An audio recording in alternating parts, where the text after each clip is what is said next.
Hello, everyone. Welcome back to the stream. Anybody new to the stream? I'm Aire Astor, engineer, RPG Vtuber. I'm one half of the Vtuber you will see on this channel.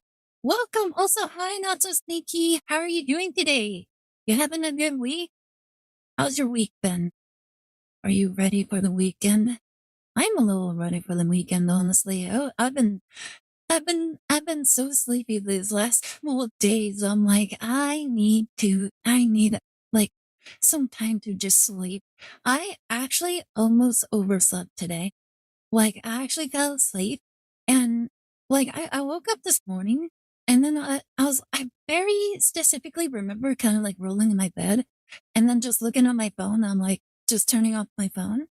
And then the next thing I know, I wake up and it's like an hour later. I'm like, oh my goodness. Oh my goodness. I need to get up.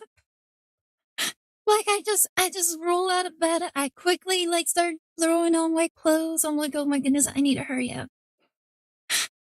Oh my goodness. It was so close for me to being late. And it was funny because usually whenever this happens, like the world always seems to want to get in your way. But for whatever reason today, it was actually a lot calmer. I don't actually know why. Like, I was surprised. It was a Friday too. Also, hi, Darkhead. How are you doing? You having a good day? And welcome to Shinx. Hello, the Shinx. How's your weekend been? Or weekend? How's your week been? Oh my goodness. New BC today? Cool. Anyways, you got skull paid nunny. So, what happened?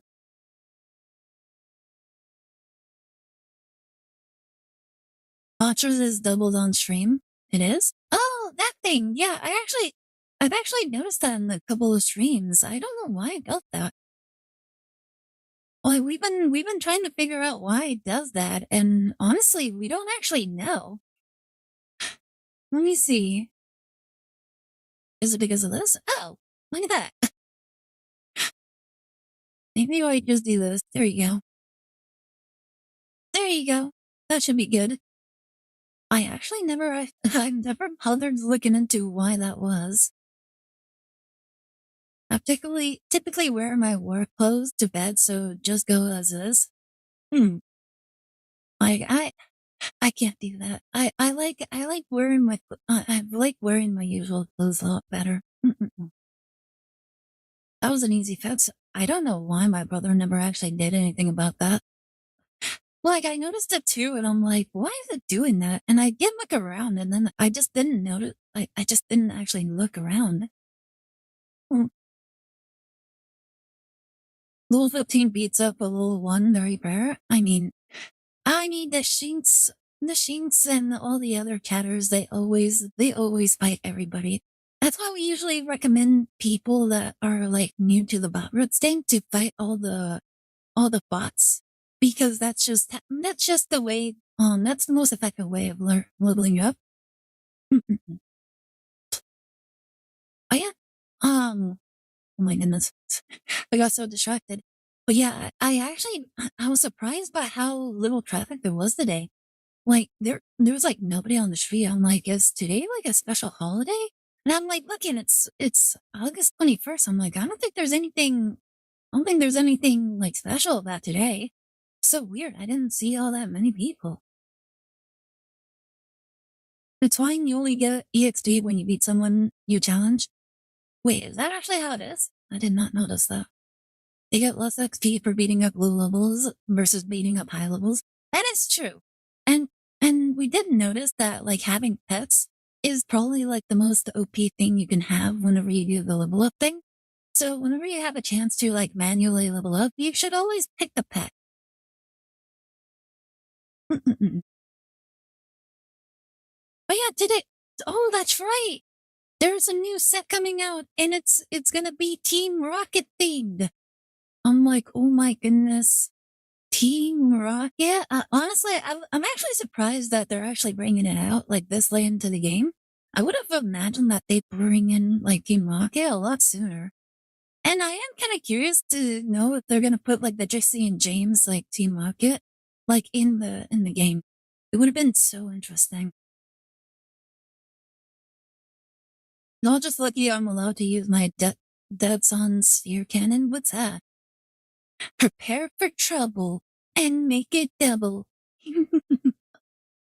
Oh my goodness.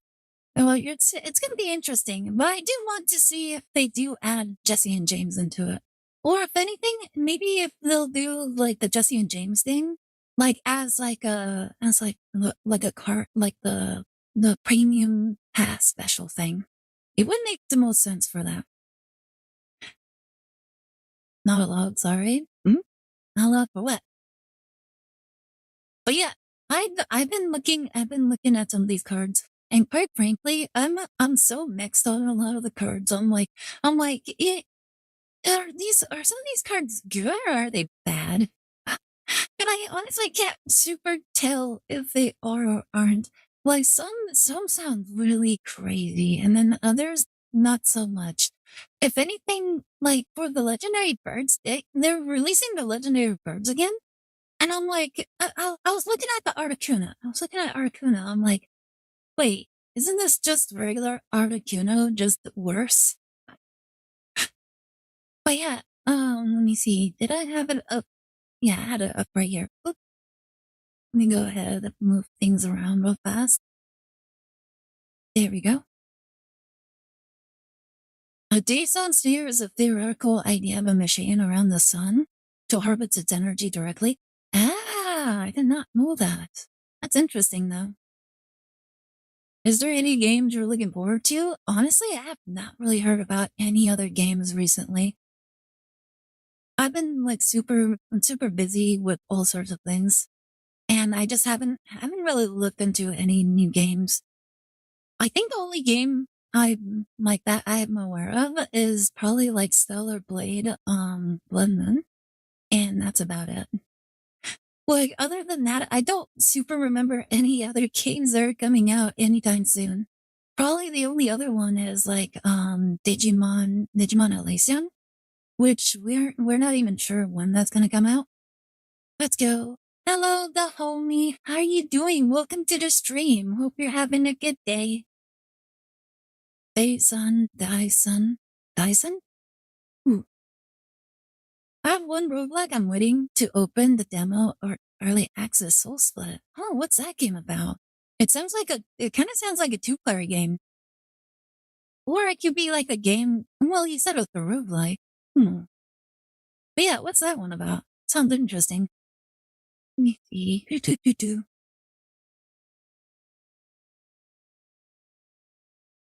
Boop.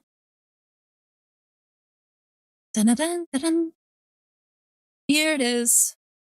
The new Pokemon stuff. The new games and updates will be throughout next week thanks to Gamescom and GTA 6 presentation and leaks before that, of course. Oh, interesting.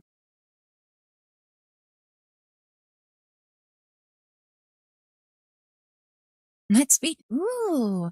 Maybe there'll be something interesting to kind of like look into. I do not conceive an efficient method to make something like that being conceived in this century. Wait, which one? Oh, the Dason thingamajig? Like, he just told me I don't remember. Oh, I think I put this a little bit too low. There you go.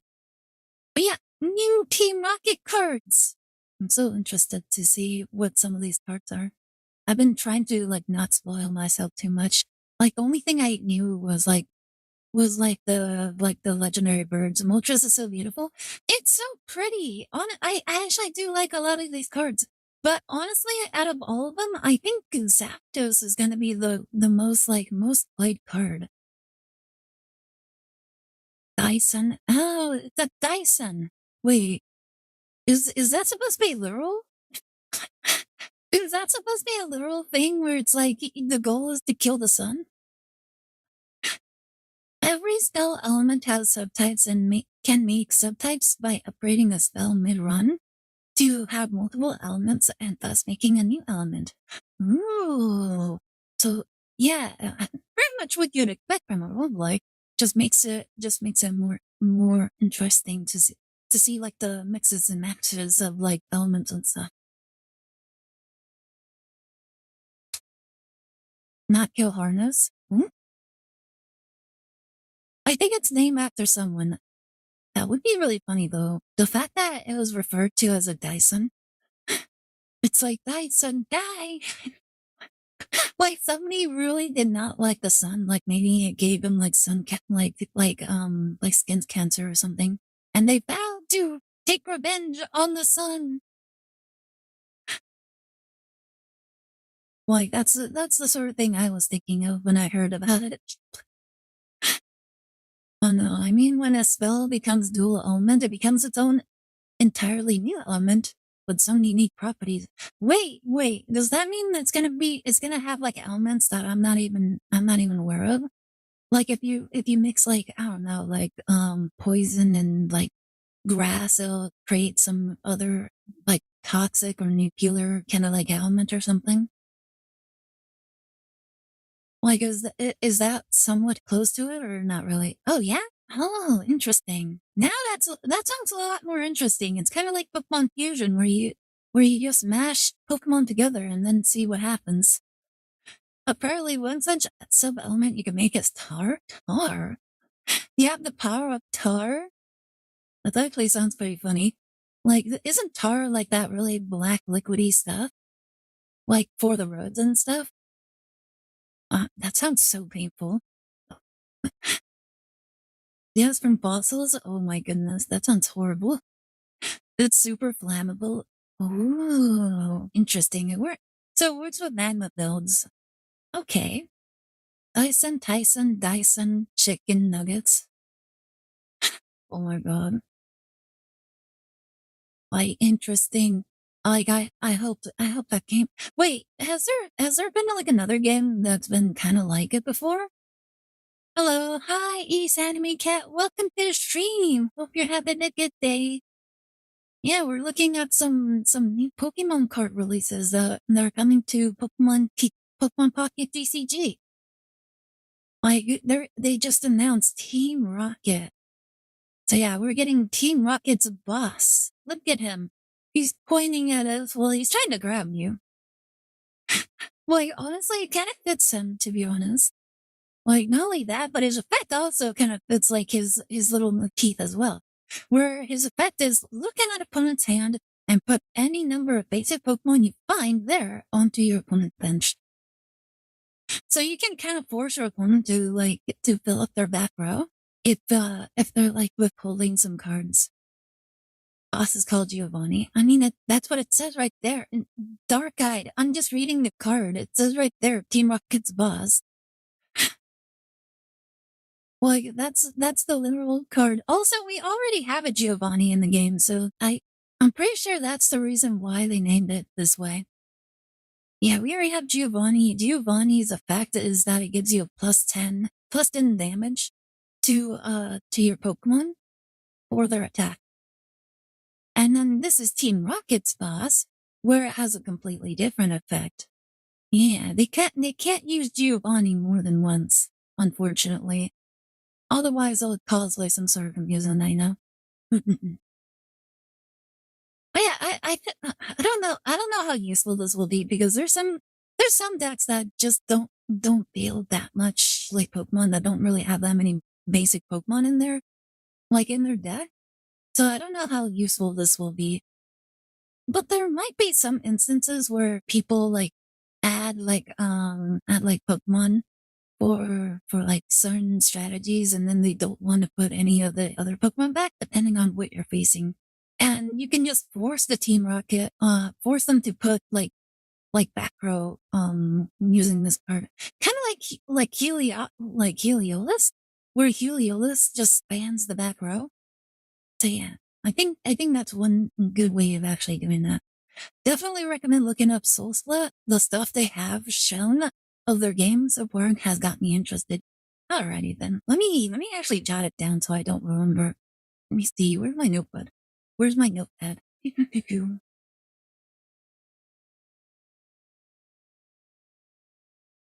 Alright, let's see. Soul Splits. Oh, I missed an S. There you go. There's no healing magic. Oh my goodness, I will do so. That just means I'll never be able to beat the game. Sounds like a good, could be good sometimes. Yeah, it could be good sometimes, but not all the time. But yeah, that's Team Rocket's boss. The next one we have is Team Rocket's Articuno. I'm a little iffy on this one. This one, it has 2 energy, where it's Ice Wing, which is basically what the basic Articuno already has. And then it has Hailstorm for 130. This attack also does 20 damage to each of your bench Pokemon. If you're playing like a solo Articuno, this might actually work. Like you can just do like the old like Misty OTK strategy, like the FTK with Articuno. And it could actually KO and steal some wins if you're lucky enough.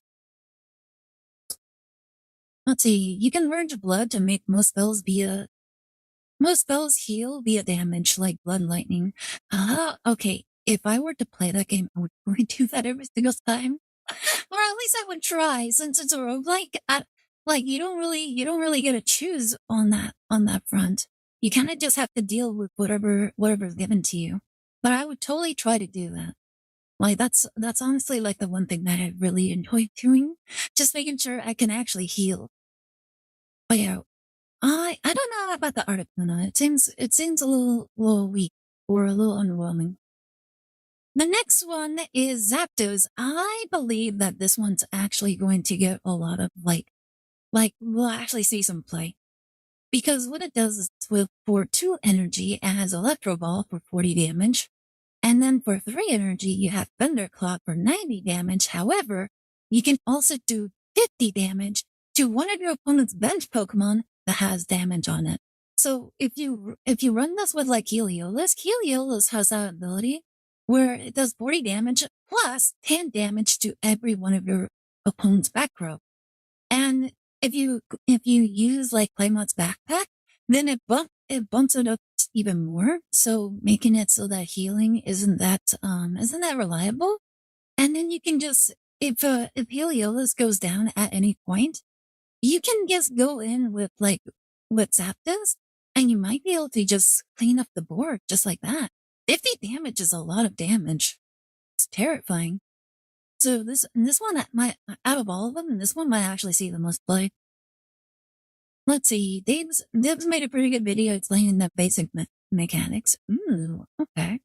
I'm gonna have to look into that. All right, Muchus actually sounds kind of interesting. It makes me think of like one of the other cards. I think it's Giratina. Wait, I'm like trying to think. What was the other one that does kind of the same thing? Charizard. There you go. It's kind of like Charizard, basically. What it does is that he charged for 1 energy. You can flip 3 coins, and for each heads, produce a fire energy from your energy zone and attach it to this Pokemon. So if you have like Victini along with this Moltres, then you can actually like make sure that you can get the most like energy withdrawals as you can. So already you have 1 energy. If you can get 3 coin flips, then you have like the Netherwing live for next turn. Or if you're lucky, you can get 2, and then you use the heat charge and get 2 again. And you're basically printing money at that point. I was thinking that you could probably pair this up with the crocodile. I forget what the crocodile's name is. Like the fire crocodile. If you can pair it up with the fire crocodile, you can use the crocodile in order to boost its attack by I think it's like 40 or 50 damage. I'm remembering the starter. Yeah, that one. I forget what it's called. Wait, Coco or something? I know that's like the first evolution. I don't know what the last evolution is called. I never played Scarlet or Violet, so I don't know any of that. Skeleturge, that's the one. That's the one. I honestly I did not know what it was called. But yeah, if you pair it up with that, you might be able to make this into a threat. Or you can use Typhlosion, like basic Typhlosion, in order to like cast burn, and I'll add like another like 20 damage on top of this. And the thing about the Typhlosion is that it doesn't need to be like in the active zone in order to activate its ability. So you can cast it as many times as you like in the back row, which is really nice. The singing croc with the firebird on its nose. Wait, it actually has a firebird on it. I did not know that. So yeah, Moltres might actually see some play. Depends on how good like the other Team Rocket stuff is. Then we have Team Rocket's Lapras. If this Pokemon has more energy attached than your opponent's active Pokemon, this attack does 40 more damage. So it does a total of 80 damage, which is actually pretty good. It's mimicking actual alligators. Oh yeah, like don't birds usually like clean off like the crocodile's back or something? Like I thought it was like a symbiotic relationship. That's cool. I didn't know about Typhlosion. Yeah, Typhlosion. I don't know if you actually play Pokemon TCG Pocket, but yeah, in Pocket you can actually like there's actually like a Typhlosion basic, not basic, but like a stage 2 Pokemon that's not EX or anything. And it does have an ability where, like, as long as it's on the field, once per turn, you can burn your opponent's active Pokemon. And in the game, burn does 20 damage at the end of your opponent's, at the end of the turn, at the end of every turn, honestly. And then you get a chance to cure it every turn. So it's not super reliable, but like, if you combine it with another wing, then that's 150 damage to your opponent. Which and if it does cure, then you can just cast it again next turn. So it's pretty decent, honestly. And I actually, you know what's really funny? Like during one of the like past events when they released the Typhlosion, yeah, it was like that was little that was literally the back when they passed when they released the Typhlosion EX. I actually saw a deck list that uses the regular like Typhlosion. And I was using the regular Typhlosion way more than I actually was using the Typhlosion EX. Mainly because it was so good. Like 20 damage for the burn, and then I think I had like 80 damage attack for like either 2 or 3 energy. And it was just dominating. I'm like, oh my goodness, I love this. It does 100 damage every turn. I get to burn. So if my opponent's Pokemon lives, and they don't get rid of the burn on the next turn, then they just take 120 damage by the time it comes back to my turn. So it was actually super really good. And then it just performed way better than the Typhlosion EX, which had the ability where like every time you attack, you get to flip coins, and then you can take away as many energy from your opponent's active Pokemon as you can, which is really good. But I almost never got it set up before the other Typhlosion. So I'm like, why don't I just run the regular Typhlosion? And sometimes it mattered, sometimes it didn't. But more times than not, I preferred going into the regular Typhlosion way more than I actually preferred going into the EX one. Oh, yeah, this one does 80 damage if it has more energy than your opponent's Pokemon, which if you're going up against like a baby Pokemon, this thing automatically just KOs it, which isn't really that big of a bar to kind of get around because the baby Pokemon are already very weak to begin with. So yeah. So this one might be pretty okay. 80 damage for 2 energy is not that bad. On a basic Pokemon too, no less. The next one, this one is genuinely probably the scariest card in the pack. Like this one card is genuinely like the most scariest card. So what it does, it's Team Rocket's Tinkerton. Tinkaton. Its attack is 3 energy, pile driving hammer, 80 damage, which isn't all that scary. However, it's the effect that goes along with it. During your opponent's next turn, attacks used by the defending Pokemon cost 2 more energy in order to use. Not only that, but it also costs 2 more energy in order to retreat. So it basically almost guarantees that your opponent can't do anything next turn. And the thing is, you just keep using it over and over again, and either your opponent can attack or it can't. or they like try to use a Lyra in order to retreat. Like that's the only way you can possibly get away with this and get away from this thing. Or if you're lucky enough and you're playing Waylord, you're able to just survive just long enough before until you actually have like enough energy to attack. I think that's the only way you can possibly survive this Pokemon. And look at it. It's so menacing. It's so happy to just slam the hammer on you. It's honestly a lot cuter, despite how terrifying it is.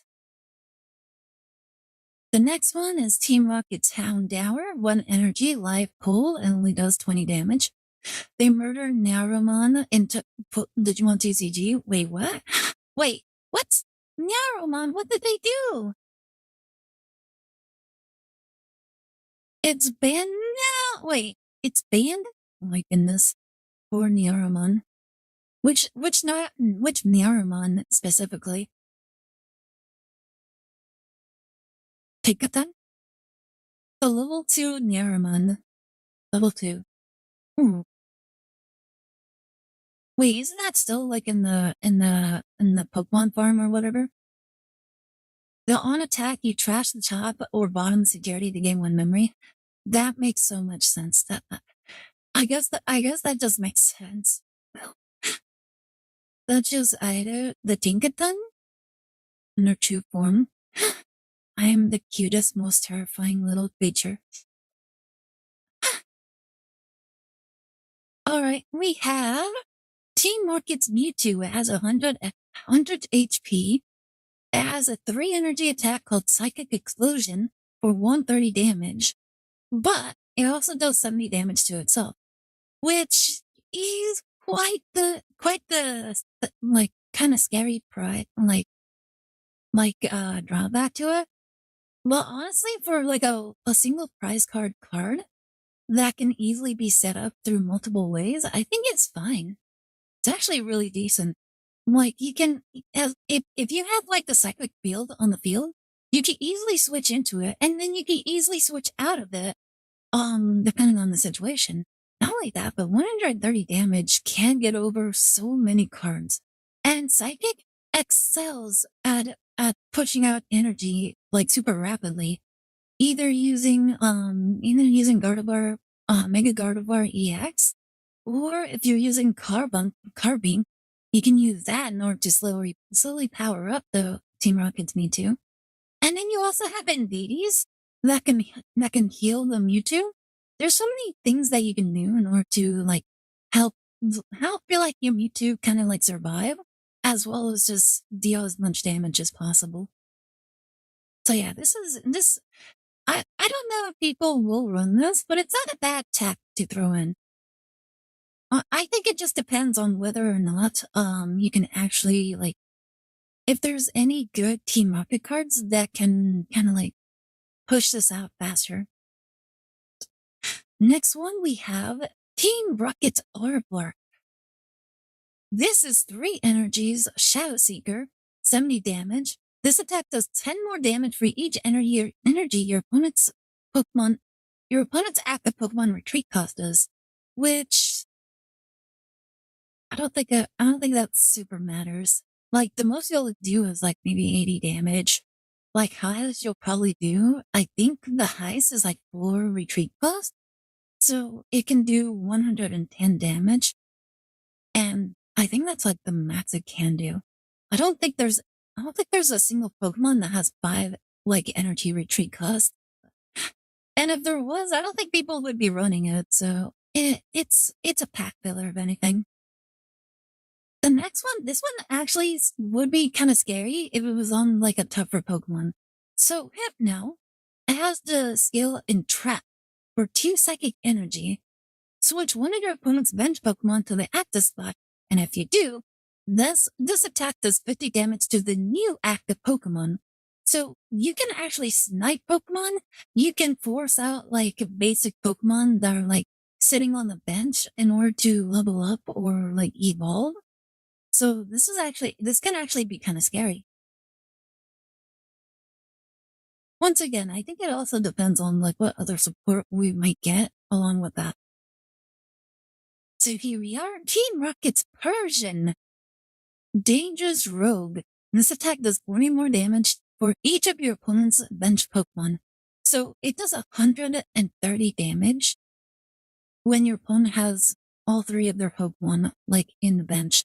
So this actually works really well with Giovanni, because depending on who you're playing against, if they just have a bunch of cards in their hand because they just don't want to, like, play into Persian, then you can actually force out Pokemon by using, like, Team Rocket's boss in order to maximize your Persian's power. So pretty good. Next, we have Team Rocket's Master Plan. Your opponent's active Pokemon is now confused. Flip a coin. If tails, your active Pokemon is now also confused.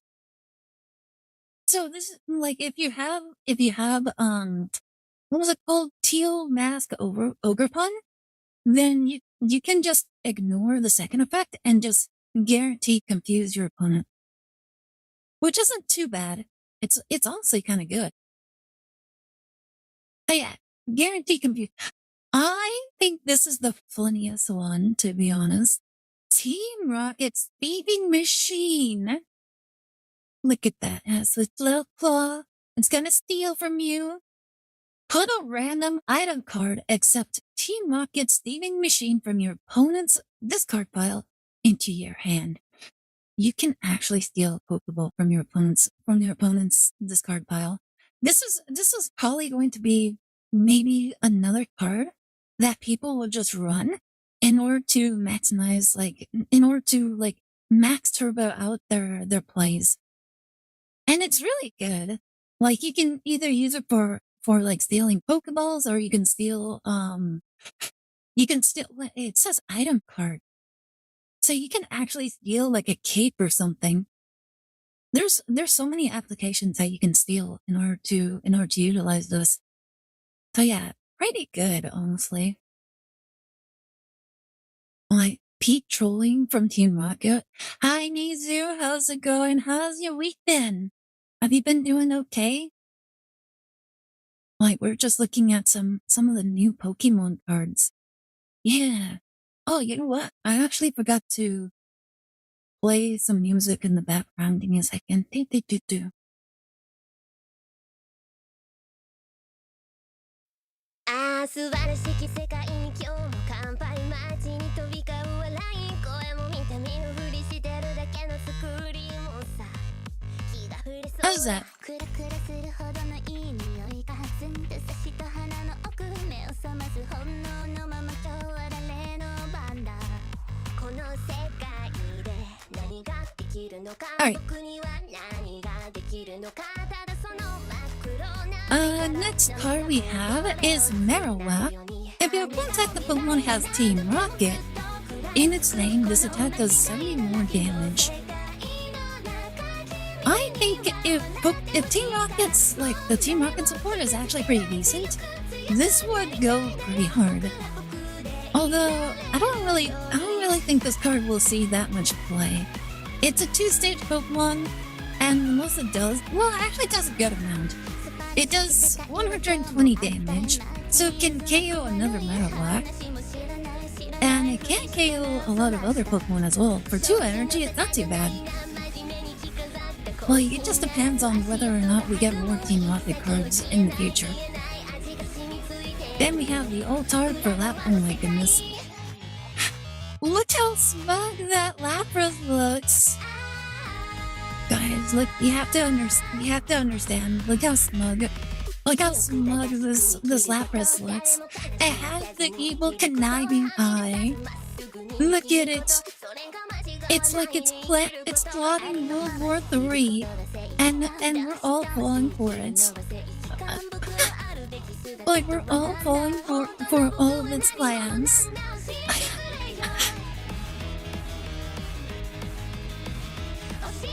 I love this Altart. This is probably gonna be like my favorite Altart. Rush is giving the look. She's totally giving the look. My weekend's been fine, thank you. I am playing Warriors Orochi Z on the PS3. Oh my goodness, Mizu, how many consoles do you have? Like, do you have like all of the consoles? Oh, we have Fennekin. Okay. It has Scratch, one energy, one colorless energy. I wonder what kind of abilities it'll have when it evolves. This one is actually going to be a very funny Pokemon. We have Team Rocket's Eradicate EX. So once during your turn, when you play this Pokemon from your hand to evolve one of your Pokemon, you may move a random energy from your opponent's active Pokemon to this Pokemon. So on summon, it just steals an energy. And since it's a colorless card, it can use any energy. And there's been some funny talk about like certain builds with this, is that you can probably pair this up with like Alolan Ninetales, since Alolan Ninetales is a water Pokemon. But since this is a colorless, you can use any energy in order to make it work.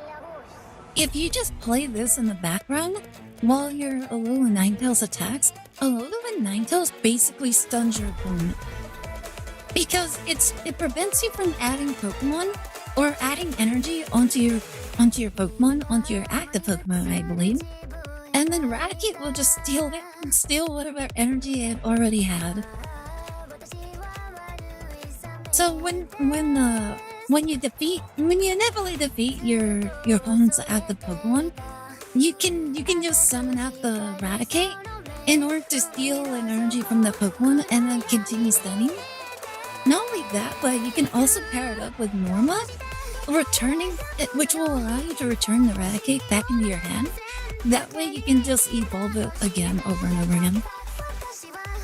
I have the PS1 through 4, Xbox 360, Wii U, Switch, DS, 3DS, PSP, PS Vita, and Game Boy. So a good amount of consoles, oh my goodness. We actually have like the majority of those consoles. Like, we were actually debating whether or not we should get like an Xbox Series X. But at that point, we really moved away from like consoles and mostly moved into like either the Switch or PC. Especially my brother. My brother was super excited when he finally got his PC. When he finally made his own PC, he was super excited about it. So yeah. Like once he had the PC, he's like I don't need consoles. Like we get whatever game we want to play, we can just play it on our PC. And I'm like, okay. And it worked for the most part. Yeah, worked for the most part. We get to play so many different games from all over the place. So it's been well worth it. Next one we have Team Rocket's Slowpoke. Savage. Put a random item card for your discard pile into your hand. That is useful. Like, just imagine just stealing an ice pop.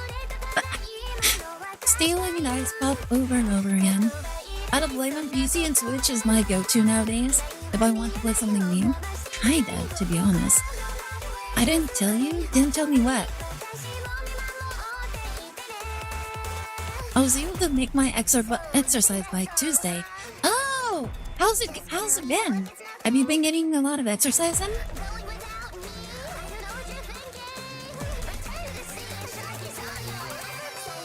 Tenchurichin!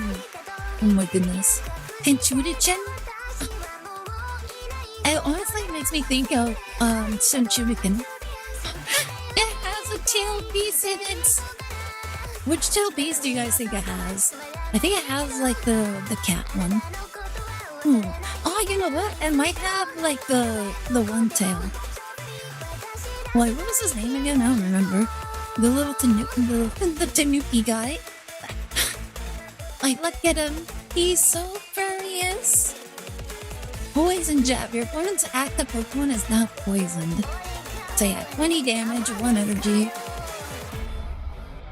I think poison on top of maybe paralysis might be okay.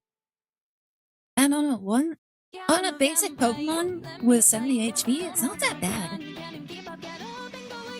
I did 30 on Wednesday, 30 more tonight. Plan on 2 hours on Saturday and Sunday. Ooh, nice. Brain says poison, but heart says funny recovery slowpoke.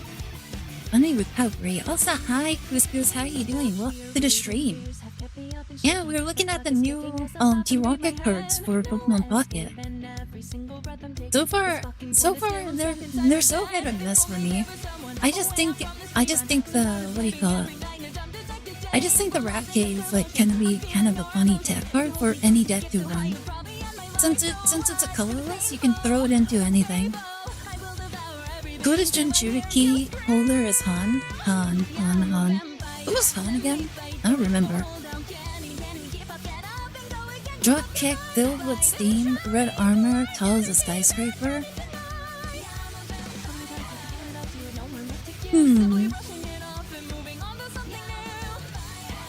I don't think I remember. I don't think I remember that one.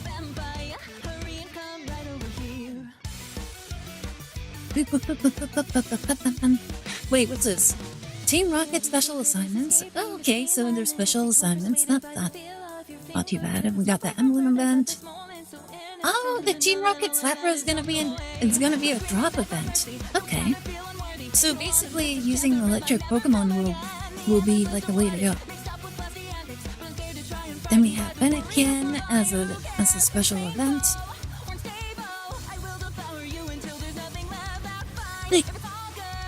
Five Tails, a horse one. The horse one. That sounds a lot more familiar. I live in Brazil. Hi! Hello, Echo Abyss. How are you doing? Welcome to the stream. Hope you're enjoying your time. Also, welcome from America. How's your day? Are you enjoying your day and moving on to your weekend? Boop, boop, boop, boop. Yeah, we're just looking at some Pokemon cards. The new cards are coming for Pokemon Pocket. Like, so far they were some of them were pretty good. Others, I'm not too sure if they'll be all that great. And then others were noticeably, they were just bad fillers. But yeah, overall, they're not too bad.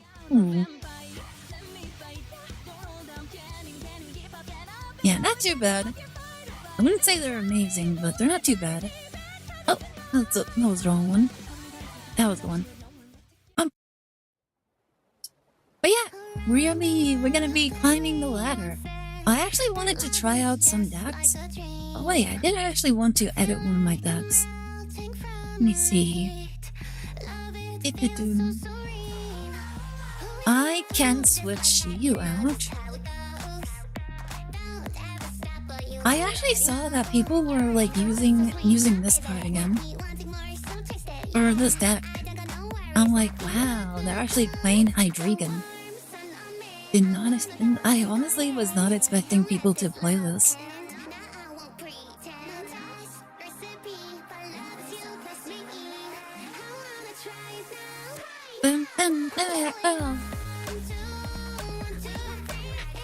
What do I need?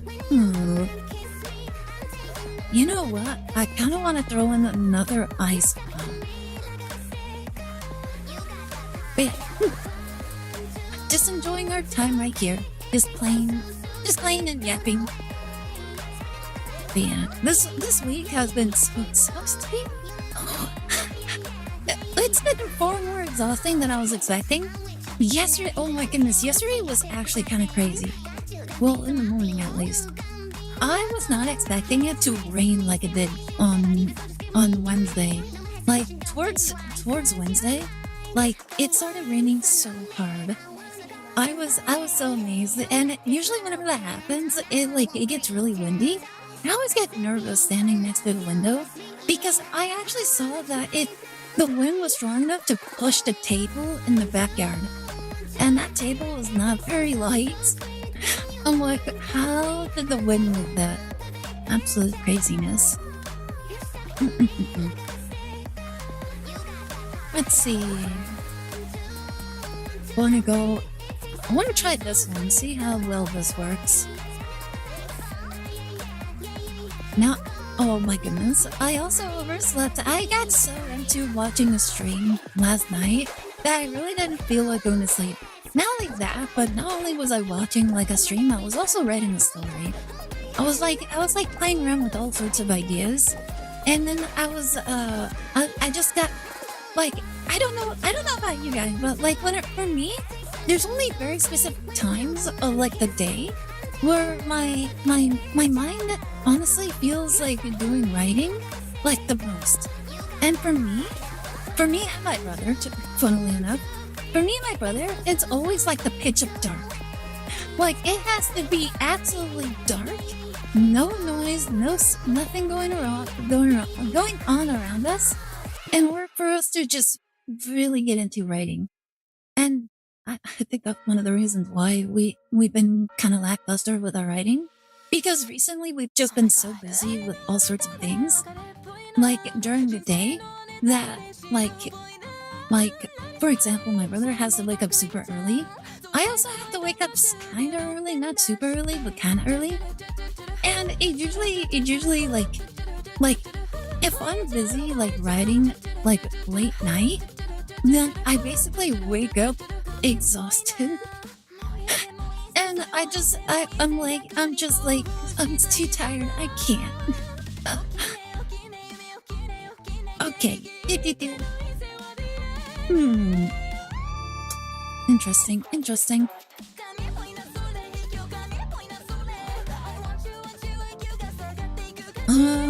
I should be okay. Diane, oh my goodness. This could actually be a little scary. I should be okay. Kinda hard to tell. The nice thing is that they have so many cards I can actually copycat for profit. Oh yeah, I was super busy writing as well. I was actually getting into like playing around with the idea of like my card game. So I actually have like some concepts that we were able to kind of like work on, because ChatGPT got so much better with its card generation. Like before, it just did not want to cooperate in the slightest. But now actually it can actually like perform a lot of the things a lot better than it did before. You know what? I'm gonna go ahead, bring out my Hydreigon. And we can do Hoopla. And I want to see if I can get my Bombardier. That way I can switch out my Mega Absol immediately. Oh, we have the Needle. No Bombardier, unfortunately. I will add the Deceptive Needle. And then put this down. And we should be good. I'll leave my Hydreigon alone. My newest role model, AI Bundy from Married with Children. Oh my goodness. They don't have anything. Oh my goodness, that's so terrible. They don't, their hand is actually kind of terrible. I think we won this. So we already poke. Easy poke.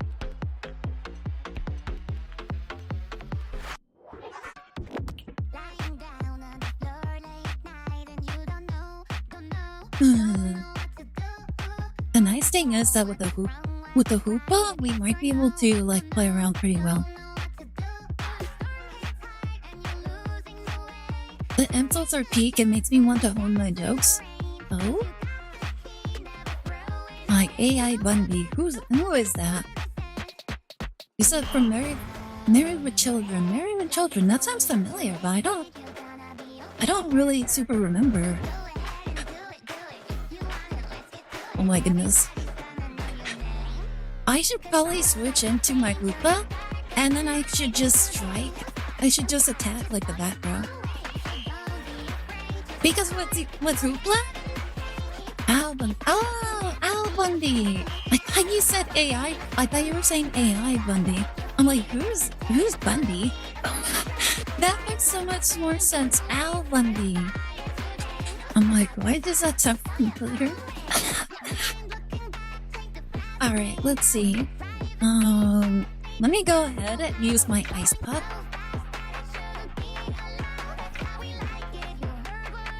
Alright. Now I can retreat into my hoopla. I also have a rare candy, so I might as well use it so they don't like try to like copycat me. And now I can go ahead and strike. I'll strike the Meloetta. The Meloetta is like the weakest part. Let's see, Brilliant Storm. So once it's live, it does 100 damage. So Rupa will be able to take a hit, and if they switch into their Diancie, then we can just steal the Meloetta and take out the ults and we win. Like that's the game plan. My mom used to get mad at me for watching the compilations. Oh yeah? Like, is it really that bad? Is it really that bad?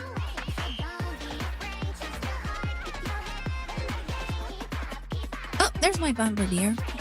That's fine though. Time to switch!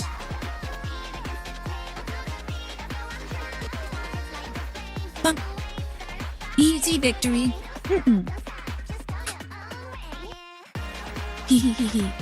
I plotted that the entire time. They all went according to Geku. She thinks it's misogynist, but in reality, the jokes apply to everyone in the actress wrote the jokes. The actresses?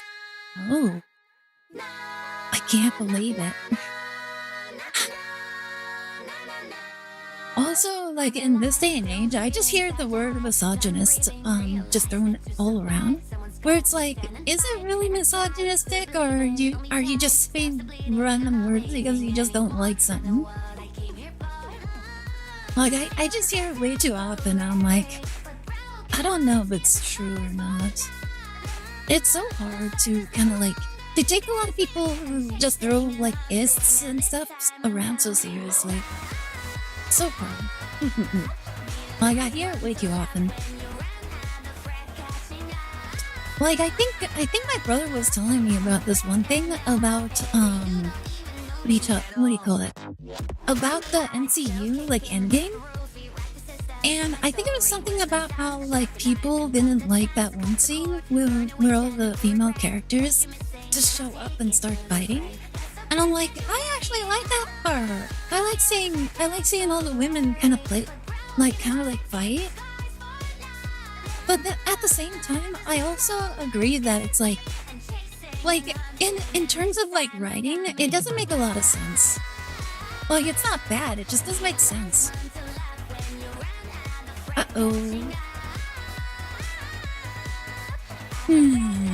I should be fine.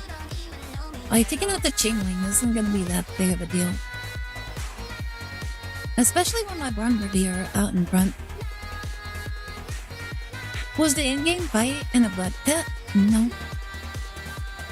Let's see, that was when I was 13, by the way. I used to play it on TV. I used it as a computer monitor. Ah, okay. Like, it's funny because my brother actually tried using a large screen TV as a computer monitor. Unfortunately, it just didn't work out. It was just really funny. I'm like, do you really need that large screen just like right up in your face? He's like, no. I'm like, that's what I thought. So why is that even here? It's like, I just want in here. Ah.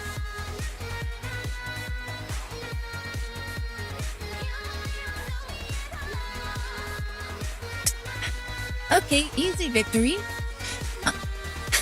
Easy victory. We just attack and we win.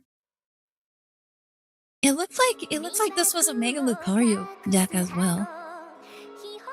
Yeah. believe that my support card actually won me my game? Very funny. You know what? It's actually been a hot minute since I've actually seen, Chainlink, like, in the ladder. Or at all, to be honest. It was old TV and we didn't have the funds to get a new monitor, so I improvised. That makes sense. Well, we were also kind of like in that situation as well, but it was just still really funny just to see like half of my brother's like workstation just covered with a large screen TV. I forget how big it was, but it was huge. Like it was a huge TV, and it was just sitting on his desk, taking up all that space, and he never used it. He said it was like too awkwardly positioned next to him to actually utilize.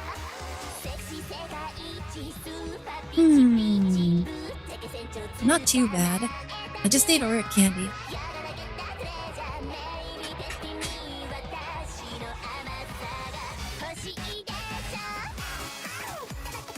Slugma! Oh my goodness! I think we lost this one. Well, we do have like another like Pokemon, so we might be able to be okay. What does Silver do again? I don't remember. Oh yeah!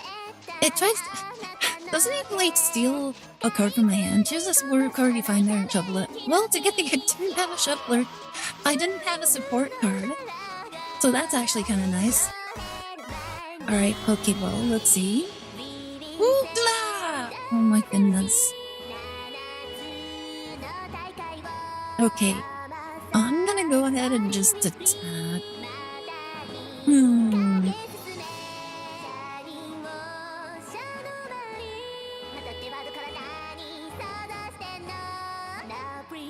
I think I'll just attack. The upside that same TV was used for the old PS3, so I played Demon Souls after I was done with homework for the day. Oh, that's pretty nice. Wait, they're just switching it for free? Oh my goodness, what nice people. Aren't they the nicest people ever? Like, for free!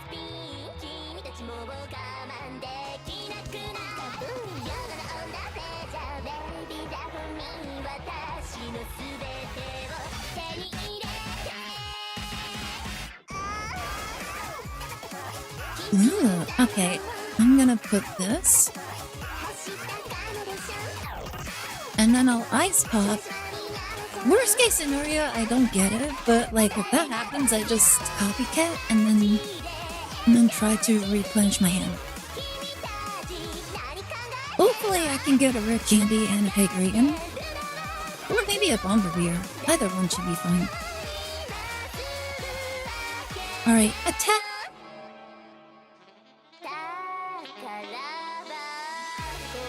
So 40 damage. Like, it's not much, but it's mine.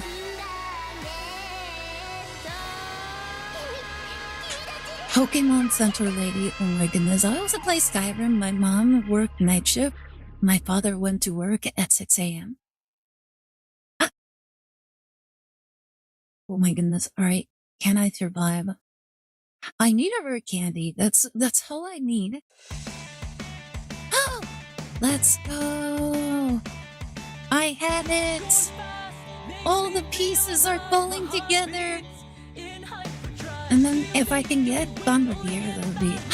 Let's go! Oh my goodness. I can retreat, bring out my Aire Astor, and the conceded. That's all we had to do. We just had to draw the out. I'm surprised. I'm surprised that my Absol deck is actually still playing pretty well. I love, by the way, I love Absol. Mega Absol was like one of the cards that just called to me. It just wanted to be a part of my deck.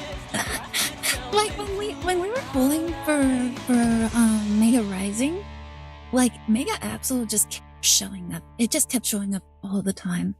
Which, I actually do have a shiny Mega Absol, now that I think about it. I don't know why I don't have it. I do like this art of Mega Absol, but I do have the shiny version of Mega Absol as well. You versus me, competition for the victory. I could be the best one day and make history. Swing into action, are you ready to play? Let's see, there you are. Anywhere, any day. So yeah, I do have the shiny Mega Absol. Keep it in your cards if you will pay the What do you guys think? Should I put the shiny Mega Absol? Or should I keep the full art, the rainbow art Mega Absol? Like, which do you guys think is better? Like the rainbow art or the shiny Mega Absol?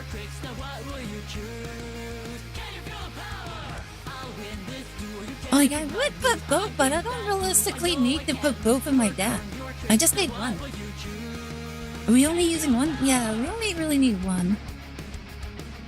I could put in another one, but I don't know if that would be a good idea.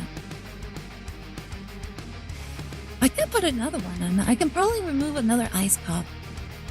The full art, in my opinion, that's one of the reasons why I kept the rainbow art. It just looks so good. Look at it. It's so dangerously beautiful. I like the little wind and everything. It's just showing up. It's like, beware, danger.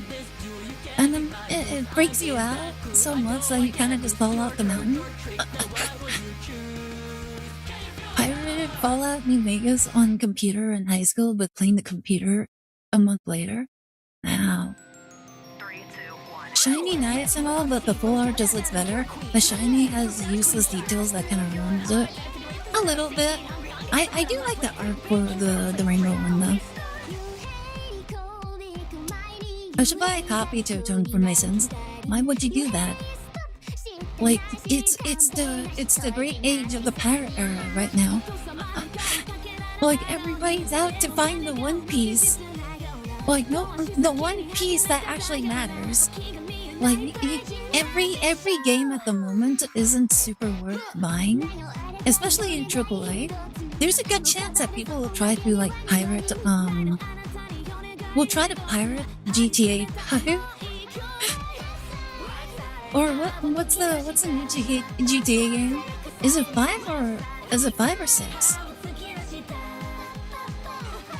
Either way, people will probably won't want to spend that much money on the new GTA game.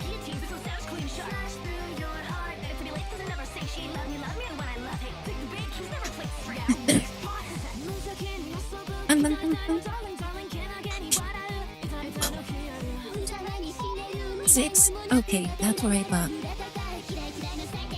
I was like wondering, I'm like, what number are we on? I don't remember. Ooh. Oh my goodness, look at this profits! Look at this profit margin right here. Oh my goodness. Just free real estate.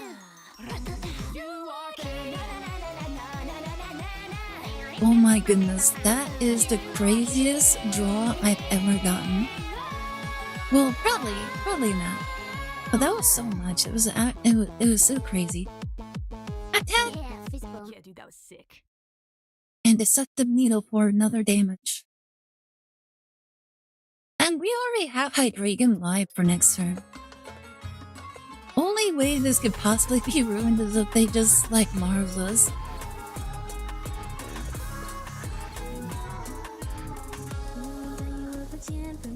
You know, this ice pop doesn't matter. They need a cape.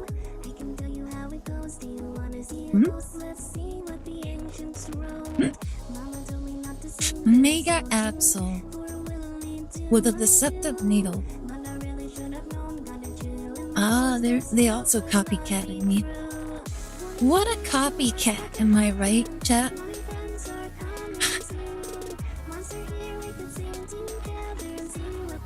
Oh, okay. Wow.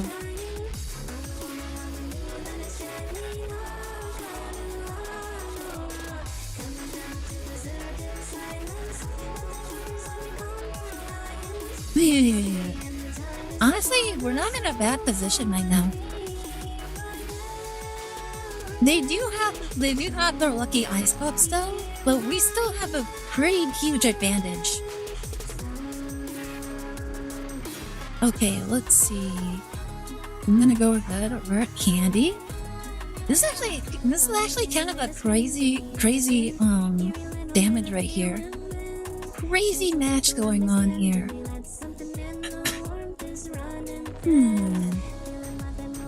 Oh, I don't think there is a Pokemon like that. Alright. Now let's go ahead and use our lucky ice pop. Oop. Oh my goodness.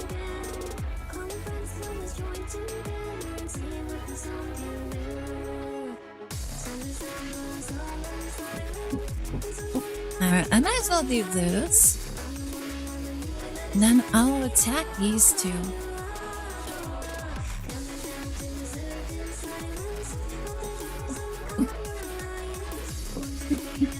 They also still have their lucky ice pop. This is a good song. Wait, which one? The one currently right now? Partial?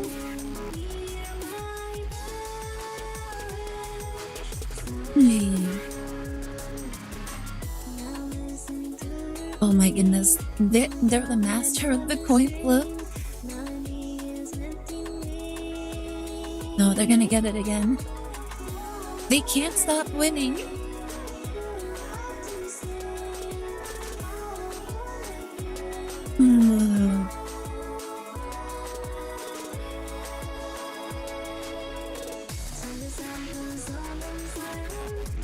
Alright, let me use this just to get rid of it. I can Professor. Oh, we got it. I'm gonna go ahead and look at Ice Pop again.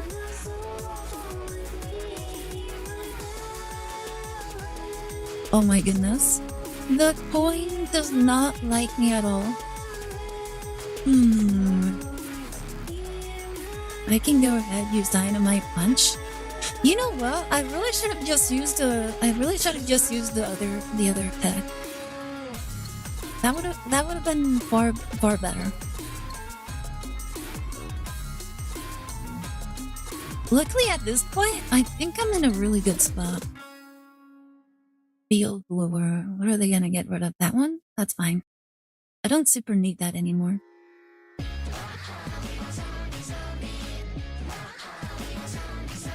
I really should have used the Shadow Punch.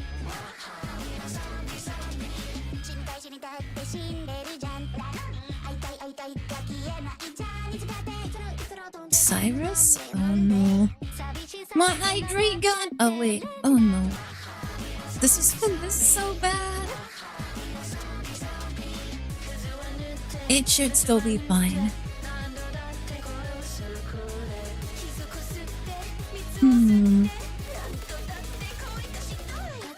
Well, my last card is actually a rare candy.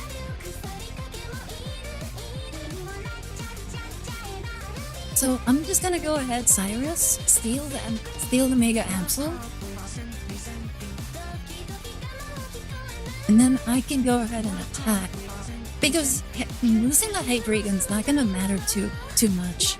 In comparison to the Hoopa.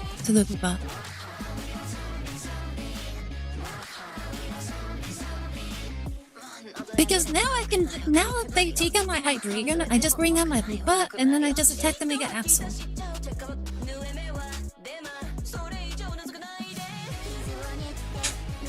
That was the last straw.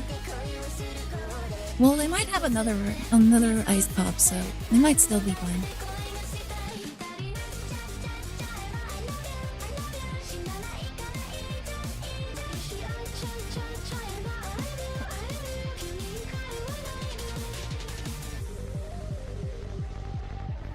Good. Destiny Bond. Oh wait. Ooh.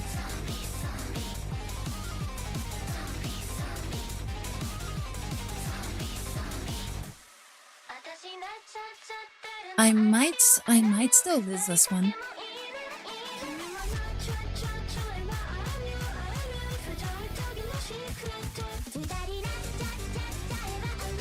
Uh,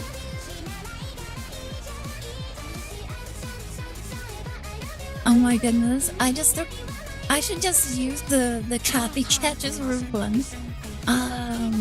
Hmm.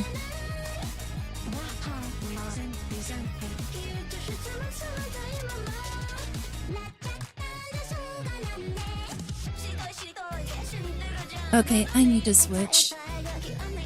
I think it's already game over. Chances are they most likely have another Cyrus. And then, I just lose anyways.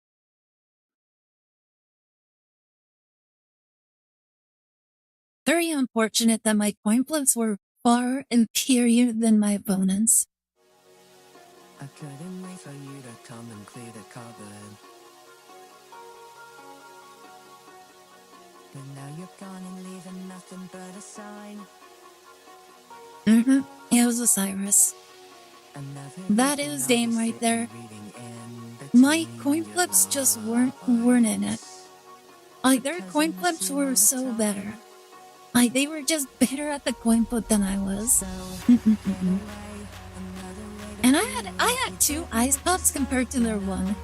And they were able to proc their ice pop like 5 or 6 times this game. I only procced it like 3 times. So yeah, the numbers were just not on my side. The coin flips were never on my side. Like, that's honestly like my biggest weakness in this game, the coin flips. They really don't like me. It's one of the reasons why I really don't like the new events. The Houndoom, the Mega Houndoom event, is because the Mega Houndoom event is so, like, the coin flips always ruin me. It actually took me so long to actually get, like, a perfect win against it, and the only way I got it was because my opponent worked.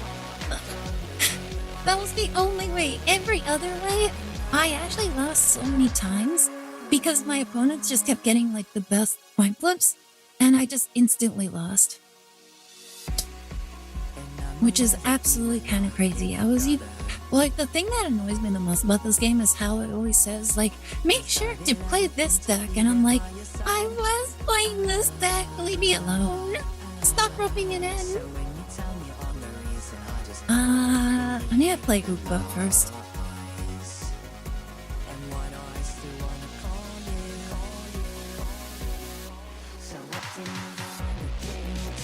Hey.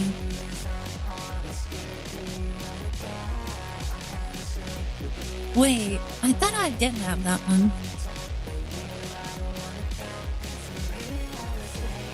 I need to be able to get my Bombardier.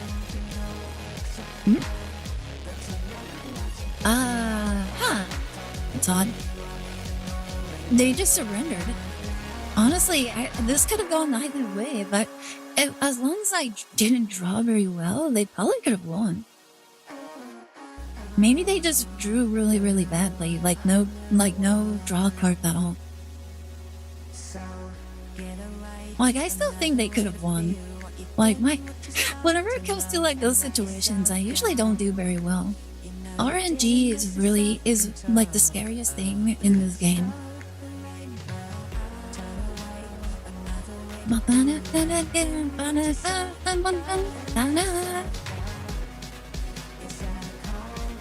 Going first. Wait, I'm going first? Oh my goodness. Alright, I have Bombardier right out of the gate, so that's pretty nice. Oh my goodness, it's a rig fight that. This is gonna be scary. Okay, let's see. Can we survive? That's the question here.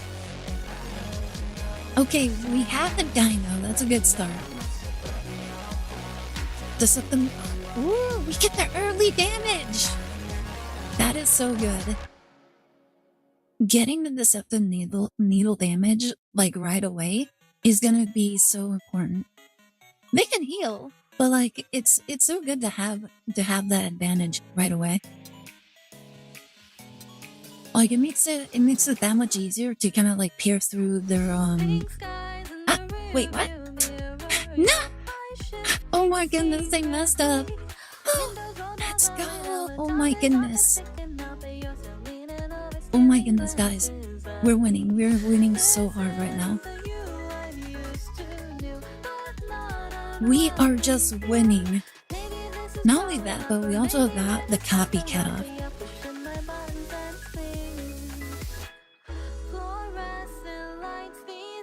Oh my goodness, can we get another dino?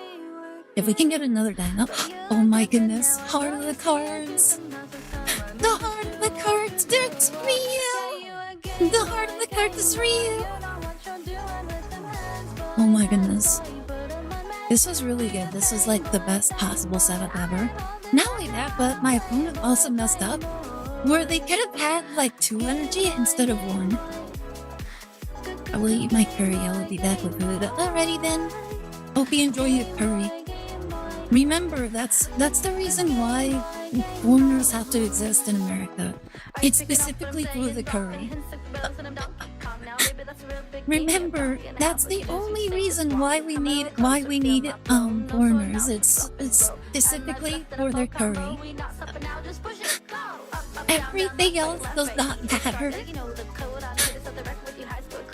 I always thought that was the silliest, like, little point that people always throw out. Like, listen, we need the curry. But the curry, you won't have curry if they're all gone. Think of the curry. Oh. Wow, this is actually a really good setup for me. Because they need to set up so much in order to just attack. They also don't have higher energy, which is already hurting them.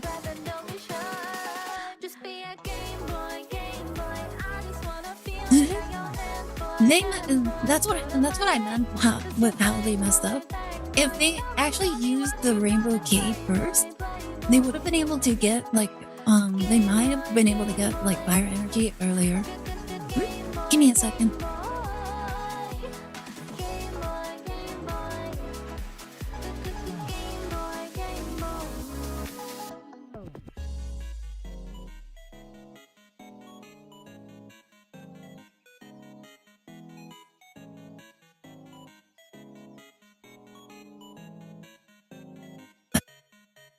I'm back. That was weird. The door opened out of nowhere. I think Artemis opened the door. I have no idea what happened. I just noticed the door was open. I'm like, is somebody out there? Surprising. Where was I? I don't remember. Bum bum bum.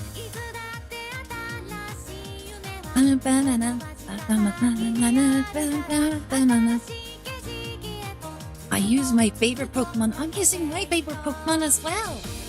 I love Mega Absol. It's such a good card. Easily one of my favorite Pokemon. Let's see. Come forth, Mega Absol.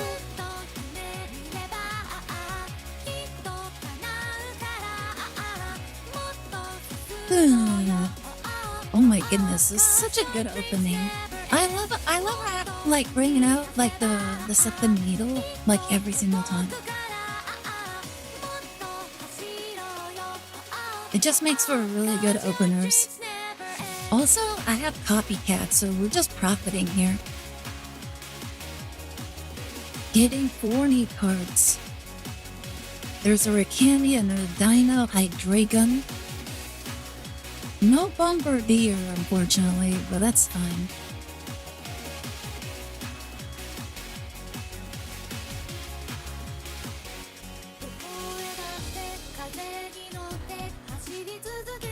I probably should have kept the Dino in my hand, but I don't want them to get like the most they can from their own copycat. Protective Poncho. Oh my goodness. No, they probably don't have that good of a hand. Okay, this is kind of scary.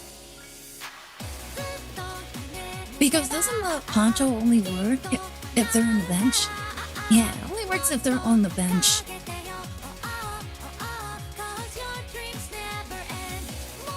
Alright. Let's use Professor's Research. Ooh, another rare candy. Alright, unfortunately I can't do anything. Just gonna have to step and go. It would be nice. Oh wait, if I have Dawn. Maybe if I have Dawn, I might be able to do something. Ah. They just traded in 4 cards for 3. They must be desperate. Alright, Didi's not gonna do anything for them. Ah. I see. That's very funny. Apparently my mom went through the room. Like, that's why the door was open. I'm like, huh? I just didn't notice her in time. Oh, we have the lucky ice pop. Alright, can we get lucky? Welcome back. Let's go. Okay, we are so cooking right now. Oh my goodness, we're so cooking! Because my Mega Axle can KO all of them in one shot. Oh my goodness! The coin flips are real! Oh my... oh my goodness, oh my goodness, is this actually real? Back to full health! Mega Axle back to full health. Alright, attack. Curry's probably 95 favorite things. Ah! Okay, so they might be able to survive next turn.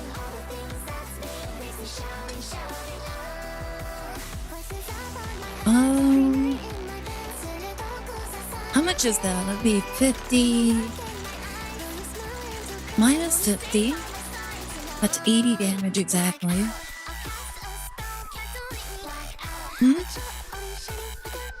Yep.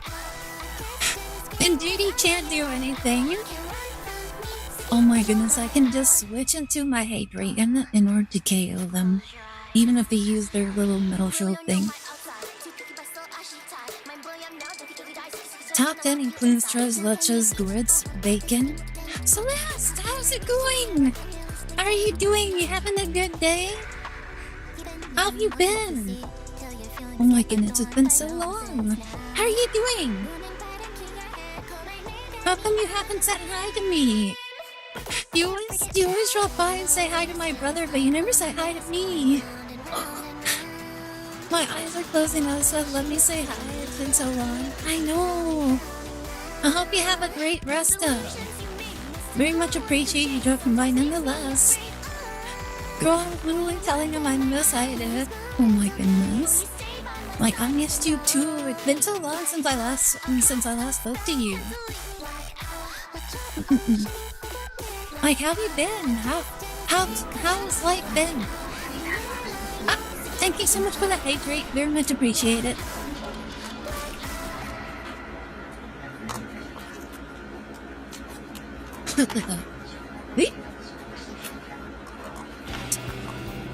Oh my goodness. Okay, I'm going to go first. Aire Astor for Celeste, am I? I don't think so. I just said that I missed her, that's it.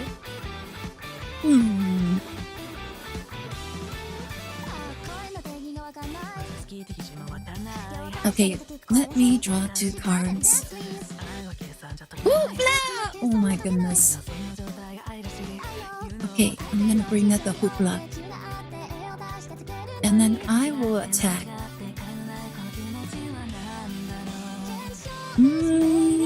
I might be close to winning this.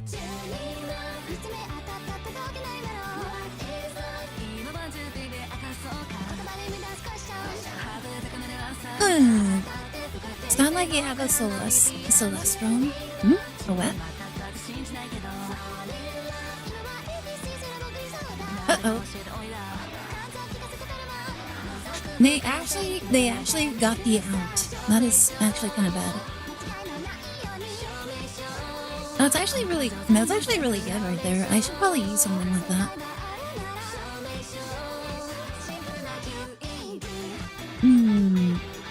That is unfortunate. I can go ahead retreat for free. Bring out my hoopla. I was really hoping for like another one of the needles.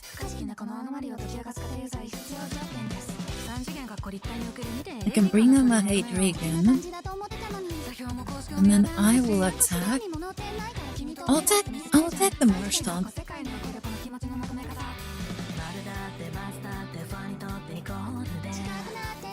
Let's see, I'm just happy tomorrow I'm gonna go on a 2-day trip to this water park. I can't wait. Yay! I hope you have a lot of fun. Water parks can always be fun.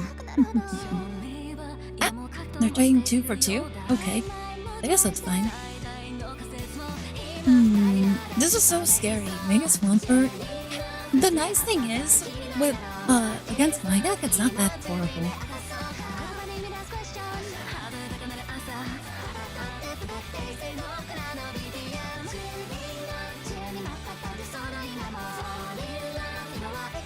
I need a break from uni. Yeah, university school is honestly a lot more exhausting than a lot of people actually believe. Like you always need a break every once in a while. Oh, that's right, there's no damage on him.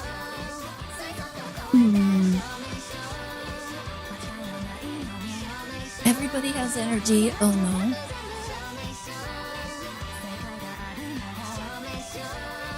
I don't have a choice. I'm just gonna have to hit like that. My best option is probably to hit with my Koopa and then try and finish off with my Hydreigon. That's like the only thing I can do. Like I say try because the Mega Swampert takes 2 random energies from the field. So it could literally be any Pokemon's energy. So if they take an energy from my Hoopa, it's gonna be really bad.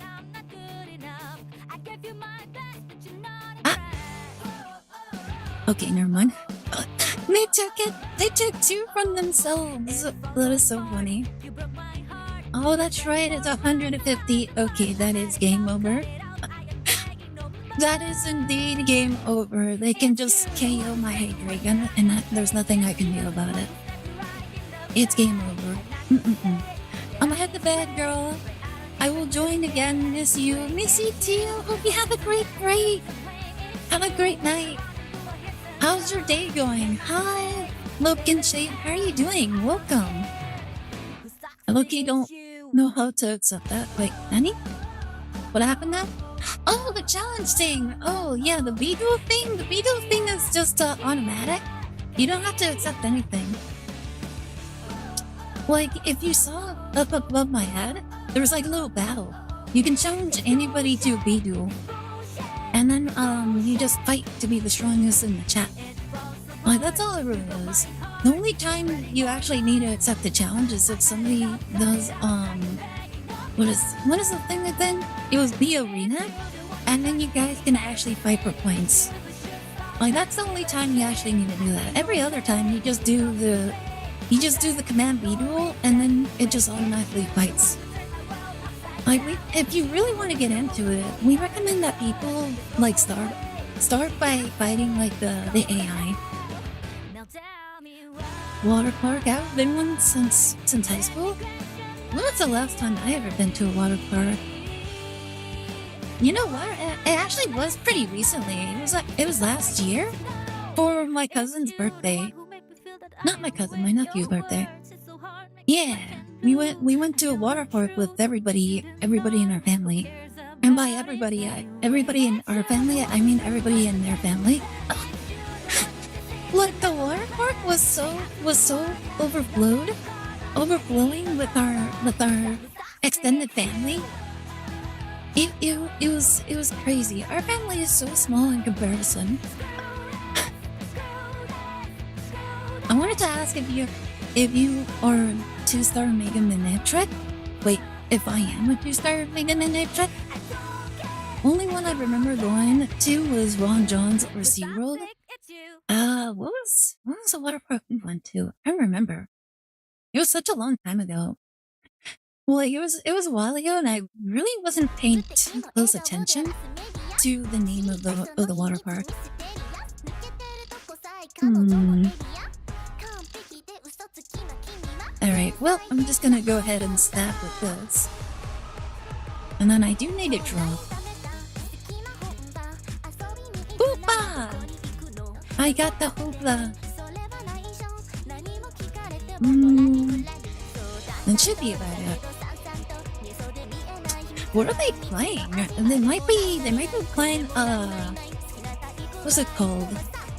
They could play, they could pretty much play any deck. My best guess is probably they're playing Houndoom. Because it does look kind of like the build for Houndoom, but it's basically the same as Mega Blaziken. So they could either be playing Blaziken or Houndoom. No, it's Blaziken.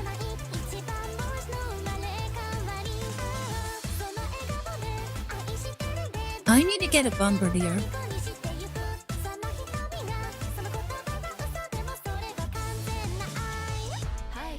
Because I need one? A 2-star one? I don't think so.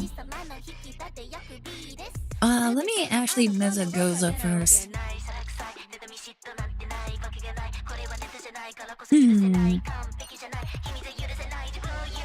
Alright, Professor's Research. Oh my goodness, why are my draws so bad?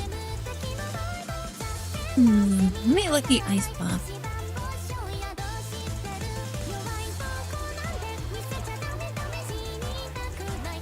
Let's go! Oh my goodness. Ice Cream for the win! I need like one more in order to have a chance of surviving Blaziken.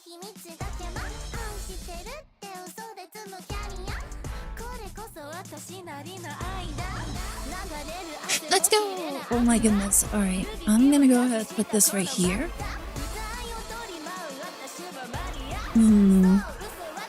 This is so bad. This is so bad. Oh my goodness, I probably should have... Let's go. Get rid of the Sabrina. You know what? I really should have gotten rid of the Professor Oak. Because that one was the more dangerous one. Because it'll help them like get into their Blaziken faster. While elementary was funny, we had Zoo School for Pet Creators. Nani?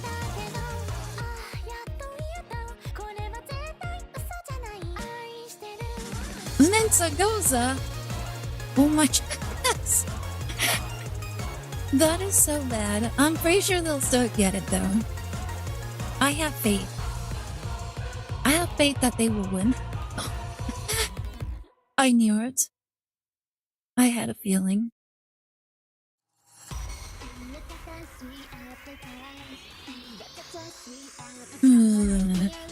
Do they have the fire thing?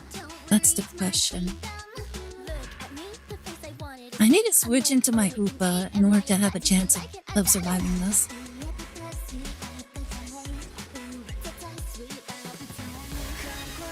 Alright, burn check. Oh my goodness, can I get the Mezagoza off? Let's go! Oh my goodness. That is what I wanted. Alright, let me go ahead. Lucky Ice Pop. No. Alright, I'm gonna bring out my Hoopa.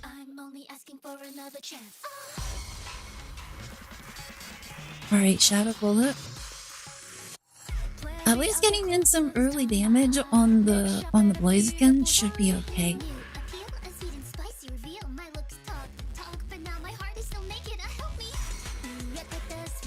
It does 120. Okay. Honestly, the helmet was hurting me so much more than anything else. Yeah, I probably should have gotten rid of the Professor. The Professor probably was the thing to get rid of.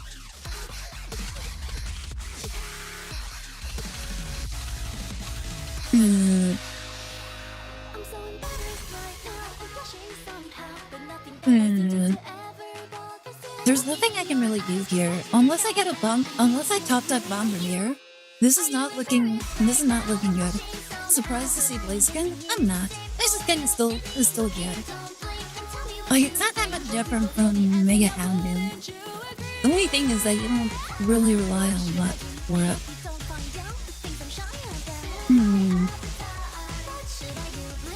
That is not what I wanted or what I needed.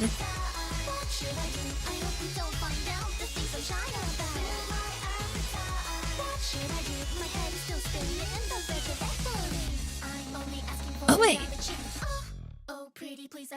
Oh wait, I forgot about Mezagoza.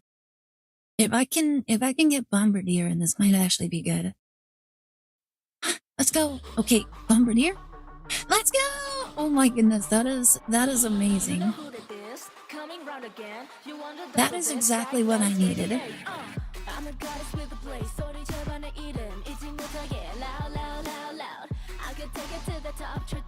I needed exactly that. Alright, time to yoink the boys again. However, if they get literally anything else, if they get their own Cyrus, then I lose. Alright, attack! Chances are they probably have a Wooly too, so it's even less likely I'll win. If they can bring out a Lily, then they win.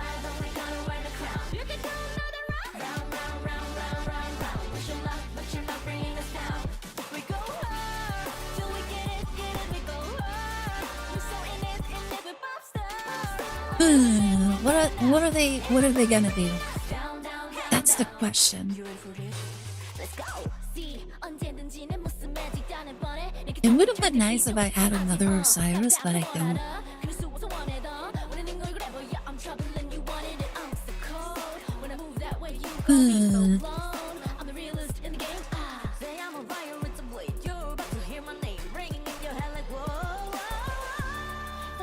That should be fine, probably. It might be fine.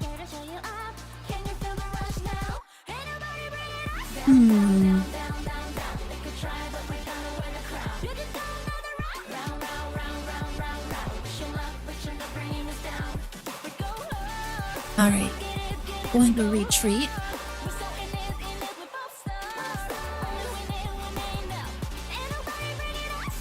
I need to use my Goopa in order to attack. I don't really have much of a choice.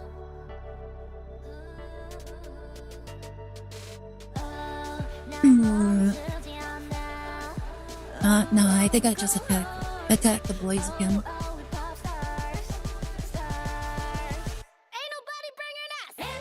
To be honest, my type of girl is the one talent, the talents, the what?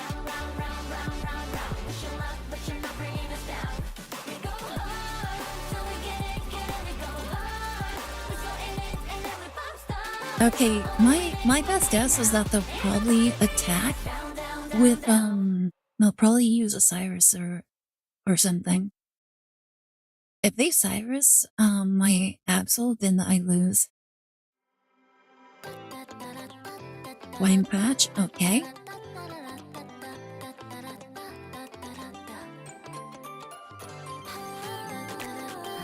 Oh no, they have a cup! Wait, that means they can't Cyrus. Oh my goodness, they can't Cyrus. If they...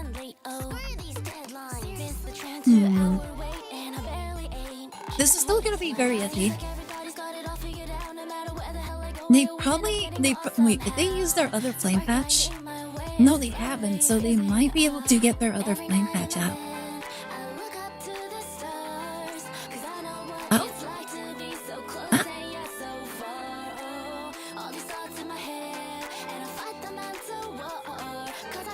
Okay. Alright. I just bring out my Absol and then just win the game.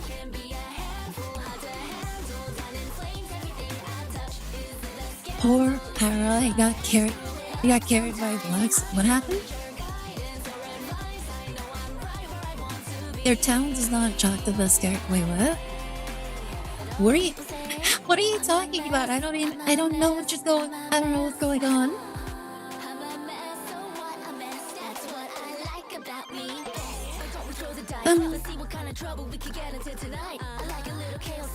Good game. That was honestly kind of scary. Like, it could have gone either way, like at any point.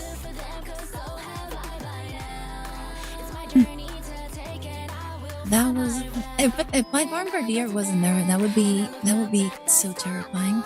I was joking about the KDA song. What's that?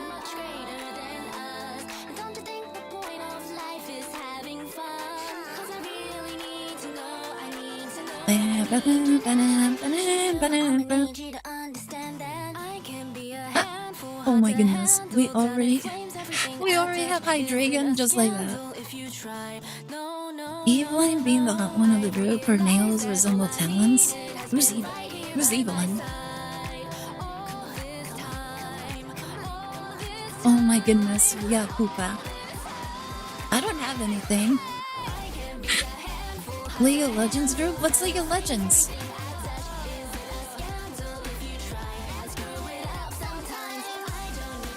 Draw 2 cards. Bum, bum, bum. Oh my goodness, imagine if they just KO'd me with the hookah.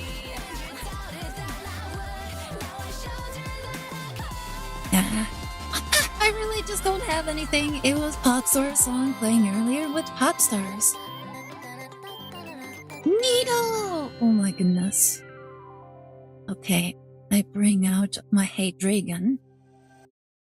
I'll give it the needle. I'll use my Ice Pop right now. If I can bring it back. Yay! Yeah!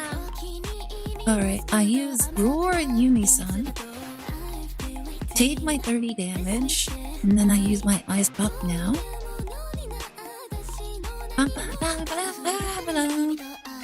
Oh my goodness. It's all according to Gekko. Oh my goodness. Oh my goodness, let's go. Okay, time to copycat because I really do need another Pokemon out.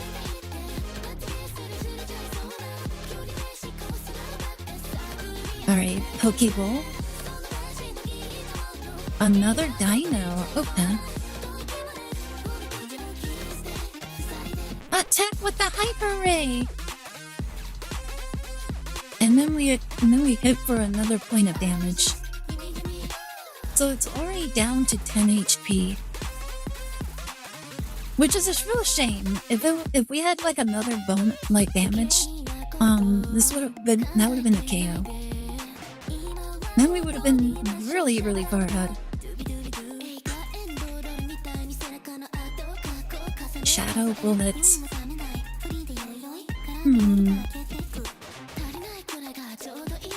Okay, let me go ahead, Professor Research. Hoopa! I can hoopla. And then I can give it to this guy.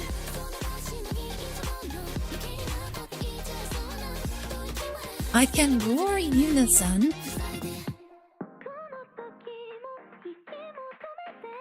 I can retreat into my other Hoopa.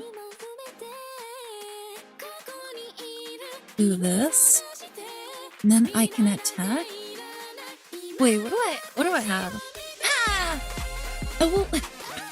It won't let me go back. Oh my goodness. Alright, I will attack. I'll attack the Mega Absol.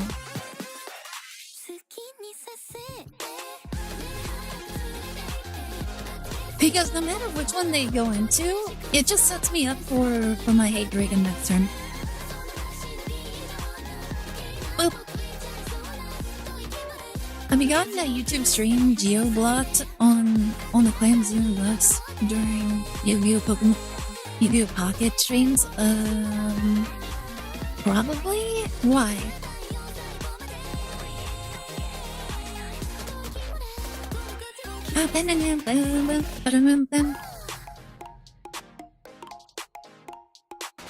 Alright, they're gonna get rid of my Cyrus, that's fine.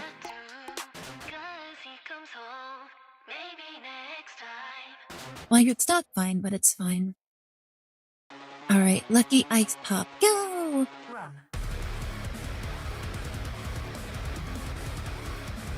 Hey.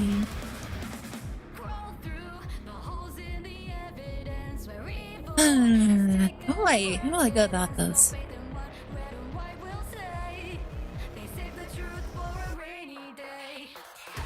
I'll just put on my High Dragon and then I'll attack the Koopa.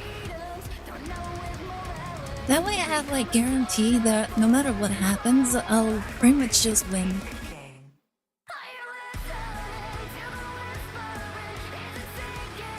If they take out my Koopa, then I still have a high chance of winning. Let's go! Oh my goodness. Alright, as long as they don't have another I think that was their second Ice Pop as well. Oh my goodness. That was their second Ice Pop. All I really have to do is just retreat and then I just win. Well, it really doesn't matter what they do. Oh my goodness, they were smart! They were smart! They were so smart! Oh my goodness. It should be illegal for them to be this smart.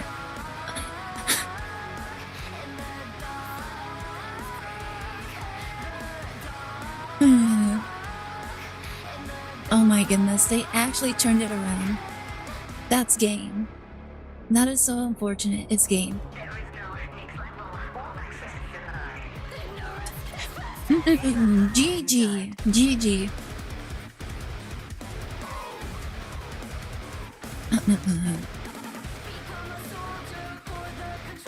Even if I got my other High Dragon, I still wouldn't be able to do anything. That's GG. Good game. Good game. The field blower was the thing that won the game. Yeah, if it wasn't for the field blower, I would have won. Also, hi Super, how are you doing? Welcome to the stream. Yeah, unfortunate they got the game-winning kill right there. If they didn't have that, then I would have won, almost no matter what. Good game. Very unfortunate that I didn't get any of my other, like, more meaningful draw cards in order to set up my back row. Hope you're doing okay. I'm doing okay. Much better than I was last week. Than the week before, because, like, our ace, she went out. But that time during the AC was absolutely a nightmare. But yeah, now our AC is perfectly fine, I think. We haven't had any problems at the very least. Uh-oh.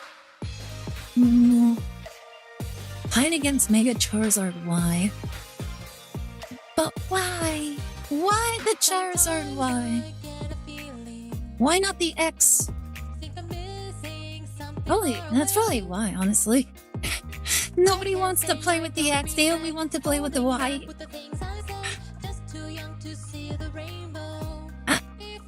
Uh-oh. Should I be concerned about that?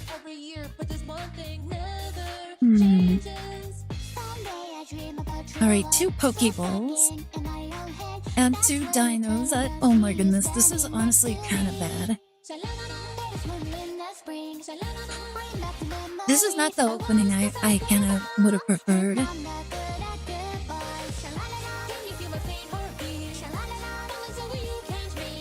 Wait, we both opened with 2 Pokeballs? That is so funny. That is so funny how we both opened with Pokeballs. Like two Pokeballs each. Oh my goodness.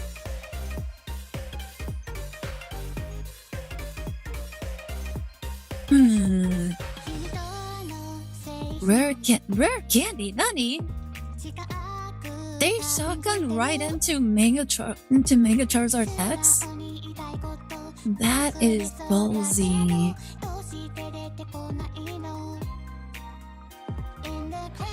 Wow. Okay. What do I do? I don't think there's anything I can do. I think we lost this one. I'm curious to see because it usually says potential earnings limitation. Oh, that's not that big of a problem for us since we don't really earn anything off YouTube. I think that's one of the reasons why we're doing pretty okay in terms of like the whole content block thing. Like, we don't have that problem. Might have Rainbow Cave and Flame Patch. I mean, they already had the Flame Patch. I think they're fine. Yeah, this is really bad. We just don't have anything. Oh my goodness. The only thing we could possibly do is just heal up all the way up to like perfect HP. Oh my goodness. Alright.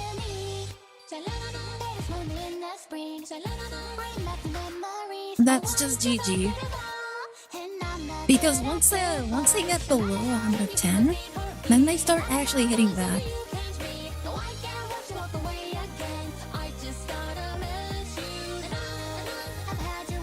I have to sacrifice a dino? If I can get a Hydreigon next turn, I might win. But the chances of that happening are so low. Like, it's just not worth depending on.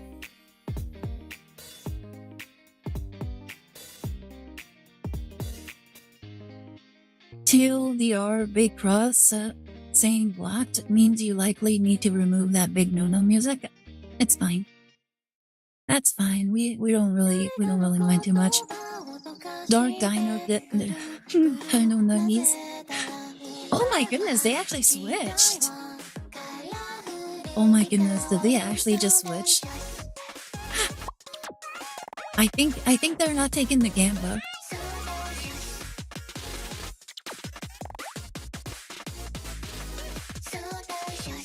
They're not taking the Gamba, guys. Alright. Oh my goodness! They were right! They were so right! Oh my goodness, I can't believe it. Alright, I'm gonna put it on this one over here. And then I might as well just try and draw two and see if I can get anything. Deceptive Needle. Ooh.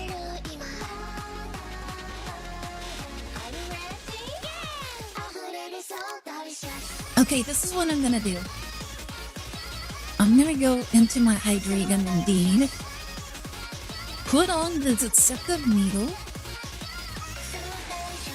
Equip Roaring Unison.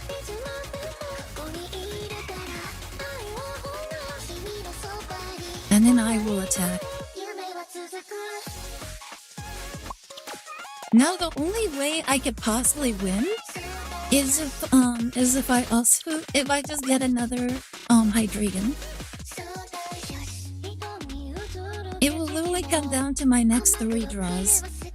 Because I do have a professor's research. So if I can get a rare candy and another Hydreigon, I win.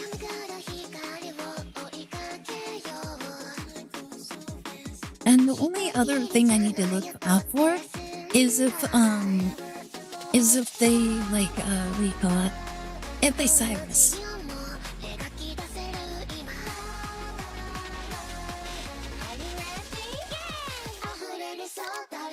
Okay, professor's research. I have the Bombardier.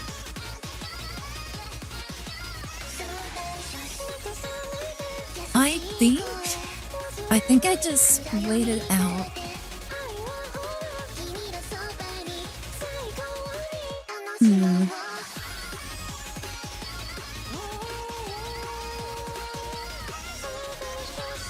Alright. Let's go with that. I'll just leave my Hydreigon as is and poke.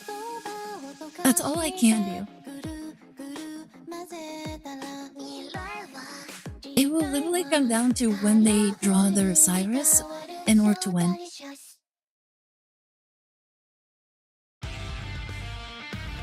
I do have a copycat, so hopefully they don't play any cards. If they don't play any cards, then we have the highest chances of winning.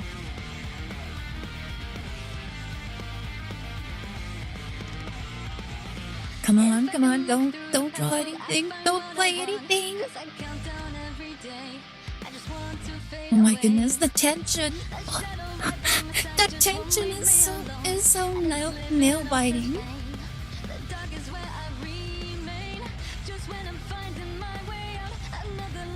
I checked 3 bugs recently on YouTube that's only geo-blocked in Russia and Belarus. No! Oh my goodness, alright. We have 4 cards in our deck. Rare Candy, Hoopa, and Cyrus. Unfortunate. That is not what we needed. I might be able to buy time if I just go into my Hoopa. I have 2 cards left.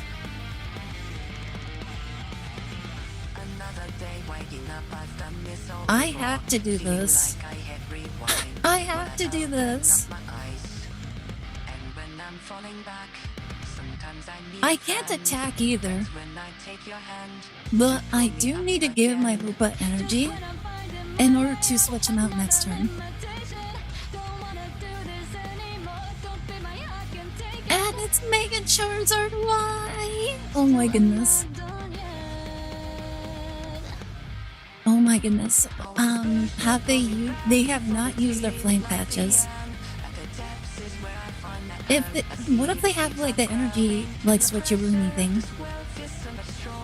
I have my Cyrus. I just need to draw into my I just need to draw into my High Dragon. No, they had exactly the switch. Oh my goodness, who plays the Switch nowadays? That is ineffable. I can't believe it. They did use one earlier, they did? I didn't see that. Oh my goodness. Oh my goodness.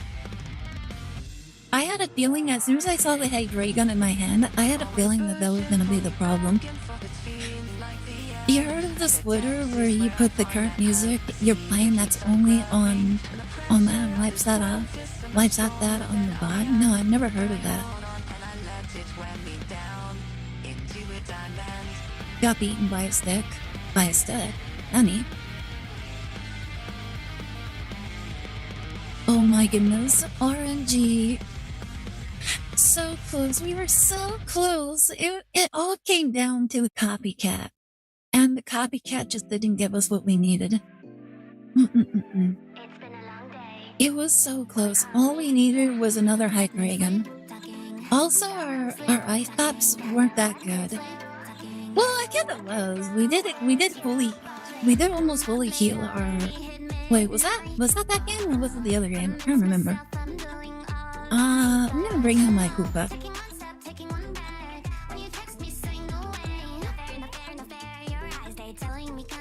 Heidi! Oh, Nani! They're playing Flygon! Oh my goodness, I was not expecting to see Flygon.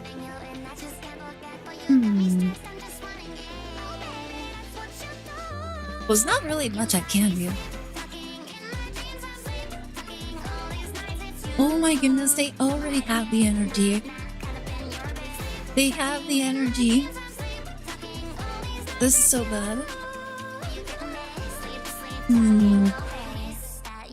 Alright, let me use my Ice Pop. Mainly because if I keep it, that's fine. If I don't, then it's also fine. Oh, thank you so much for your stretch break.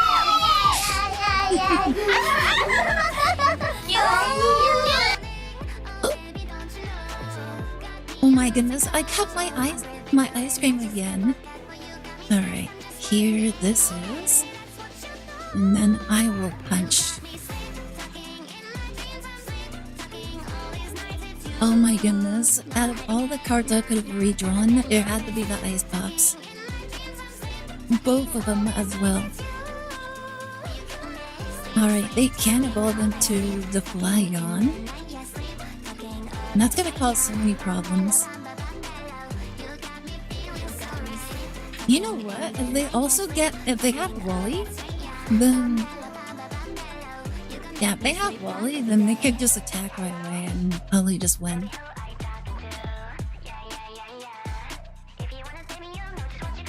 Yeah, they might have game already. Flygon's so strong. Oh no. Well, at least they didn't use Wally. It wasn't Wally, so we might have a chance. Gumi?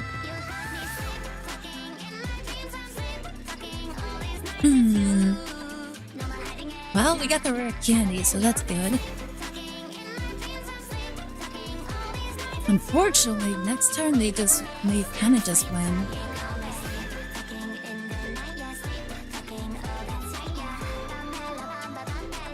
Well, they still win because I'm gonna get hit.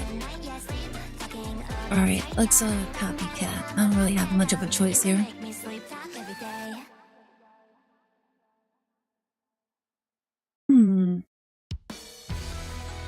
I might as well put out my Mega Absol. And then I will attack. Like, my Hoopa's gonna go down anyways. Like, there's really nothing I can do.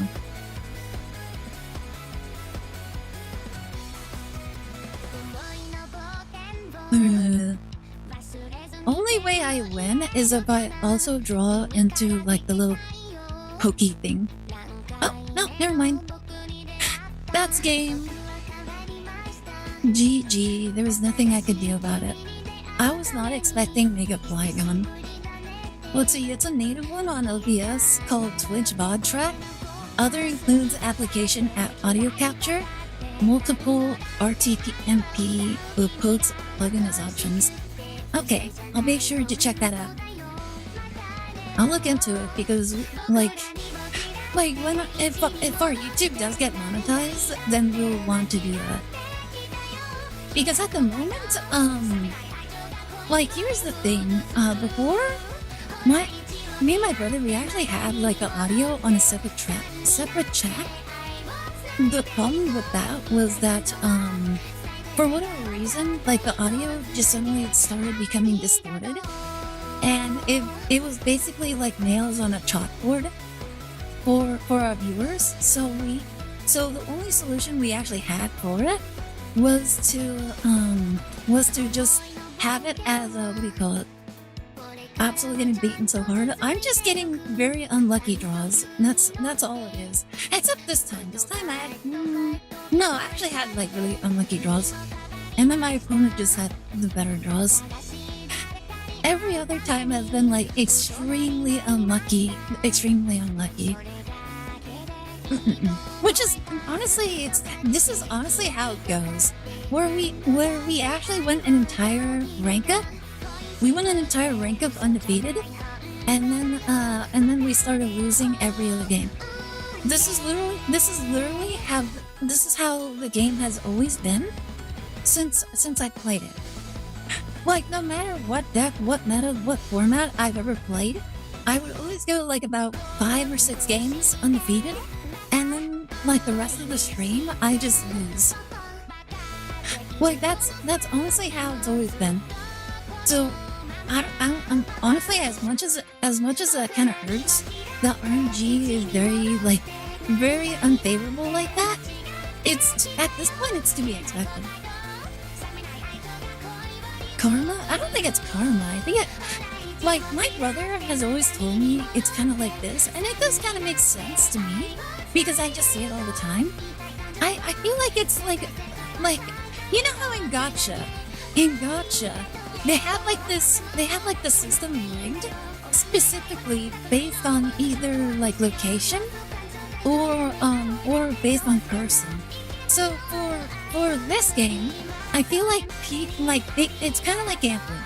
where you win a couple of games, they give you free wins, and then they make you lose and kind of convince you to continue playing. Like I think that's kind of like what the system does, where no matter what deck you play, it could be the most consistent deck. Which in Pokemon Pocket with 20 cards, 2 cards each, the consistency is a lie. Like it can be the most like profoundly consistent deck you've ever played, and it'll still break. And I think it's more of a system design than it is like a probability design. But that's just a like a conspiracy temple hat theory. We'll go bike now, so I will alert. Thank you so much for the alert. Have fun on your bike. Make sure to get your gains. I don't know if that's the right word. Have fun though. Be safe. Stay away from all the people. Like I was gonna say a specific race, but I'm like, I think people are just a little bit more fair. Just stay away from people in general. I think that's just a good policy.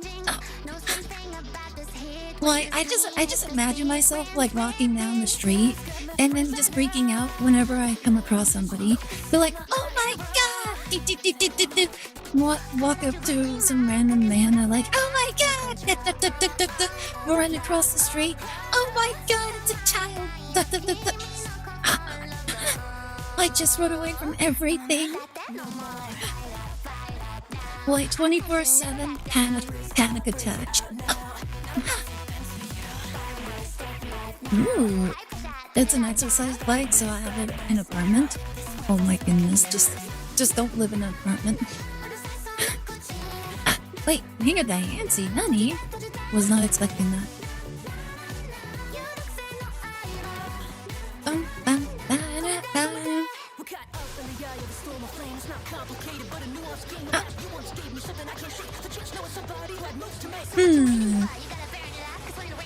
So what are you going to do?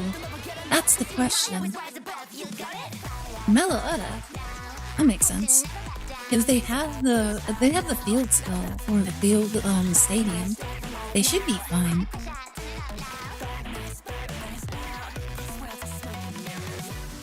Unfortunately, YouTube is doing the update to partnership program, which you have to have 8K hours watch hours within the last 365 days, or 20 million shorts views. What? I wonder if we can do that.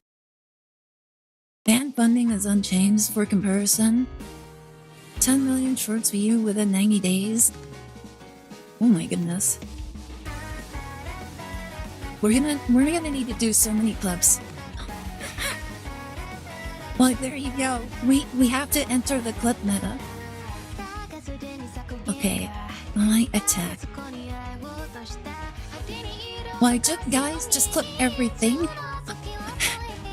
Just compulsively clip everything now. Like we'll just post every little clip that we have, like once every day, just for the clip part. Oh my goodness, just how loud would that be? It's just pure nonsense, just short after short. And we'll just label each one trash short. Like every short that's not like meaningful, we'll just label as trash. And then every other short that's actually worth something, we'll just delabel. We'll actually have like a meaningful like title for it. Oh my goodness. What should I do here?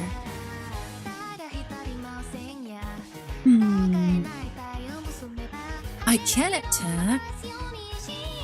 You know what? I'm just gonna do this. If we can get rare candy.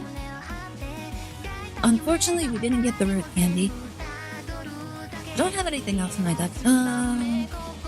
I'll just put on my Mega Absol and then just attack. And still have to get 1K subscribers. Oh my goodness. Hopefully we just keep spamming, like people will eventually just subscribe. Like, we don't even have that many subscribers, do we? How many subscribers do we have? I don't think we have that much. Last I checked, we had like, what, 50? Oh my goodness, we have 107? I thought we had way less.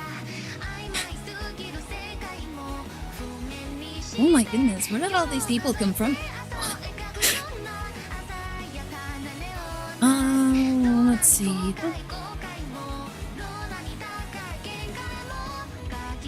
Wait! Oh my goodness! Oh my goodness, we already win! We already win! Oh my goodness, I can't believe it.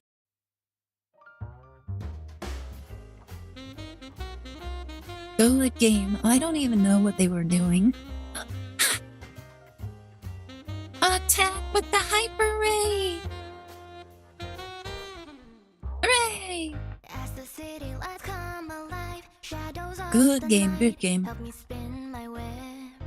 You know what's interesting about the Mega Flygon thing? They actually won without using any of the new support. Like, it was just pure Mega Flygon, and they just won with just that.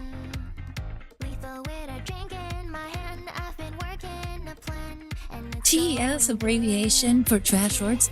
You know what? That could also work.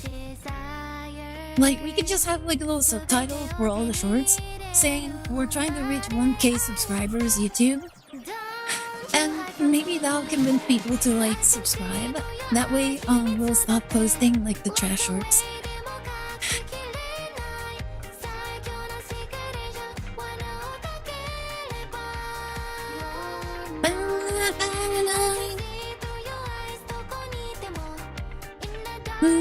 Give me a second.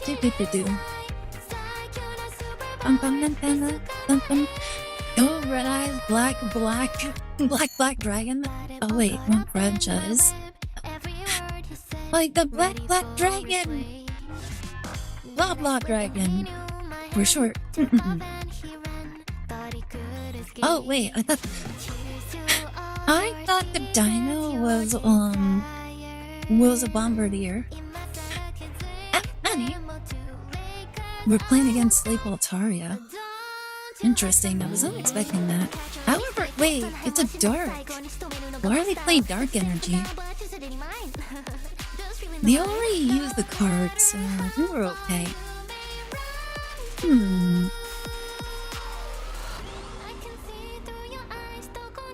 Oh, Absol.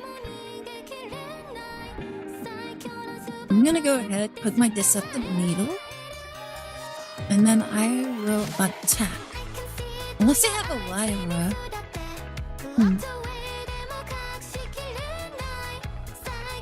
The nice thing about the needle is that we basically, not the sleep scan, it pretty much is. However, I am a little curious. What are they playing? It's not Mega Altaria. It can't be the Mega Altaria.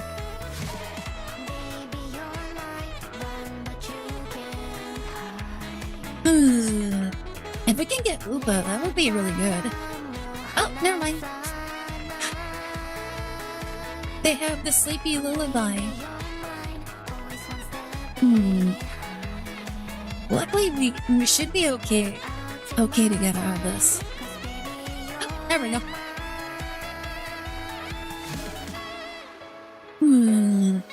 Let's see, can we get Bombardier?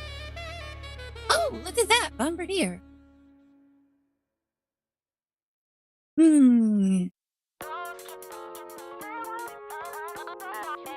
Oh my goodness.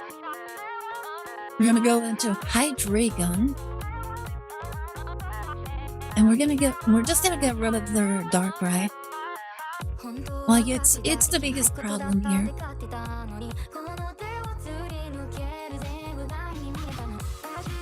And then we do get to stat next, whatever card comes next.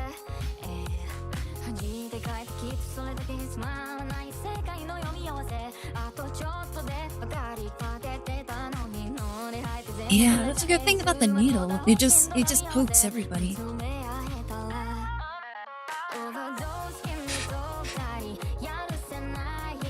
Oh, they're playing Sleep Darkrai, literal Darkrai.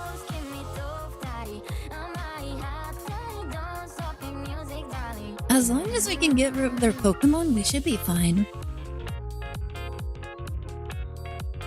Let's go! No sleep. There's no sleep for the wicked. Oh my goodness. Copycat? Nani?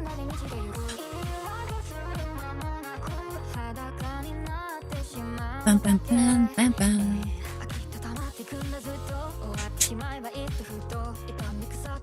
I wonder if that was their strategy. One Darkrai EX and one regular Darkrai.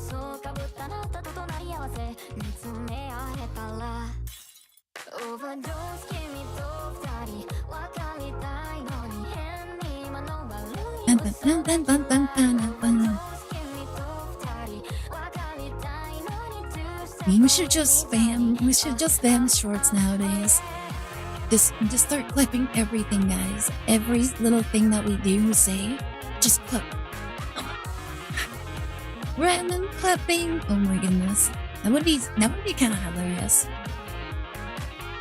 You know, Twitch does have like this little thing where like it just takes up like clips or something. Like I don't know. I think we were supposed to say Twitch clip that or something like that. I don't know.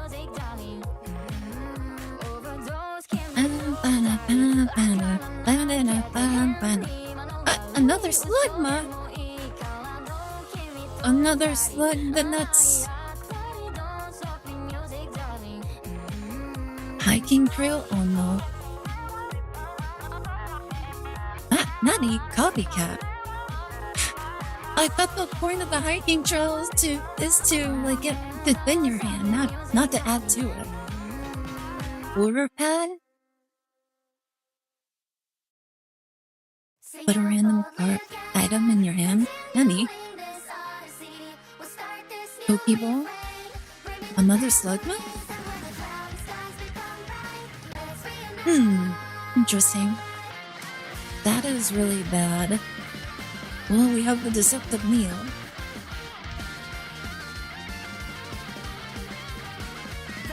Oh my goodness, this is so bad. They probably have another like copycat or something.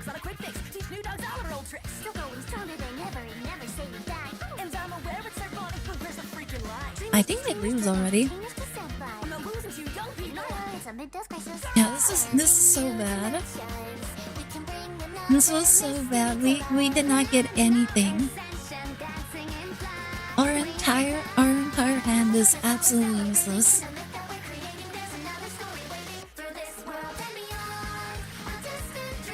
Spitfire.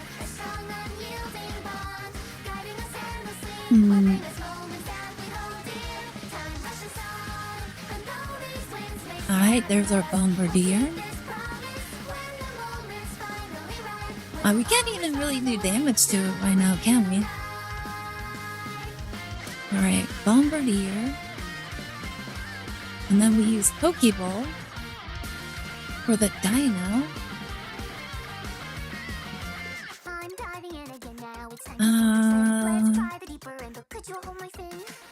Like, our Dino might actually fall here. I might as well just keep doing this.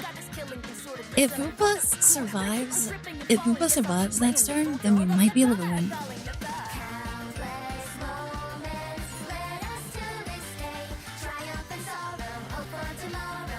Well, we're basically...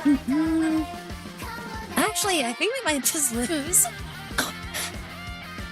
Well, we might just lose. It depends on how this goes. If they heal, it might just be really bad. Not only that, but if they had the flame patch. Oh my goodness, it hit everything. Okay, well, we have our Candy.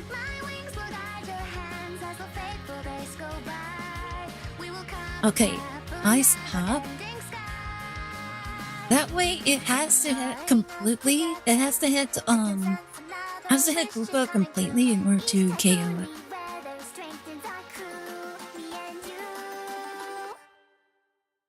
Okay, that's fine. Now we can go at Copycat. Another lucky ice pop.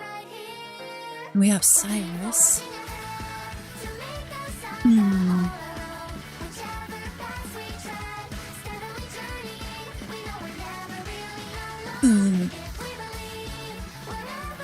I can go into Dynamic Punch. I'm just gonna do that. We're gonna get rid of the Macargo. I have the highest chance of winning.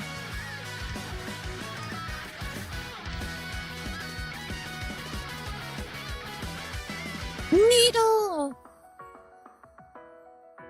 Okay, that one, how much did it have? At 120, oh my goodness. That is so bad.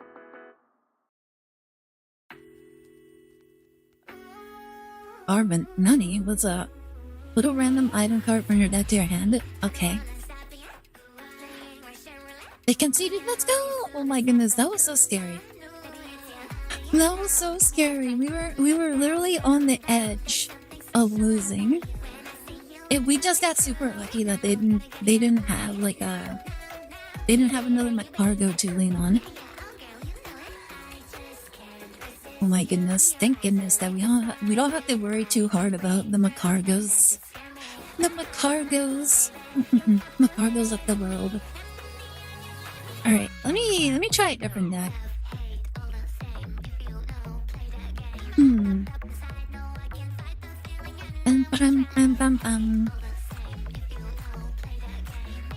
Oh wait, what was I think it was this deck. Yeah, it was this one. I saw that people were playing this one. It's Altaria with Rayquaza. I'm kind of curious to see how well it does. How well it's gonna do. Like, it does seem interesting. It's supposed to... How does that Altaria work again? I just remember it's like, oh yeah, if you have 2 different energy on this Pokemon, then you get a bonus. Okay, looking okay so far. All the same, if you will be game.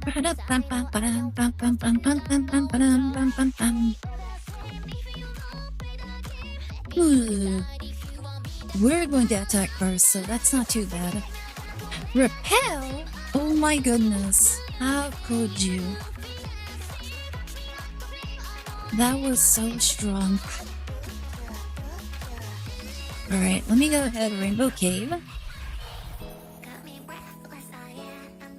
Then I will Pokeball. Another Swablu.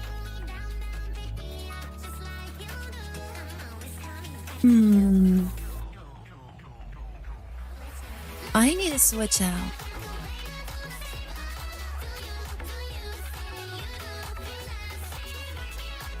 No, I wanna keep that one. That Altaria, that even Mega Altaria do. No, the Mega Altaria is psychic. It would never work with Rayquaza.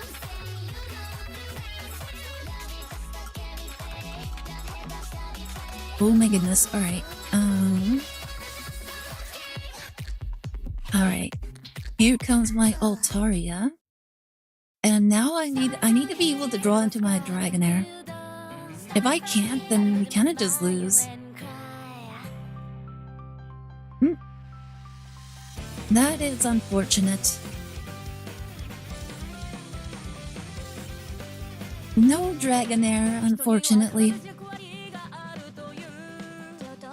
I think we just lose this one. We just didn't draw like the cards that we needed in time. Like, they're too far ahead.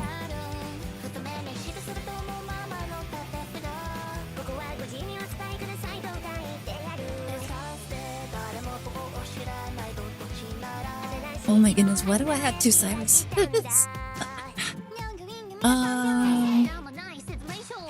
Oh my goodness, I don't have a lightning energy. Where are my lightning energies? Oh my goodness, this is so bad. Oh my goodness, everything that could go wrong is going wrong. Like, I had a lightning energy at the start of the game, and now I don't. Why can't I look? Yeah, I had one at the start of the game, and now I don't have any. This is really bad. Everything that could have gone wrong went horribly wrong in this game. Oh, that's smart. Maximizing the amount of damage that it does.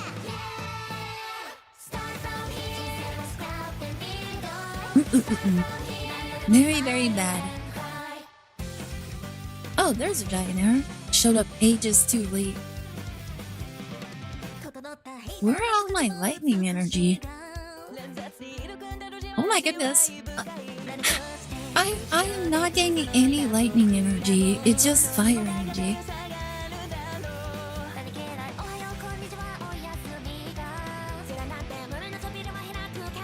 Very unfortunate. Everything showed up way too late.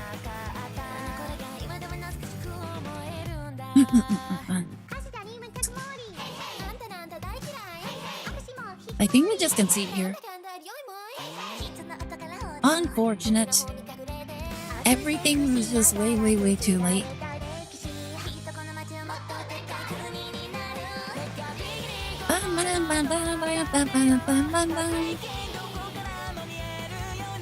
Also, what do I have two Cyruses?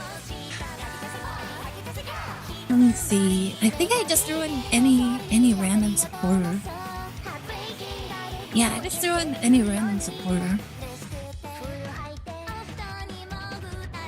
I don't know why. I thought I saw I threw something else in there.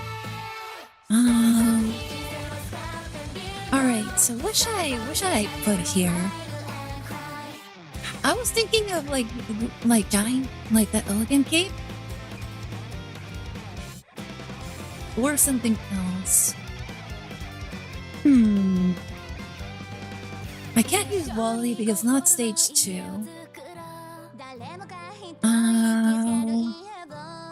You know, I could put. That would be a really funny like tech for Altaria, so I can use like the sleep.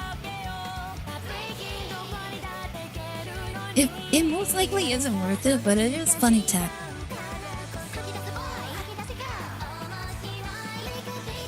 Oh, you know what? I can put in an ice pot.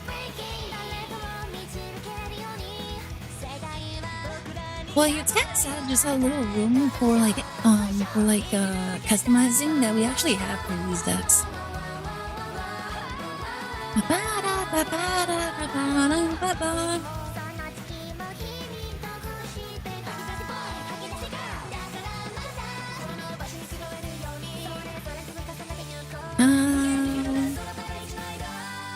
Also, they just started off really, really strong with the switch, the repel.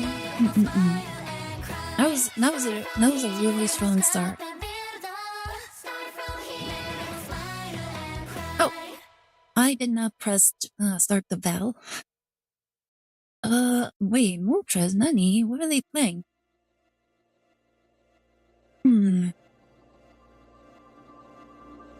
Let me use my professor. Ooh. Okay.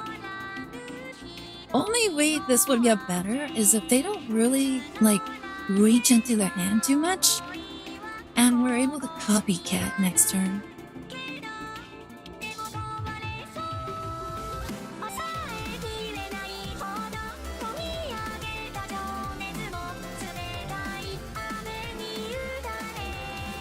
If we can get a rainbow cave, we'll be in a pretty decent position.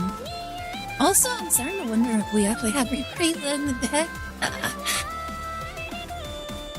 Oh, Nani! Oh my goodness! This is a crazy opening. All the Dragonairs. Oh my goodness! And we get 4 new cards. Oh my goodness. Unfortunately, we didn't get it's unfortunate we didn't get what we needed. No no rainbow cave, sadly. However, we do have both energies, so when Altaria goes down, our Rayquaza will be able to get superpowered.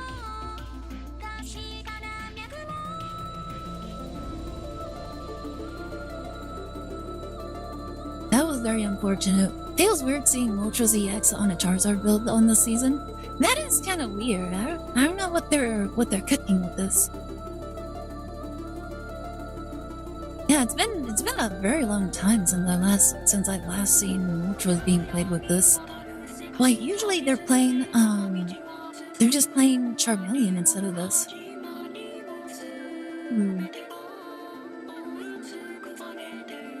Well. It is what it is. That's unfortunate. We don't have Rainbow Cave. If we had Rainbow Cave, we would be going really crazy with the Rayquaza right now. Which is they're playing Mega Charizard X. Honey.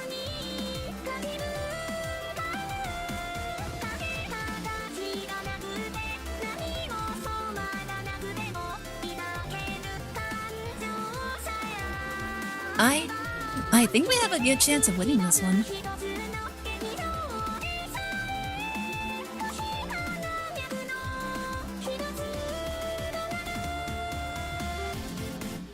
Yeah, we have really good situation going on here.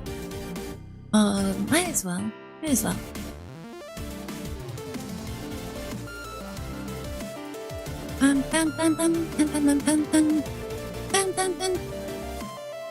Yeah, because next turn, we'll have 200 damage for our Rayquaza. So much for the Rainbow Chain. So there you go. It's down to 120.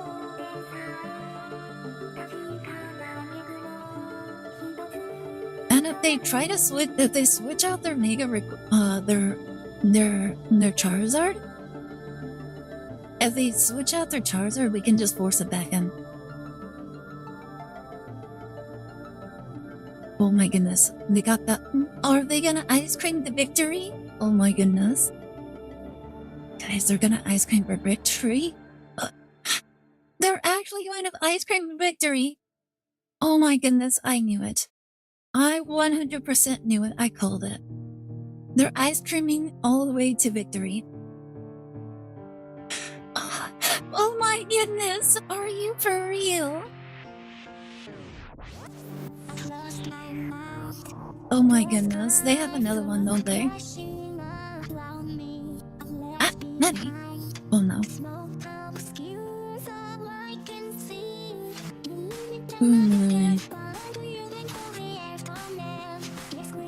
I'm gonna have to go with my Mega Rayquaza. I have to, I don't have a choice. I need my Dragonairs.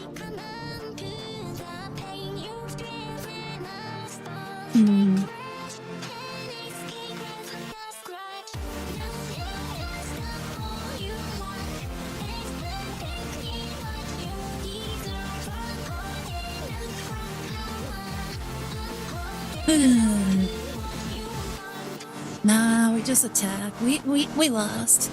The Rainbow Caves just like last time we just didn't get our setup right. And this time we just couldn't get the Rainbow Cave.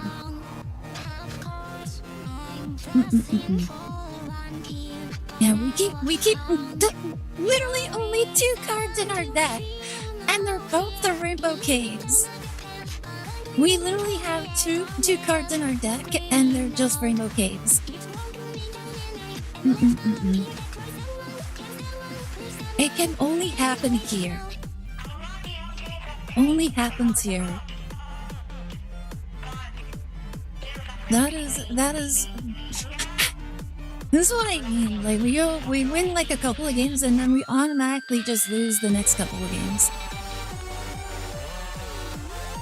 Like I feel like it's like just foregone conclusion, where you like the first couple games you play you just win, and then like either you win like 2 to 4 games, and then you have to lose 2 to 4 games, and then it's just an endless cycle of that.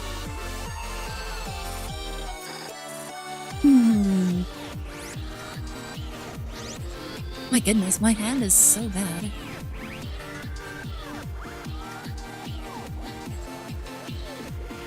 Lord Wario, interesting. Yeah, we get. I have a feeling we're not gonna get Rainbow Cave this game. Bum, bum, bum, bum, bum. If it's not one thing, it's the other. Ah, Natty, wait, they're playing Helios.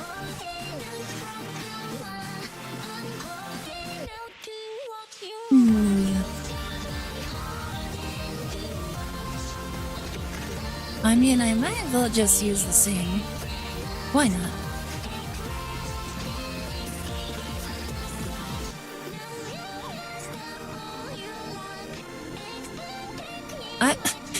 I'll be honest, I was not counting on the sleep to last at all.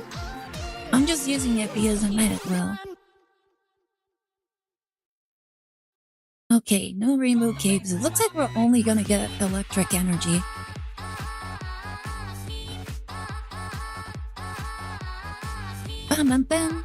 Like this is one thing I didn't really like about this deck, is that you're fighting 3 forces in this game.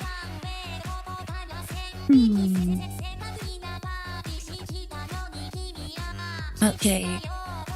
Let me go ahead, put it on here, and then we just sing.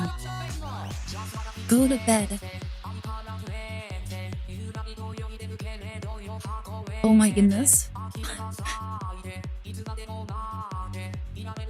Sleep no go.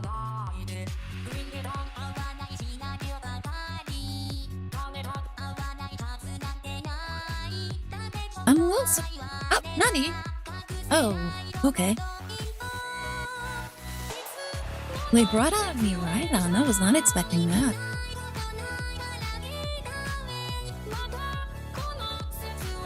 Huh. I actually was not expecting him in right on. That's fine.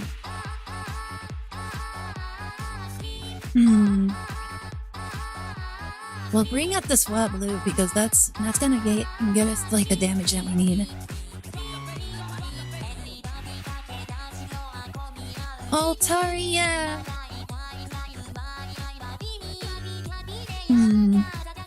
I might as well. Attack!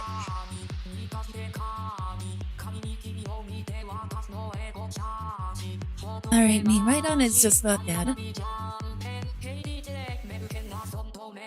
It depends on what they do next.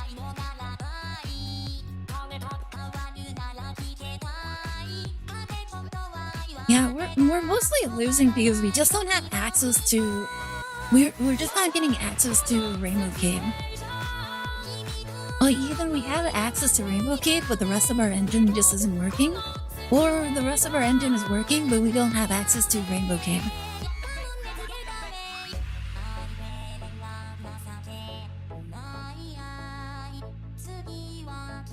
No Rainbow Cave. Ready for part 2 of the IGN? Oh yeah! Well, we can totally do that tonight. Thank you so much for the hydrate. Very much appreciated. No! Kidding you. It's fine. At least we got rid of the Miridon. The next part is getting rid of everything else. And unfortunately, since we didn't get the Rainbow Cave, we have no way of like powering up our Mega Rayquaza enough. Oh wait. Yeah, there's nothing we can do. Because they can just, well, actually, we might be able to win. I think we might win. We might actually win this one.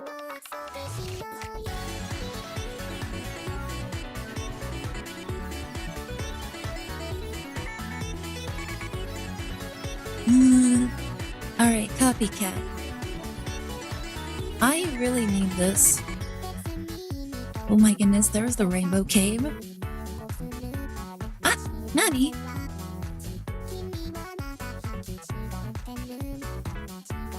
I might as well do it now. Alright, let me Pokeball. Another Dratini! I'm going to destroy their hopes. I'm going to destroy their hopes and dreams right now. Because right now they think they're gonna survive. Oh no, I have to make my field lower.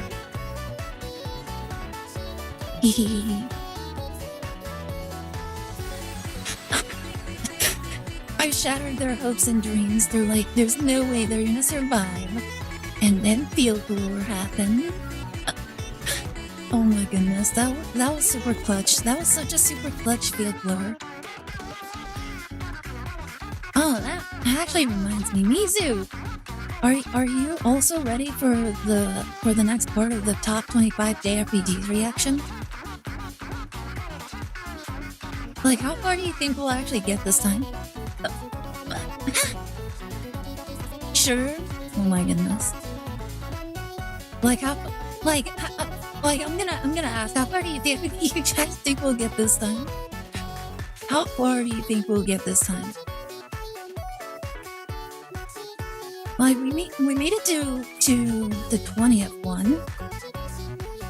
3 minutes. I mean, come on, we made it 7 minutes last time. I'm pretty sure we can make it further than that.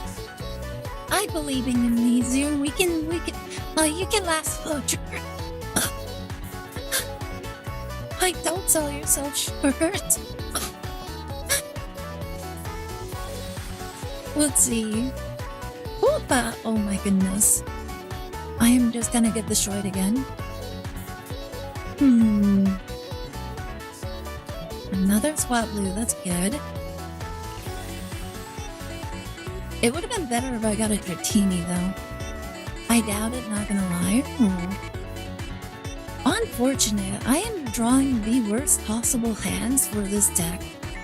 Like, the best possible hand would include, like, some draw cards, such as Copycat, which I do actually have, and Rainbow Cave. I absolutely need, like, access to Rainbow Cave. Otherwise we just get cooked. With no contest. Oh, we got Dratini. I might as well bring out the Altaria. Yeah, quite a bit of cards, so might as well try and get like Rainbow Cave. Ah, it gave me 2 Rainbow Caves. Oh my goodness! All right. It's actually good that I start like milling my energy because I don't have access to electric. Oh, there we go. Now we do.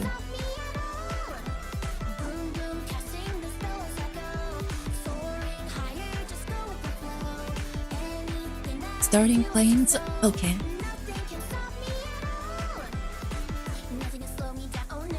I mean, I already have access to my electric to one energy. That should be good enough.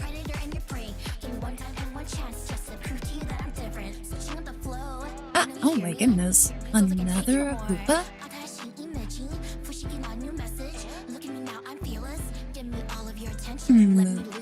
Oh, they're taking on my Dratini.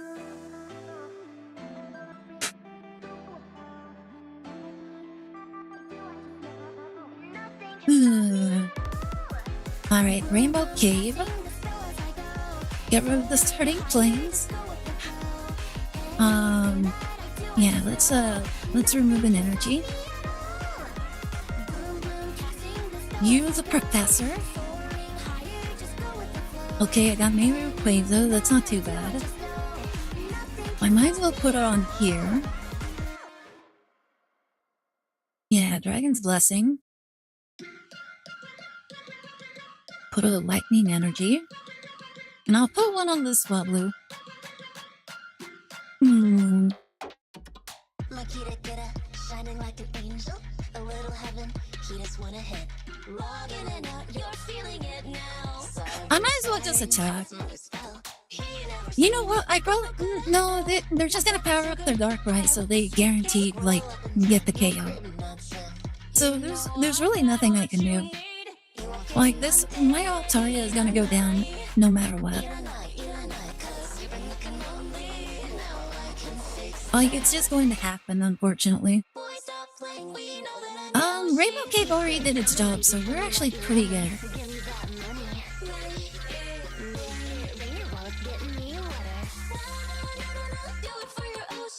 Be aggressive? I am being aggressive. There's nothing I can do though. Like until they get rid of one of my Pokemon, there's really nothing I can do.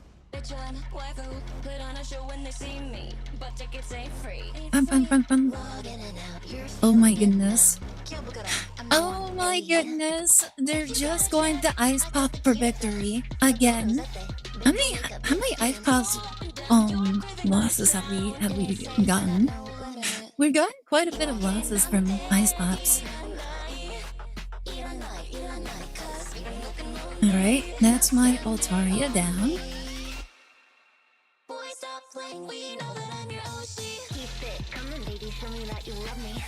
Alright, there's my Swablu. Alright, let's go ahead, Professor. Let's go! We have Dragon the Air! Dragon the Air! Let's go. Alright. I will retreat. Bring out my Mega Rayquaza. And now we can go ahead, put in the energy.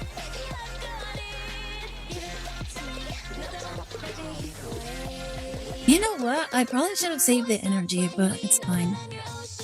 Alright.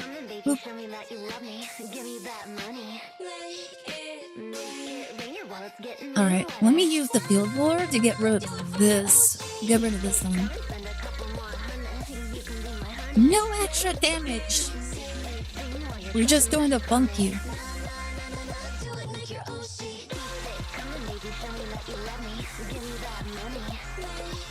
Now we can pretty much KO almost anything. The only thing we have to be worried about is a Cyrus.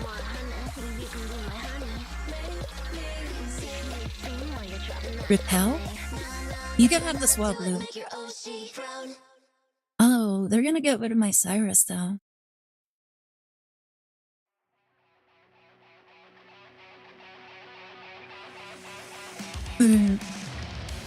Yeah, unfortunately, they're gonna get rid of my Cyrus. Well, actually, I do have another Cyrus in my pack, so it might not be the end game, like the BL end game.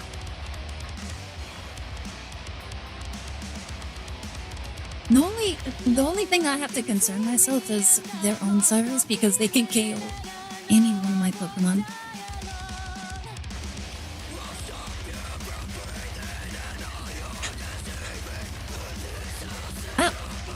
I thought I had another Cyrus. Never mind.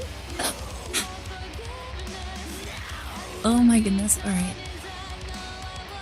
Yeah, they have a Cyrus they haven't used yet, so they just win here.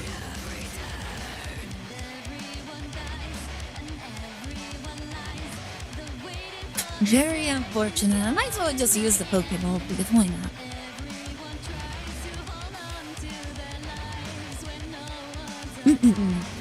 Yeah, the Darkrai ping is gonna be annoying. Yeah.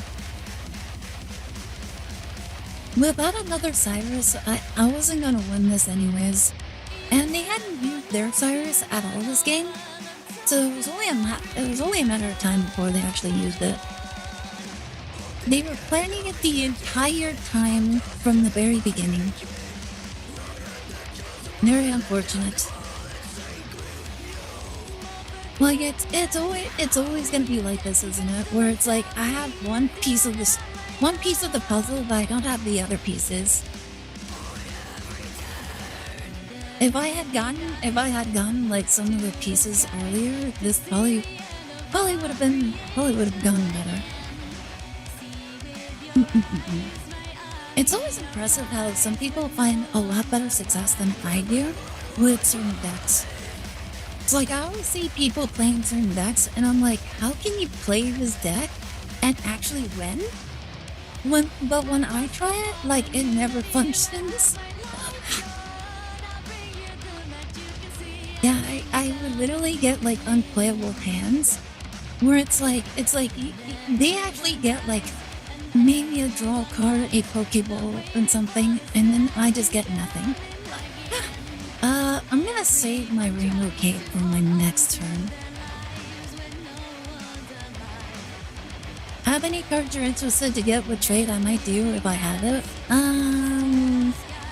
Do I have anything? I think I'm missing some cards, but I don't remember which ones.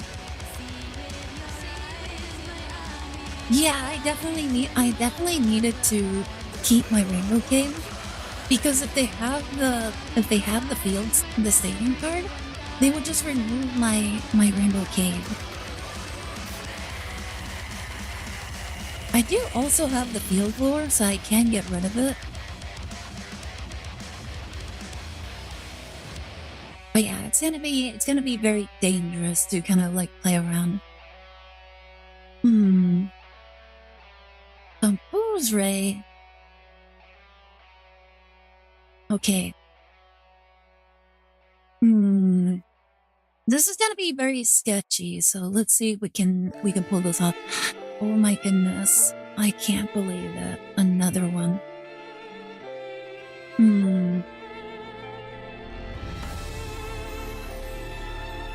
Oh, I can't do that.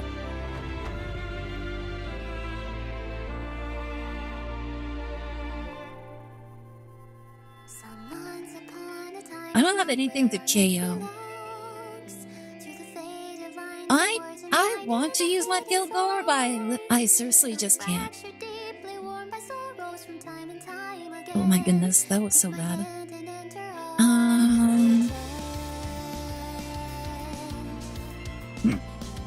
Why can't I do that? Oh, it's because it's not a dragon, that's why. I might as well try to put it to sleep. Field battle is interesting because it's really down to how much usage you can get before they start dealing with it. Unfortunate. The hand that I threw away was actually much better than my current hand. Wait, what? Nutty? Watermane? What kind of shenanigan is this? Oh, they win. They win. They won so hard. They won so hard right there. There was no way I was winning out of that one.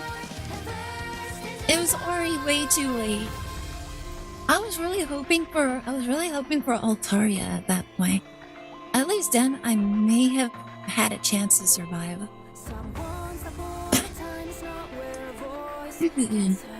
Like, that was the gamble. It really came down to whether I could draw Altaria or not.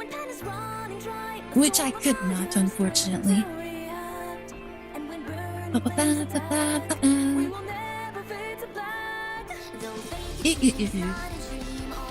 Alright. How many games have we won with this deck? I think it's only been like 2 games, I think. Has it only been 2 games or has it been more? I feel like it's only been 2. How many games? Like 8 now? Either 6 or 8. I'm losing count. I'm gonna hang on to my Rainbow Cave. Oh, that's actually a really good combo right here. Okay. Not too, but wait, what does this do? Oh no. So they have a double copycat. That's scary. That is so scary. They have a double copycat. Roku Nani. Oh my goodness. Wait, Nani? Oh my goodness. Old Amber. Old Amber and the rock things. That is terrifying. Fortunately for us, it's not gonna hurt us too badly, I think. I could be wrong. Okay, yeah, they put copycat on us. That is, oh my goodness, that is so good. Okay, Altaria, Dragonair, and then we bring out our Rayquaza, and now we can use our Rainbow Cave, throw away our energy. Unfortunately, we did not generate a fire energy. We got the Swablu, but so now we can get the Dratini here.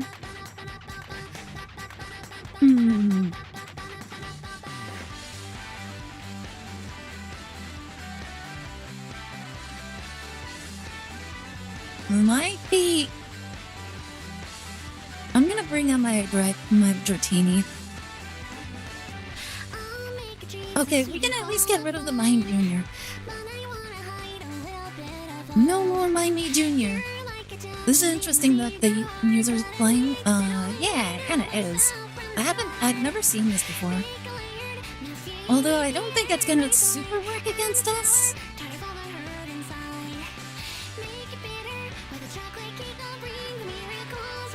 Like, we can... You know what? It might actually win them the game. I did 25 minutes. Honey. The active Pokemon can't evolve, which is already too late. We've already evolved.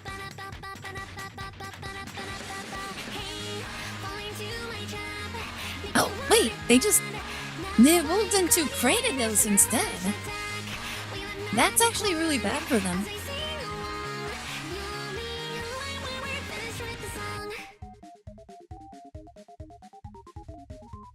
Yeah, that's actually really bad for them. We can KO them.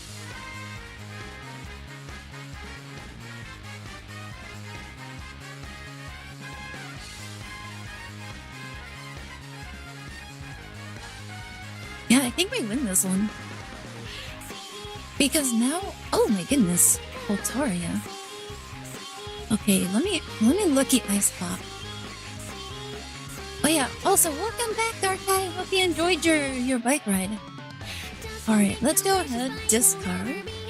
That way we can use this energy for ourselves, for the Rayquaza. Now we can Dragon's Blessing, put the fire on, and now we can KO the Cranidos. It was actually very fortunate that they evolved like that. If they hadn't done that, that would have been really good. Phoenix tomorrow? What happened?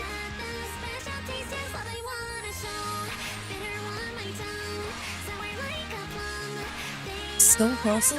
Oh, there's the Cranidos. Arena of Antiquity? That's fine.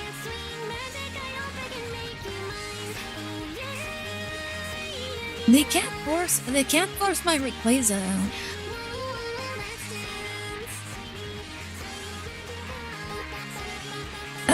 Yeah. Yeah, they can't force my Rayquaza out, unfortunately for them. They really just wanted to punch me really badly. Oh, the Ace Attorney! Yeah, we're gonna be doing the Great Ace Attorney tomorrow. It's gonna be fun. They conceded. GG. That was an interesting deck, though. Like, the fact that they decided to, like, tech in a Mime Junior for this is actually pretty smart. Oh, thank you so much for the stretch break.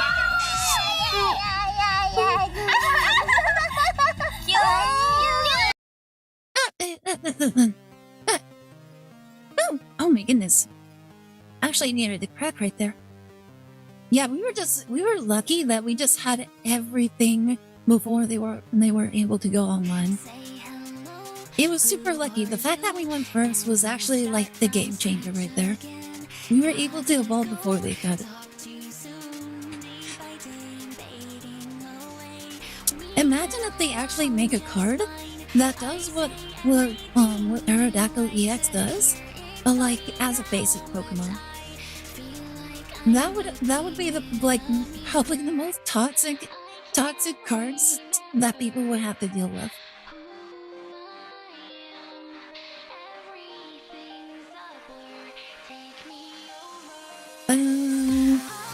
I become what you want. This is what you wanted. Why?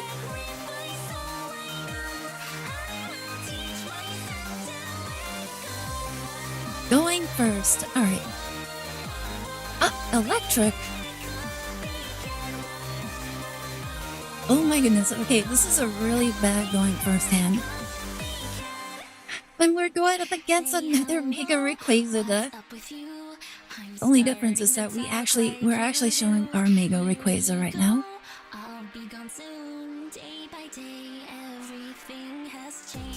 Oh my goodness, this is such a bad hand.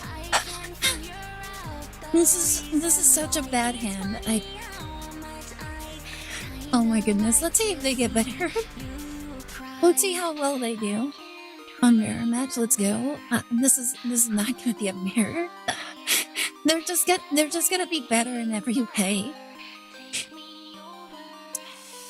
They're already better because they have a lightning and a fire already right off the bat. So they can actually attack. Oh my goodness. Yeah, this is not gonna be a mirror. They're just better. They're just better. Oh my goodness.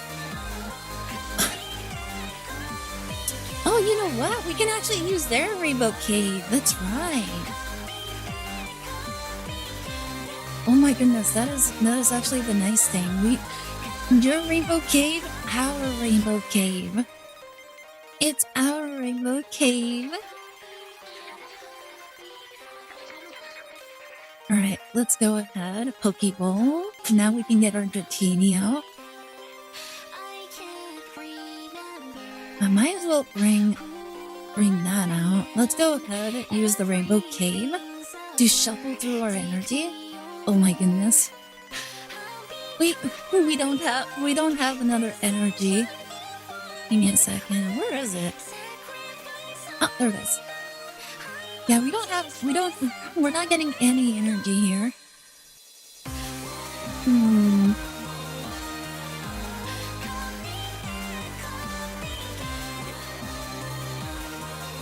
I'm just gonna have to retreat into the Altaria. Nothing I can do. Like we just have to sit back and just take it. Oh my goodness. This is not a mirror. This is not a mirror. Oh my goodness.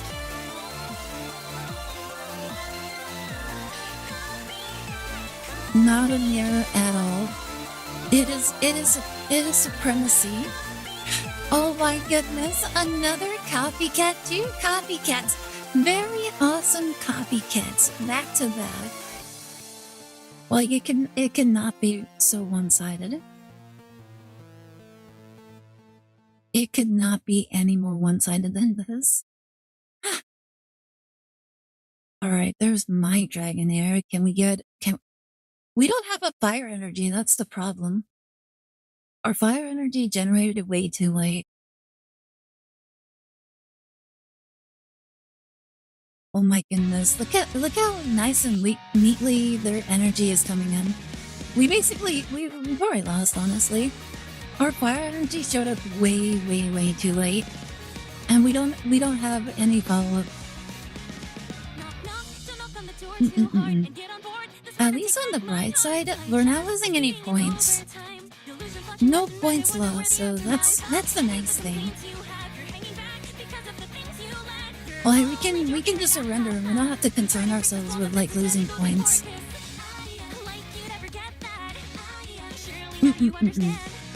Most lopsided mirror match I've ever seen. Like, they literally had, like, the most perfect hand in the most perfect situation.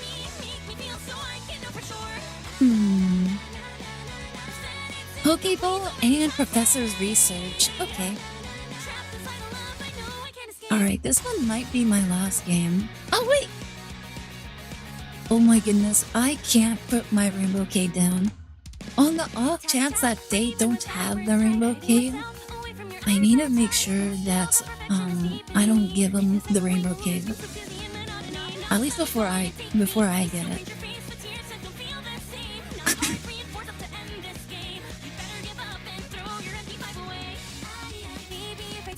Besides, putting in the Rainbow Cave right now is not really gonna help me. Is that Ranchi singing this? Yeah, it is! I love Ranchi. She's such a great singer. I like her and Julie Phonics. I've been listening to them for, like, 3 years. Years! Oh my goodness. Sorry. Like, it actually kind of hurts to say that.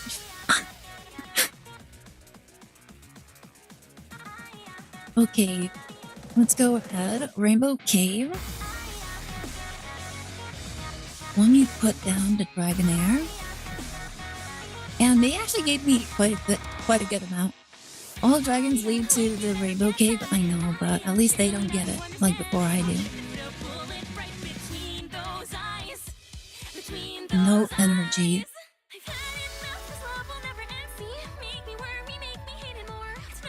Oh my goodness. Let me feel power. No energy for you. Wait, they're not going to get the energy. Absolutely no energy. You know what? I really should have played that way differently. Oh well. I keep forgetting Dragonair only benefits dragon Pokemon. Sightseer? Oh my goodness, Sightseer. I've been in and out of her stream. Now she acts like an auntie, which is kind of humorous. Yeah. Like, it's honestly kind of funny just how she behaves nowadays. Yeah, no energy for you. Only for me. Let's go. Oh my goodness, this is that was such a clutch draw right there. Oh my goodness, another Altaria. So good. Dragon's Blessing! Yeah, it was so good that I got rid of the Rainbow Cave. Because right now they can't attack with the gorging fire.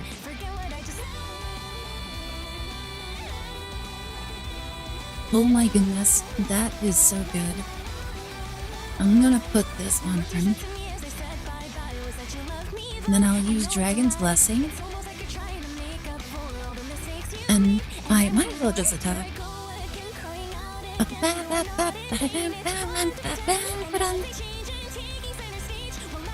Alright, now they'll be able to attack with their gorging fire, which is actually very scary. If it deals negative 30 damage. Oh my goodness, they're so excited to play the Rainbow Cave. I've been like keeping it away from them for so long. The whole board is just yellowish color, base, blue, fuchsia. Yeah, isn't it really nice?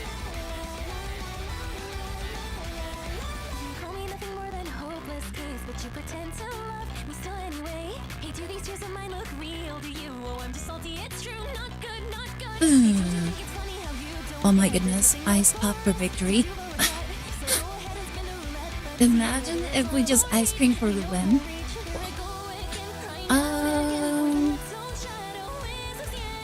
You know what? Hold up. Let's use the Rainbow Cave and get that fire on Altaria.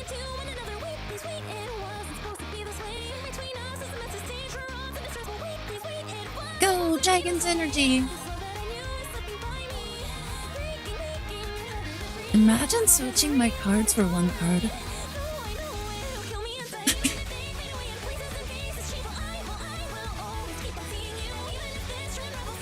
There's the Mega Rayquaza!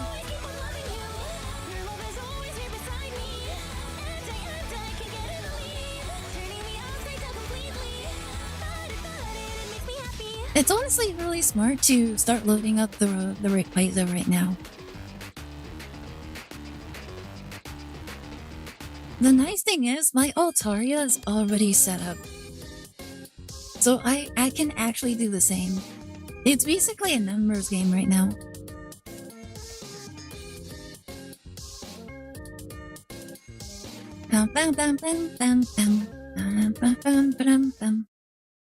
I really like that song as well. One of my favorites. Ah, that was my last card. A hopeless romantic all my life, surrounded by couples all the time. I guess I should take it as a sign. I'm feeling lonely. Oh, I wish I'd find a lover that could hold me. Now I'm crying in my room, so scared. I don't actually need to do any of that. But still I Just attack. gave a second chance to Cupid, and now I'm left here feeling stupid. Oh, the way you makes me feel that love is in me.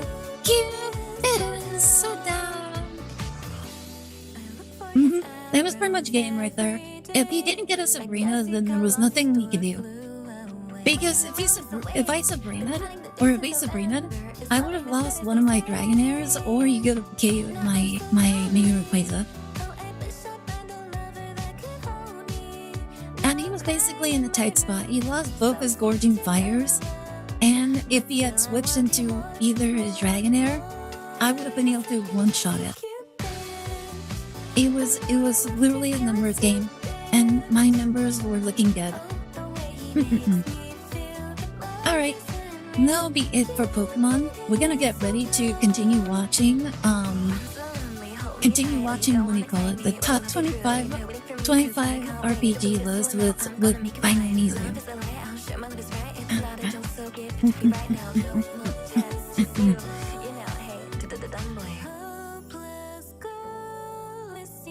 Oh, Nanny, what's going on? Did the game crash?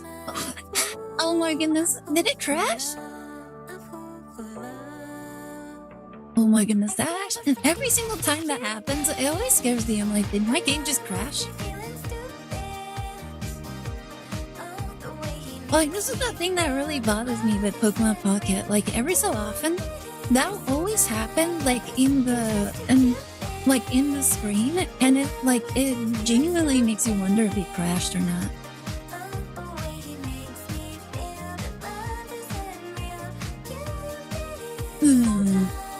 Oh, right, Subaru. Is there anything in particular that you're excited about for the next booster pack?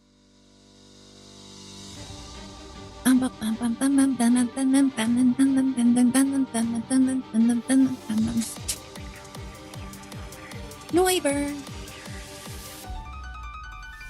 Team Rocket, blasting off at the speed of light. Surrender now, or prepare to fight, and fight!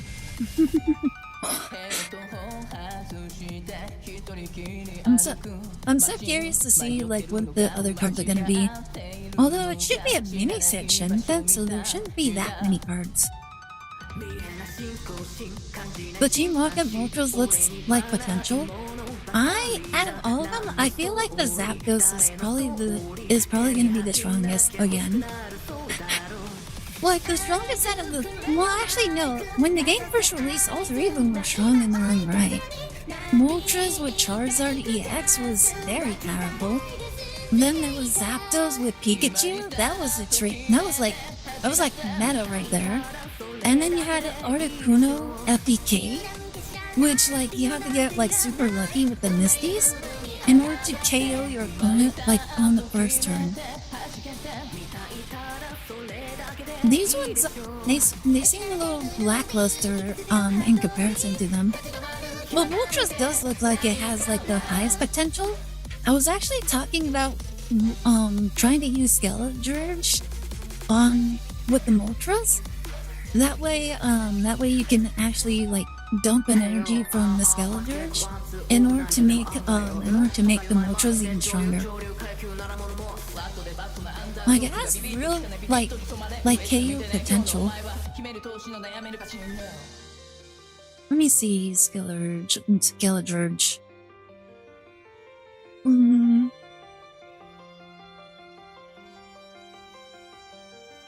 Let's see, you can discard 1 fire energy from this Pokemon in order to use this ability. Does 50 plus damage. If you have 2 of these on the field, then you do an extra 100 damage, so Moltres will do 230 damage. They also preview Team Rocket Eradicate. We're evolving it. Yeah!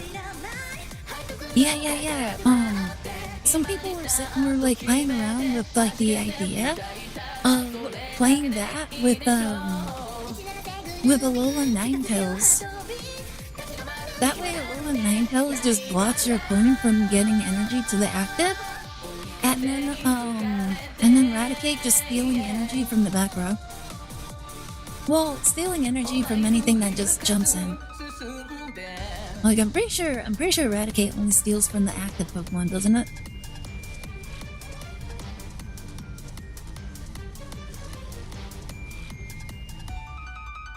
Let's see, Alola Ninetales. Boop.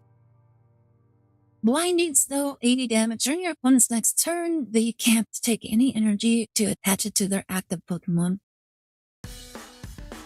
Actually kind of rude. Let me see. Eradicate.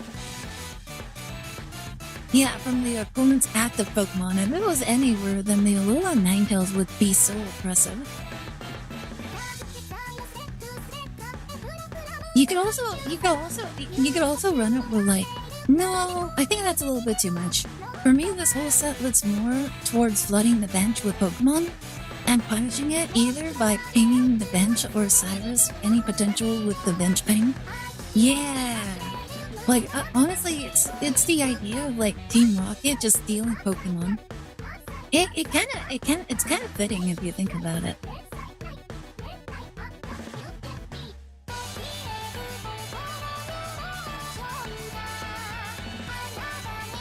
Like, it honestly fits like the little archetype that they have going there. I'm not sure what other thing would work though. The TR boss orders literally works well with Suicune. True! The only problem with it is that, if your opponent is, like, fielding all their Pokemon anyways, then it doesn't really matter, does it? Like, it would only... Like, I feel like that would be so much stronger if we were allowed to play more Pokemon than just 3. And not only that, but, like, most decks only really run, like, 4 basic Pokemon. So once your opponent, like, has fielded all of their Pokemon, then Team Rocket boss is kind of pointless. And then you have like decks like Macargo, who only has like just 1 Pokemon. So yeah, it's kind of a hit or miss kind of card. I think it really depends on what else they're releasing. But yeah, I don't know how effective it will be. So yeah, that's why I'm kind of like on the fence about the Team Rocket cards.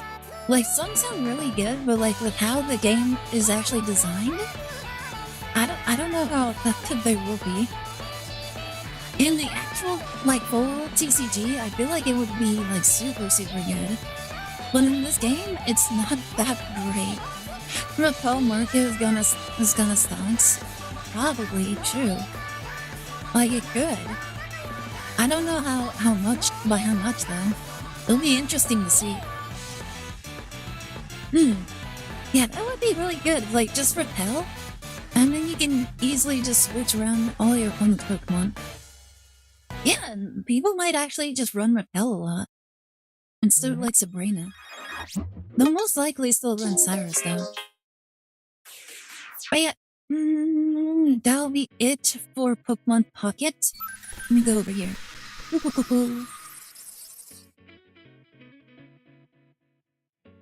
Ah! Oh my goodness. But yeah, we're gonna watch a video. Well, we're gonna continue one. Let me go ahead and close this. But yeah, if anybody was here for Pokemon, I very much appreciate you lurking. If you want to head out for this. But yeah, we're gonna be watching the top 25 like JRPGs that what do you call it? That IGN has picked out. So it's been interesting so far. Honestly, I don't even remember what do you call it? I heard Miss Juby Phonics intro. Oh yeah. Wait, that was indeed GB Phonics intro. It's such a classic. I love it. Let me see. I'm trying to get the thing. Oh, that is not what that was not what I meant. Ah, how do we get out? Oh my goodness! All right.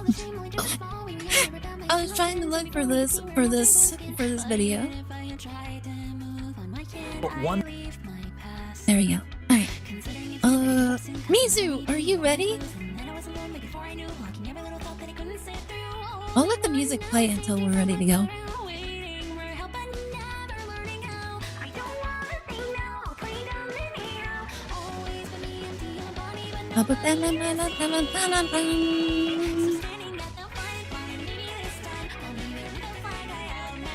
Professional trainer, let's go. Oh my goodness. Alright, let's see.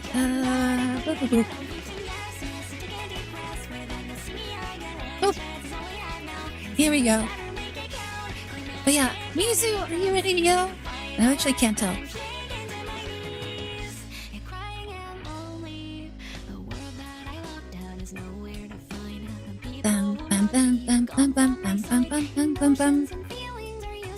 But yeah, honestly, I've always wanted to meet either Ruby Phonics or Ranchi. I always wanted to at least meet them once in person. Unfortunately, it never happened. I never had a chance to like meet them in person before. Like there was like a few times where there were some people I wanted to meet like at least once, but it never worked out. Either because like certain situations, like there was one time I actually had a chance to meet the voice actress Lindsay, the voice of Ruby. Ruby, I actually had a chance to meet with her once, but the problem was that the line was super long, and my sisters wanted to go other places, so I kind of had to go along with them. And by the time we came back, the line was already gone, and Lindsay was already gone too. And I'm like, oh, I wanted to meet her. I wanted to get a signature. And then I think she was gone for the rest of the convention. I think she either left or she just didn't return or something. I don't know. So it was such a shame. I never got to meet her. And then there was a bunch of other actresses and actors that I wanted to meet.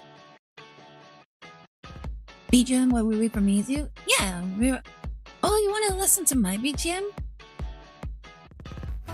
Like, do you really like the BGM that much?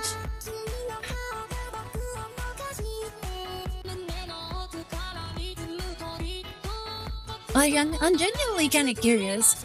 I'm wondering if people like my BGM more than anything else. In case anybody is curious as to what the BGM is, here. Ah. Hi, that's my BGM. Alright.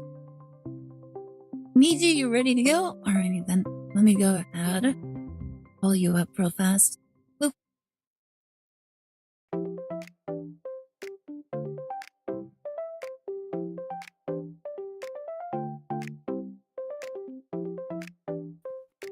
Hello. Hello? Oh, there you go. I was about to say, I'm like, wait, did you say something? I couldn't hear you. Oh, yeah, I'm here. Sorry if my voice is a little low. No, it's okay. How's the voice for chat? Are you guys able to hear me, Zoo?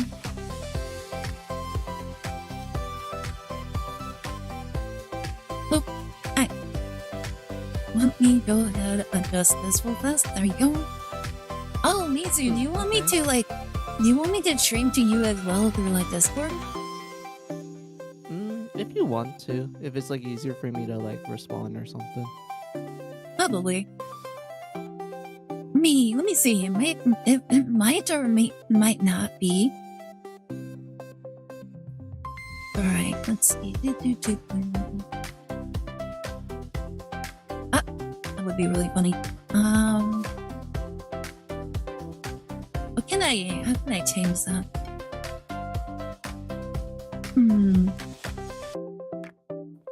Oh, yeah, there we go. That should be it. Okay, I see it. Alright then. Hear him? Alright. Lower BGM. Oh, right, the BGM is really loud, isn't it? We're gonna turn it off anyways right now, anyway. Yeah. Also, I Okay, then. apologize if you will hear some like chewing noises. I'm like eating dinner right now. Kinda sounds like you're eating cereal right now. What are you eating? How can I translate it? It's like a Vietnamese thing. Okay, basically it's meat and eggs. And what you will do Ooh. is that you will just mash the meat and eggs together, and then you just put rice in it and mix it together, and that's pretty much it. Oh, okay. I don't know. Yeah, I don't know what that would be called. yeah. I'm like thinking really hard about like I think that's like the most accurate way for me to translate it. I'm Oh like, my yeah, that's goodness. how. It's just a pile of ingredients. Yeah. But I like it a lot. I grew up eating it. It's like it's really simplistic. It's easy for someone to make, essentially. Uh, I wish I could say the same thing. My mom made like extremely extravagant Mexican foods. Oh, really? Yeah, she knew how to cook like almost every Mexican food you can think of. Oh, damn. Almost. As long as Well, she that's had the cool. ingredients, she could probably make it. Mm. Sounds like my mom too. Like whenever we have to cook like a more complicated Vietnamese dish, like Vietnamese pancakes and shit, my mom would just spend like an entire day just to prep all the ingredients to like cook it tomorrow and such. And man, she makes like a lot. Like there's a literal saying where if you make like a lot for a family, we just call it like making meal for an army. That's like how many people there are. Uh, I think there's a Japanese dish that sounds similar, but I don't know how to spell it. Huh. Interesting. It looks like it's not Hmm. just a Vietnamese thing. As long as you have meat, Yeah. rice, and what were the other ingredients again? As long Eggs. as you have those, you can just mash it together. Eggs. Oh yeah, Yeah. kodon. Oh, I think.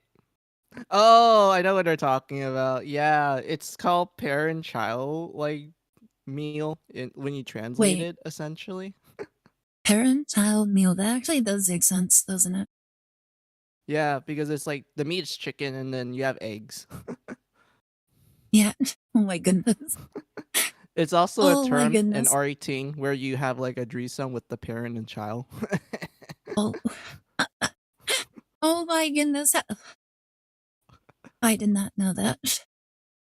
Yeah, so whenever they mention that like Japanese dish in like R18 terms, you're like, oh, I get what's happening. It's a threesome. Oh my goodness. Like it's like you really know you can really tell like the kind of person what the kind of person is based on what they know and what hentai tag they know.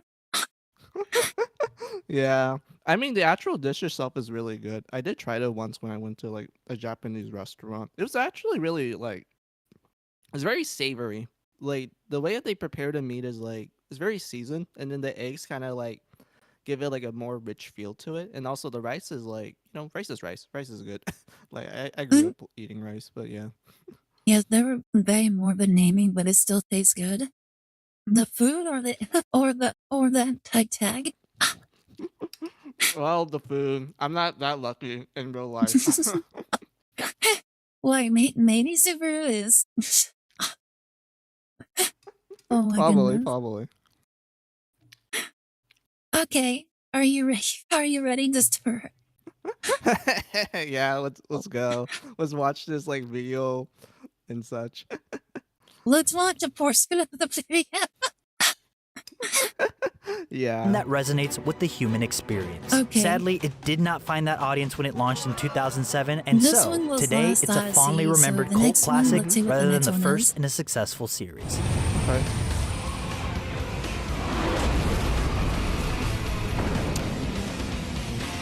Got no use for the past. Star Star Ocean, the Ocean. second story. Yeah. All right, Yeah, that's the museum. second Star Ocean game. All right. What? How can I explain this? Give us the details. Okay, so the Star Ocean series was made by TriAce, which are composed of people who used to work on the Tales series. More specifically, they worked on the very first Tales game, Tales of Fantasia, where after Ooh. a rough development of Tales of Fantasia, half of the team left to form their own company, and that was TriAce. So they're like, "Hey, let's make our own games essentially." And one of them was the first Star Ocean game called just simply Star Ocean, where get this, it's one of the few Super Nintendo games that actually has voice acting. Like there's actual like voice Ooh. acting in a Super Nintendo game and whatnot. The Won't only team one was before. Tales of Fantasia. Oh my goodness, And that's actually really cool. I actually played that Star Ocean game that was for the Xbox 360. Forget what it was called though. oh, the Last Hope. Yeah, that's the fourth game. Yeah, that one. Like the little cat Yeah. girl was my favorite. Oh, you like her too? I like her as well. Yeah, she was so adorable. Mm-hmm. Yeah, I agree. Oh my goodness. The saddest part of the story was when that one that one white haired girl like died, and it basically like Mm-hmm. made the elf guy go crazy. Oh, yeah, I know. Like Phase. I think that was the elf guy's name. Yeah, I know what you're talking Yeah, about. that was so sad. I felt It, really bad when that happened. yeah, I don't blame you. When it comes to Star Ocean, like, I guess they do a good job with the emotional beats. Although, like, it kind of depends on the story. Well, depends on the game because sometimes the games are like very simplistic with like the storytelling and such. But I do have a fun fact. So the Star Ocean Oh, games were made because the developers really love Star Trek. Have you seen Star Trek before or any form of it? I'd seen some just flipping through the channels with my brother. Ah, I see, I see. So the developers love Star Trek so much that they basically decided like, hey, our Star Ocean game, let's just make it like half like medieval fantasy, but the other half is like literally just Star Trek, like period, like the same format of how every Star Trek movie, well, every Star Trek episode starts essentially. And it gets more and more sci-fi as you get through the newer games. Like for example, I would argue that the first Star Ocean game, it's more of a fantasy game if anything. There's some sci-fi elements to it. Like for example, the general plot is that it starts in a planet called Roke where it's pretty much furry planet. Like every inhabitant in there is a furry. Oh my goodness. And Yeah, these like you start furries out as a managed guy. to master space travel? No, they didn't. They're stuck in medieval times. They know magic and shit, but they Oh don't know my what like goodness. spaceships are and whatnot. So you start as a guy named Roddick, who's like a cat guy, and he's like just hanging out with his friends until they discover like, oh, there's like a plague happening, turning people into stone. Like we don't know what's going on, so let's go on this trip to the mountains to find this mystical plant that can cure all diseases. And the moment you go up to the mountain, you find two normal ass people, like normal humans, Well, by the way. They're just there. They're just like, oh, Huh, didn't really expect to meet any of the natives. Well, you're not supposed to know that we exist, so we're just gonna take you to our spaceship and like talk Oh politics. my goodness, they're gonna do the anal probe. I wish, but they didn't. So they take you back to their ship and they explain to you like, okay, so this disease that's been turning your people into like stone, you can't cure it with the mystical flower that you're looking in the mountain. This is something that you need science for. And unfortunately, we don't know where to start to make the cure. And how to make things even worse is that our Like, government told us science is that, the answer, but science doesn't have the answer. yeah, yeah, pretty much. And it didn't help the fact that the government pretty much told like the rogue people like, oh hey, because there's no cure for you guys, we're just gonna put a planet-wide like quarantine for you guys and just kind of wait for the disease to die out. So in other words, just lead them to their Wait, doom. wait, that already sounds like a major plot hole. If they're being quarantined, why did they even bother bringing the quarantine people onto their ship? Isn't that a safety hazard? Would it have made more The sense if government they just decided shot on that them and then just afterwards left? when they brought them in. Oh my goodness. And wanna, yeah, like at Imagine first, the game just ending like that. that would be funny. So the two humans that took you in, they didn't like that at all. So they're like, okay, let's break the rules a bit. So after doing a little bit of research while we are just hanging out and shit, we discovered that the disease originated 200 years in the past of your planet from this demon king that caused like kind of a apocalyptic scenario in your planet. And the cat people are like, oh yeah, we know about that. That's like ancient myth and shit. We didn't think that's real. And the humans are like, well, it's How real, did and they we need to even go back find in that time. out in like a single sitting? um, I think it's because they use like their sci-fi like technology just to like do a planet scan just to analyze shit, and they are trying to like find a cure for it. That's why they're like, oh, we're trying to help you, but we just can't find the cure yet. Oh my And whatnot. goodness. They have the science to just science like data off of a non-scientific like planet with no data, no computers, nothing. Everything's just wood and sticks. Find Hmm. find just information somewhere. Like what they do, like a CAT scan on all the furries. It's implied that they did that. Like, there's a lot of like a bit of time skips at the start of the game, but eventually, they're like, okay, how do we get back 200 years in the past? And they're like, okay, simple. We're gonna go to Wait, this other to the planet that's past? made by like an ancient civilization that has a time machine, and we're gonna use that time machine to go into the past of your planet to like, find the demon lord, beat him up, extract the disease from him, and then manufacture that into a cure. Oh my goodness. So Yeah, and that's the their first game, whole by the way. plan This is like the is beginning, like the first hour, by the way. their whole plan is to basically just crush as many butterflies as possible and just alter the entire course of history for this one planet. Yeah, I mean the disease is pretty bad. It's turning people into stone. But isn't it only happening on the planet? Yeah, but it's implied that there's a cartel that's been using the disease to like extract the furry people's blood because it's made out of copper, and they're planning on using that for some like funny sci-fi evil shenanigans shit. Like it's a little like you learn about this stuff as the game goes on. You're supposed to be kept in the dark, by the way. Oh my goodness. An Yeah, ancient and whatnot. civilization god, a certain Fate Grand Order character. You know which one he's talking about?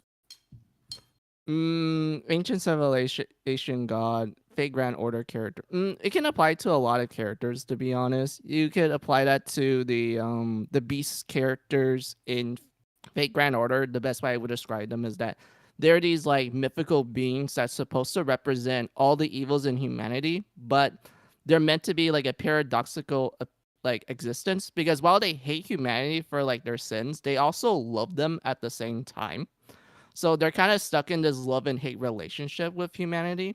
Like for example, there's like this one beast character who essentially despised the fact that humans like live short lives and that their lives are pretty much just filled with misery with very little moments of like happiness and such. So he wants to make humanity into this like state where they're just happy all the time. It's just like constant happiness, no like amount of suffering or sadness and whatnot. But at the same time, he does admire humanity's strength for overcoming the odds. Like he can't help but admire it, but at the same time, he finds disgust in it. My blood flows with And the power of copper. Was that about? I don't know. Oh, oh my goodness, we got so derailed. I don't think I know anything about this story. Oh yeah, my bad. The second story. That's the second Star Ocean game. It takes place roughly 20 years after the events of the first game, where you play as two Were you protagonists. altered We'll start with the time? first. What? Were you altered time? Um, you did alter like history in the first Star Ocean game, but not by much. Like it's kind of implied that all the time traveling you're doing is predetermined, like it's meant to happen, Ugh, sort of thing. I But see. So, so the yes. so the fact. So wait. So the fact that the furries were being infected was already preordained, and it was just going to happen anyways. Yeah. Oh my goodness! All right, continue. Yeah. So when it comes to the second story, it takes place roughly 20 years after the events of the first game, where you have two protagonists, and you can actually pick between the two at the start of the game, which does provide like story differences for the most part. But you still can recruit the other protagonist anytime you want. But Uh basically, oh, the first one is a guy named Claude Kennedy. He's like your Todd typical Kennedy. human. Yeah, Claude Kennedy. That is his name. Oh my goodness. So he's like your typical blonde human. He uses swords and a ray gun, which is actually really broken in the start of the game and I whatnot. But what happened?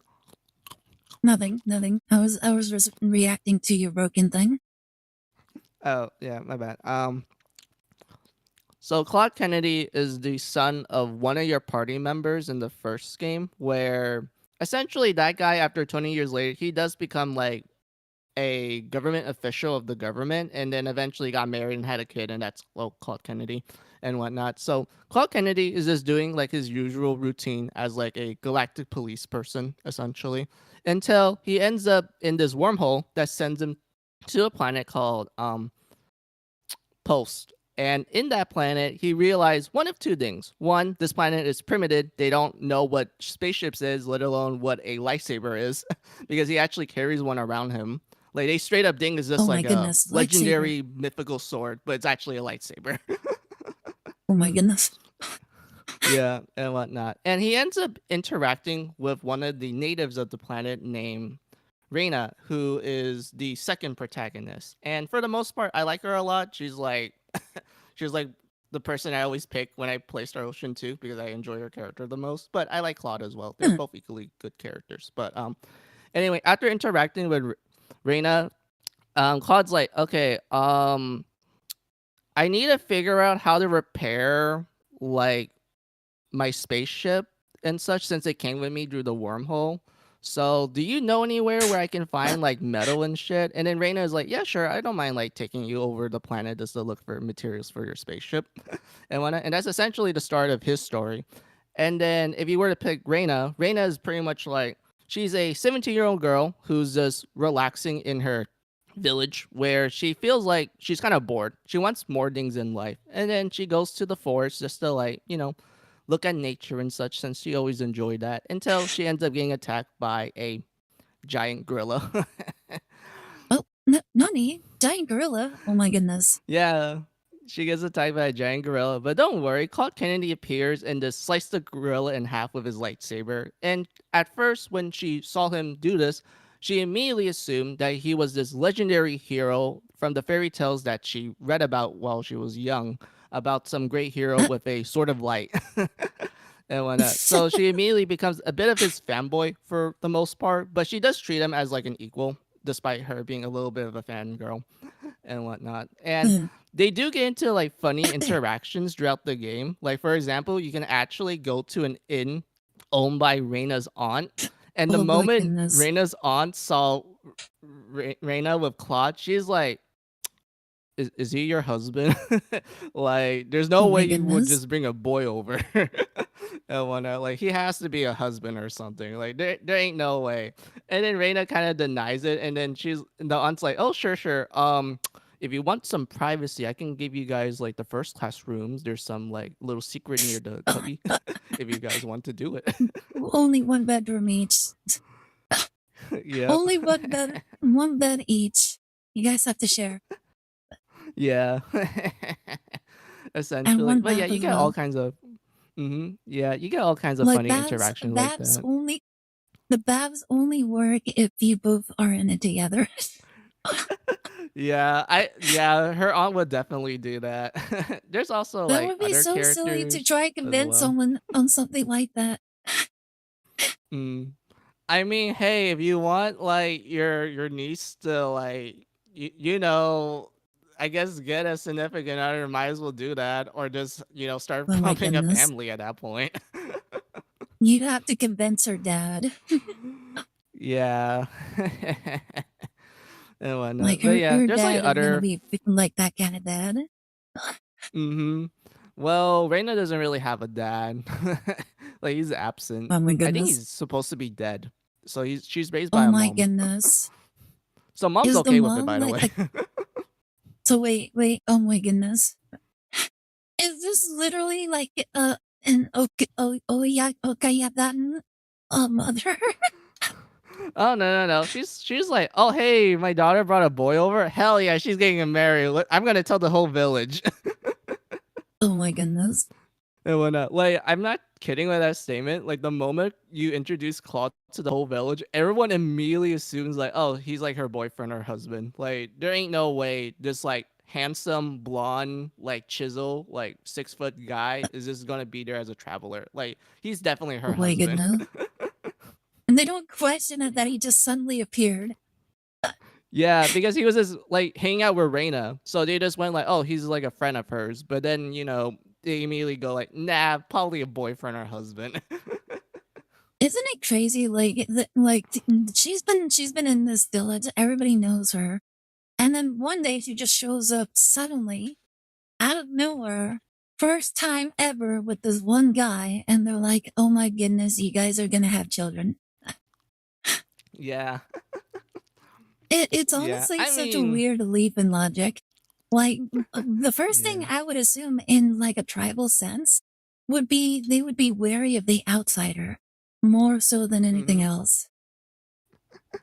But it's Yeah. still really funny that that's their line of logic. Mhm. Yep.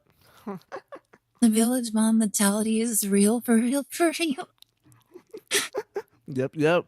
Hell yeah, brother. But yeah, there's like other fun S- characters you meet throughout like the second story as well. Like you have the occasional like fantasy people like mages and such, the occasional thief, but you do meet like modern humans and like other alien races. Like there's a elf reporter, like a news reporter. She's like an elf person, and her literal entire personality is just literally her reporting on everything, and you will always see her in the casino trying to win the jackpot, but she fucking fails all the time.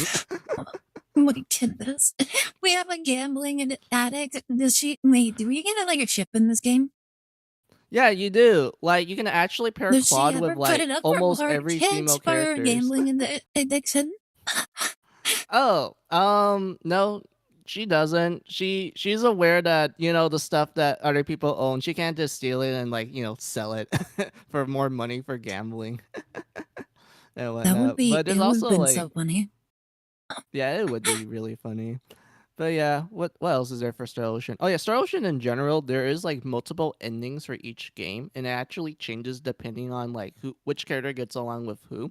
Like for example, you can actually make Claude get married and like with a lot of the female like party members. Like legitimately, Many. he has like a lot of romantic interests and whatnot. Like if you were to pair him with Reina, like in some endings, there's like three variations of their romance ending. One of them, she's like pregnant and whatnot. Other ones are like, oh, they just recently got married and whatnot and everything. And like Dear it gets more potential and girl more. failure in the game. Sign me in. Yeah. Yeah. Oh my god. and whatnot. But yeah, there's like all kinds of like endings you get and such. But overall, when it comes to the second story, a lot of people really love the story the most, and they consider it as like the best story of Star Ocean in general, which is a very low ceiling, by the way, because most of the stories in Star Ocean Wow. games, they're like very straightforward, minimalistic. There's not really much for you to talk about. But second story stood out the most because people felt like that one was the one where they put more effort into like telling a story, and it really paid off a lot to the point where Star Ocean, the Good. second story, is like really well loved by a lot of Star Ocean fans, especially like the old school fans that pretty much go like, oh man, the second story is like the best one, and the future games ever since then are just like fucking terrible. Those sort of thing. So Like like that's set the the general bar. mentality. Yeah, it set the bar essentially. Me Mm. personally, I would say my favorite Star Ocean game would be Star Ocean 3 Till the End of Time. It's mostly because I love the game's combat a lot. Like, Mm. Ari, without going into too much detail, when it comes to Star Ocean 3, you can literally Penny. do the most funny ass like Oh, attack canceling, and it will just thank you break the so game in much for the half. subscribe. Oh, I just got a congrats. subscriber. Oh, that's Hello. nice. Welcome, Welcome to welcome. the bird gang. Very much appreciate for the subscribe. Hope you're enjoying your Mhm. time. Hope you're enjoying Yeah. listening to Mizu geek out right now. Yeah, sorry about that, I'm so chat. I tend sorry. to like go Continue. into like long rambles. It's fine. But I like yeah, listening. yeah, thank you for that. I do appreciate it. But yeah, Star Ocean 3, you can literally break the game in half if you know how to like attack cancel, because when you cancel your attacks, it actually makes the next attack do more damage, and it will cost like less like magic and fury points, which is action points by the way, to like use and such. And oh my god, there's so many like broken combinations you can do with each character. It just makes you go like, damn, like ain't nothing gonna survive at that point. And what makes it even more great, Ari, is that like well sorry, Ida. What makes it more great, Ida, is that I'm trying to remember what you can do in Star Ocean Drew. I I love how remember you in I love how you oh, corrected go. yourself twice and still got it wrong. Yeah, sorry. I'm not really used to like saying your name out loud. My It's apologies. fine. Yeah. It's fine. Nobody gets it. Mm. True, true. Uh, um fuck, I'm trying to remember what you can do in Star Ocean Dream. I remember in Star Ocean Dream, there's like some how can I word it? There's like a lot of fourth Uh-oh. wall breaks in that game, like when you do like the post game content, because for some reason the post game content, the developers decided to go heavy on like the fourth wall breaking, where they're pretty much aware that it's like a video game, and all the bosses you face literally make jokes about their role in the game. Like there's this one boss who's literally like named after like the archangels in like Judo Christian Fate, like Gabriel and shit. And he literally kind of complains about how he's given such a minimalistic role in the game that he's kind of pissed off at you, and you end up fighting him in the post game content. And he's like considered one of the Oh more my tougher goodness. like post game bosses because of that Oh my goodness. My and spite whatnot. gives me power. Yeah, essentially. There's also like other funny stuff as well. Also, Star Ocean Dream is known for like an infamous plot twist, but I rather not tell it. I Oh. rather let people like discover it for themselves and get to see it firsthand, and you get to see why it's so divided back when it like when the game came out. Like to this day, people debate really hard if the plot twist of Star Ocean Dream was like a really good plot twist, or it's like a shitty one that kind of ruined the previous games and whatnot. Like it really depends on who you talk to. Oh. Me personally, I like it quite a lot because I think they handle it pretty creatively in my eyes. So I think it did a really good job with it. But I can see why some people have grievances over it and Should we whatnot. should we But play Star Ocean 3?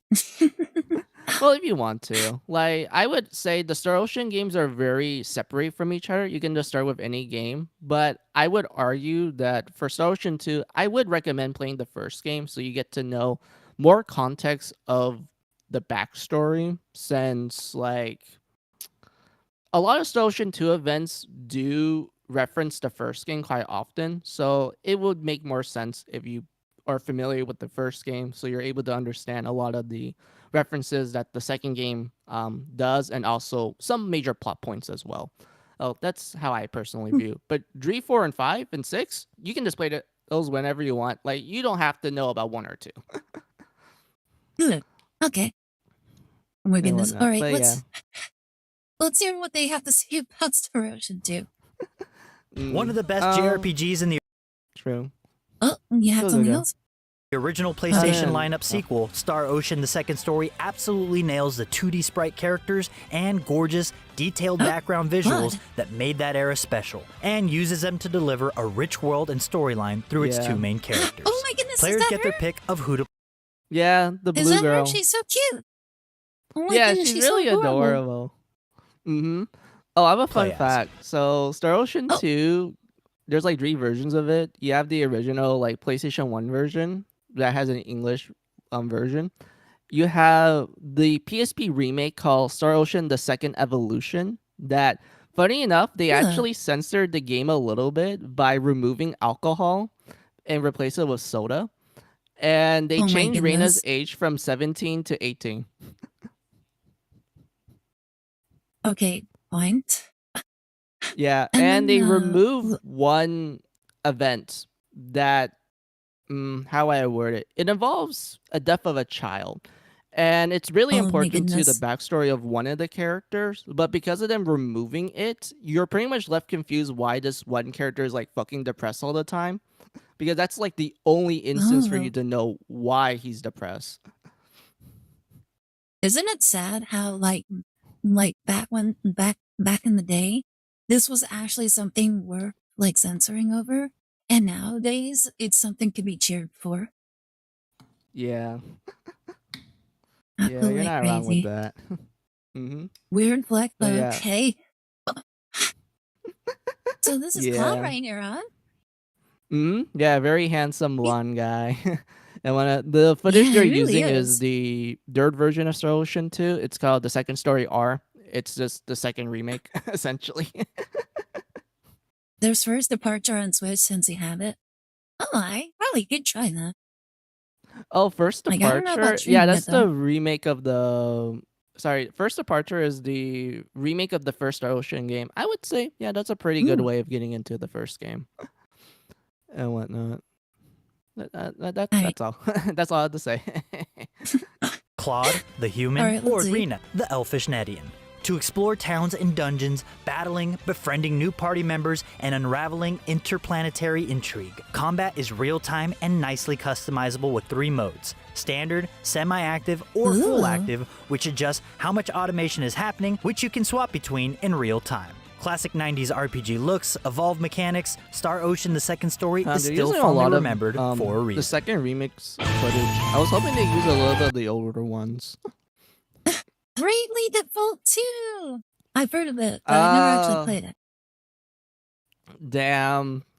I'm kind of sad that they picked Bravely Default 2 instead of Bravely Default or Bravely Second. I like those games more. I think Bravely Default 2 is a massive disappointment compared to the previous 2 games. Like, I just couldn't.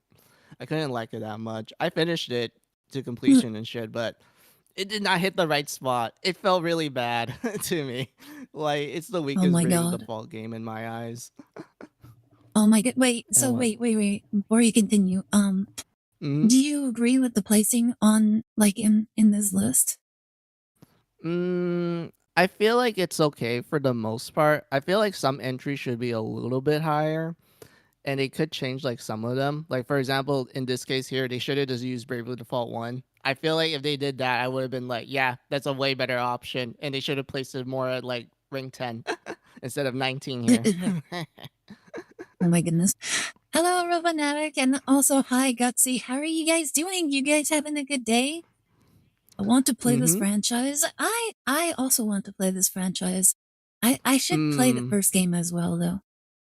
yeah, so there's two ways you can do that. You can play the original 3DS version of Bravely Default, which is the one I grew up playing, and I honestly like how they handle the the general plot points in that one because like without going into too much detail, Bravely Default 1 actually uses the AR camera on the 3DS, and there is a plot reason to why you have to use it quite often, and it's one of the best like plot points in the entirety of the first game. Like it's honestly really well done and well handled and whatnot. But yeah, that's like Some of these one way clippers are you not the can best. play like Bravely Default 1. Uh, The second way is the HD remaster on Switch 2 and also on PC.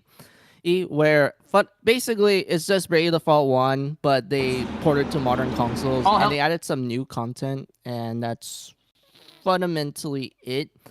I do know that if you bought a Japanese copy of it, it will actually translate to English if you plug into like an English console, and it would uncensor like the character models because the original English release for Bravely Default back on the 3DS, it was censored by aging up the characters by like 3. So some characters that were like originally 16, they're like 19 and such. But they also changed the outfits, where a lot of the outfits you see throughout the game, from like NPCs to the job outfits that each character unlocks, and also the enemies, they remove a lot of the scandalous outfits. So in other words, you can't have like a guy oh, with like his dong out or a girl with her tits out wait, and what? whatnot, or wearing a Wait, bikini what? Wait, and that was whatnot. a Like you can't have thing? any of that. Oh my goodness. Yeah, in Japan it That was is perfectly crazy. okay. Like they were perfectly Oh fine my with it. god. English people, they're like, this game is like rated T for teens. I don't think teenagers are interested in like dicks and tits for some reason, which I disagree. I sort of disagree with that too. I'm pretty sure a lot of people would have enjoyed those. mm, and I'm whatnot. pretty But sure it's yeah. more of like the whole thing. It's like, no, we can't show our children this sort of stuff. They need to not know those things exist. True, true, true, true. And whatnot. But yeah. I guess I can like Well, summarize some like things I would say. What are you gonna say? Go, go, before go. you do, before you do, I'm so sorry to hear that, Gutsy. I hope you get better soon. In the meantime, I hope you enjoy lurking at the moment. And then also, Um I hope you had a great stream, Robanatic. Thank you so much for trying to rate me. And I was actually checking right now to see why it wouldn't work. Maybe we have like our rate turned off or something. But yeah, oh, I'll be sure actually. to check into it. But yeah, thank you so much for dropping by though. Hope you enjoy your dinner. Let's see, Yeah, I hope you unfortunately, the guys like have remaster a fun version time and with the modern stream. consoles and PC fall in the same fate. International censored and Japanese uncensored. Yeah, that's the unfortunate part. But how do I summarize my plot points? Basically, when it comes to Brave Default 1, it's fundamentally a, how I describe it. It's a Super Nintendo story, but remade for like modern like graphics with modern technology. That's like the best way you could describe the general aesthetic of Bravely Default. It looks like a modern game, but the storytelling and how the characters are portrayed in gameplay style is like very old school. Like it's very old fashioned to the point where it's like my jam. Like I immediately click with it and shit. I can see some people going like, what, a game that doesn't hold your hand at all, or it tells me how the mechanics works in like literal essays and shit. Instead they just kind of briefly explain it and expect me to read the manual and whatnot. Like that's like the best way I would describe how Bravely Default handles itself in general. Like it really does not hold your hand at all. Like the game straight up tells you like, hey, like you actually have to solve this stuff by yourself. You actually need to use your brain cell. Oh my goodness, back in the day when games didn't have like any sort of guides and the only guides existing were like other people on the playground. Yeah, pretty much. But yeah, I like Bravely Default 1 quite a lot. It's a really good like first game and such. It did got a sequel called Bravely Second that's like, I think it like takes place like 3 years after the events of the first game, where you do follow like the old characters, but you add like new ones as well. But here's like a fun thing, for Ida. So in that game, Oh, a Bravely Second, there's like new jobs in there, and there are two jobs that I want to mention. One job is called the Necromancer, and as the name imply, it's literally a cat mage. Like you dress up as like a cat mage. it's a necromancer. That's so cute. Yeah, and the best way I would describe how that class works is that they use items to summon cats to perform like enemy skills. Like you actually need to learn the enemy skill beforehand in order for you Oh to my like, goodness. learn it so that you can tell the cat like, "Hey, I'm going to give you like some catnip. Can you do like a healing spell?" and whatnot. Stuff like that. Oh my goodness. and then there's a Catnip. Yeah, you can give the cat all kinds of things like catnip, fish, bird liver, etc., etc. Oh my Like you can just give goodness. them all kinds of A belly rub. all kinds of food. Yeah, belly rubs, and when you can give them all kinds of like items, and they will perform like different spells and such. Oh my goodness. I will Mm-hmm. play with my little mousy toy and you will learn how to use tidal wave. Yeah. True, true, and um. And then here's like the second job, and then I'll be done like talking and stuff. So the second job is called baker. And as the name implies, you're pretty much like a baker class that combines ingredients to perform like funny status effects on the enemy. Like you can literally be like, okay, guy, we need you to combine like a drumstick with some ice cream. And the moment they do that, they make a delicious looking cake, and then they just roll the cake at the enemy, and it will decrease the enemy's defense by like 100%. Oh my goodness, they're little clowns.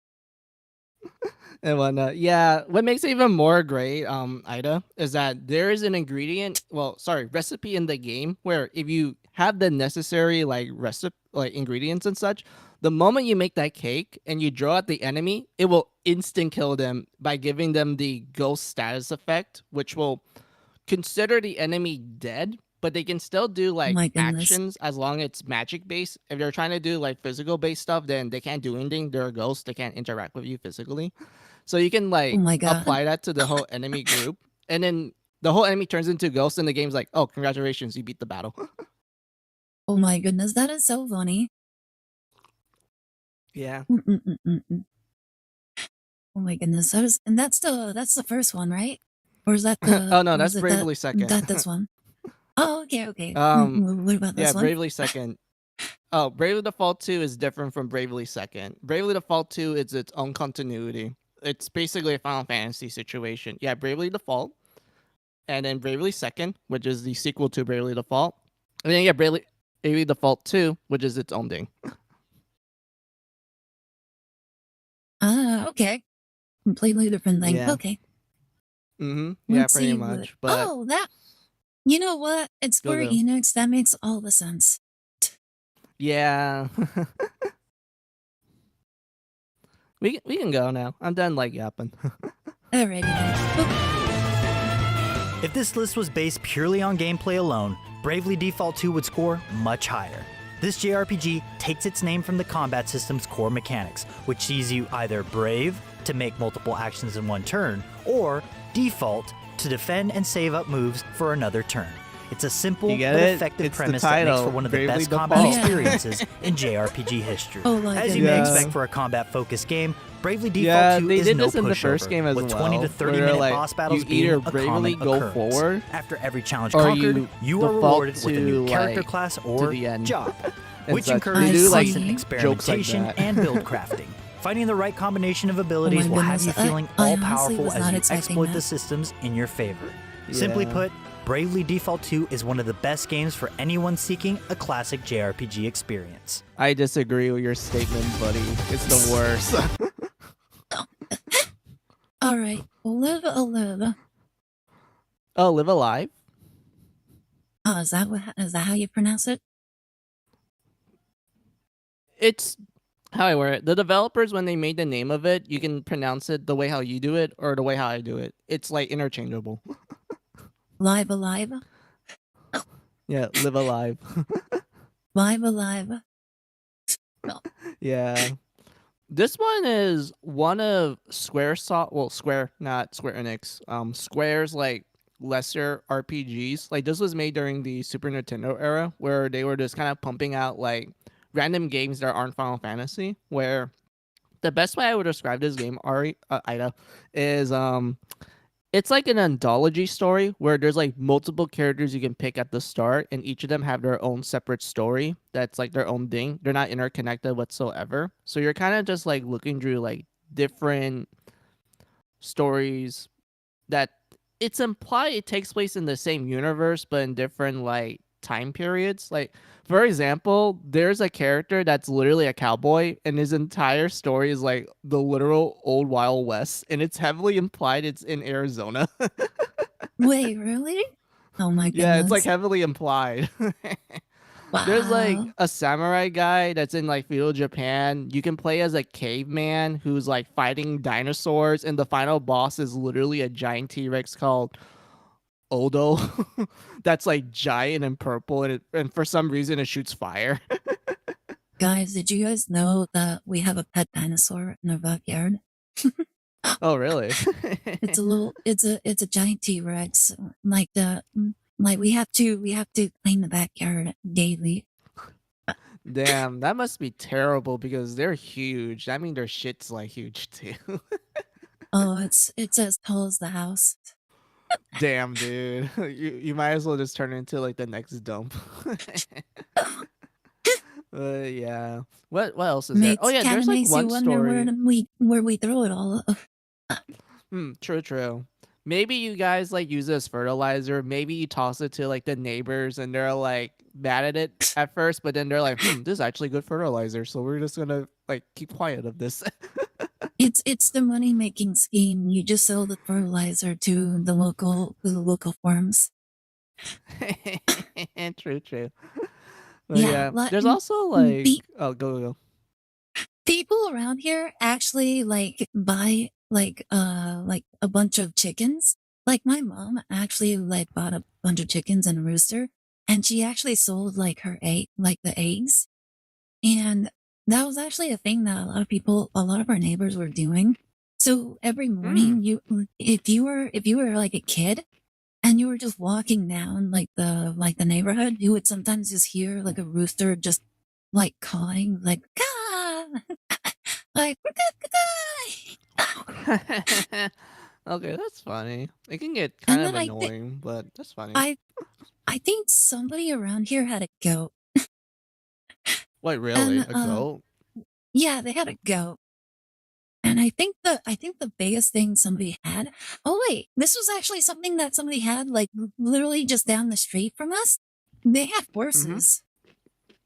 Damn, that's pretty cool. Yeah, yeah. They're like It was really funny. They were the only last house that was preventing DCU from like expanding. Huh. I see. Yeah, yeah. GCU has expanded it to be like its own little sub city. Wait, really? Damn, I didn't Yeah, expect it's that. it's it's a huge college now where you learn nothing. Damn. Yeah, Wait, that's kind of sad I I about like college nowadays. I can guarantee that they don't learn anything because I actually delivered to some of the people there. Back Mm-hmm. when I used to do pizza delivery, I used to deliver over there. I Yeah. gave I gave I gave like the receipt to somebody, and they literally asked me, "What's 30 plus 5?" What? Because they were trying to give me a $5 tip, and they were asking me, "What's 30 plus 5?" Oh my goodness, what is that? 35. 35? Come on. They're like, "Oh my goodness, I can't believe I couldn't figure that out." I'm like, I fear for our future. True. Maybe he's like a bit pooped out from like studying too hard or something. His brain just malfunctioned It, and it was it whatever. was Yeah. it was a girl. Oh, damn. Oh, I feel Oh bad my for her goodness. now. The way you sounded right now, you're like, "Oh, that makes sense." Okay, look. Okay, look, I can be a little racist Oh and my sexist goodness. sometimes, but I don't really believe it. It's just part of being Vietnamese. We like to be assholes sometimes, even though we can be quite nice. No, I just thought it was funny. I thought that I thought that's why you were joking. Because Oh yeah, honestly, true. Like, there's too many women around here that are just like that, and it honestly makes me like cringe just knowing I share a gender with them. bruh, I can kind of relate because like the guys in my area, like I have like a couple like college students that are like renting that would like fuck, what do you call it, Airbnb.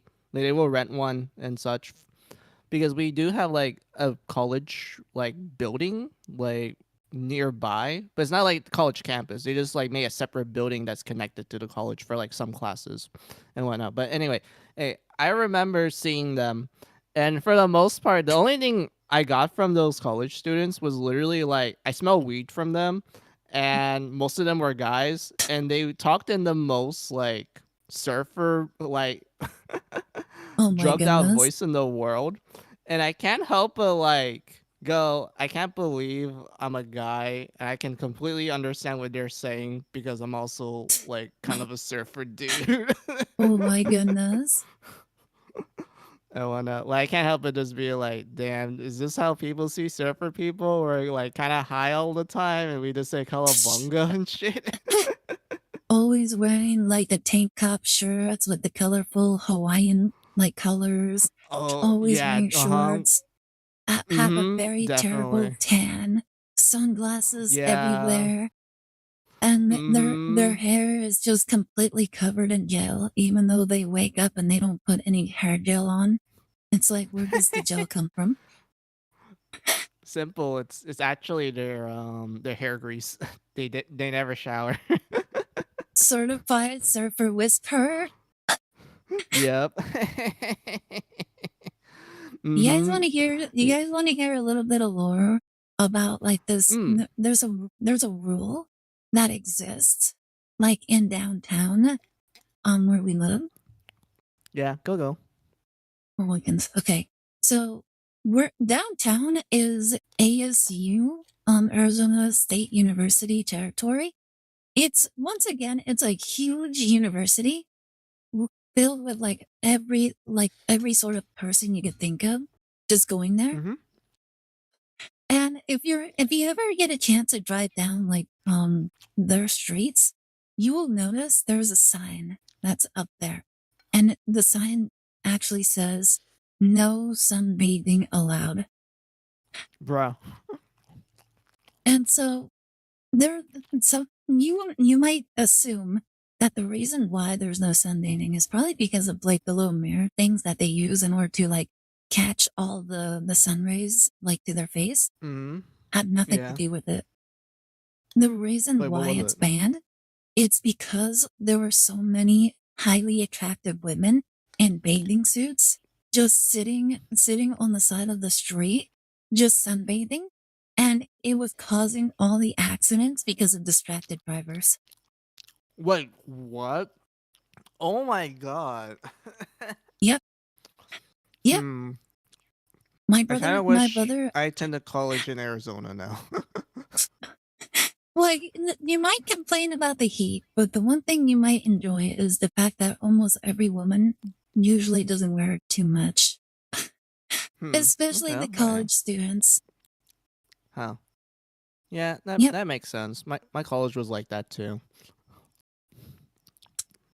At least here, almost every single house where we live, almost every single house has a pool.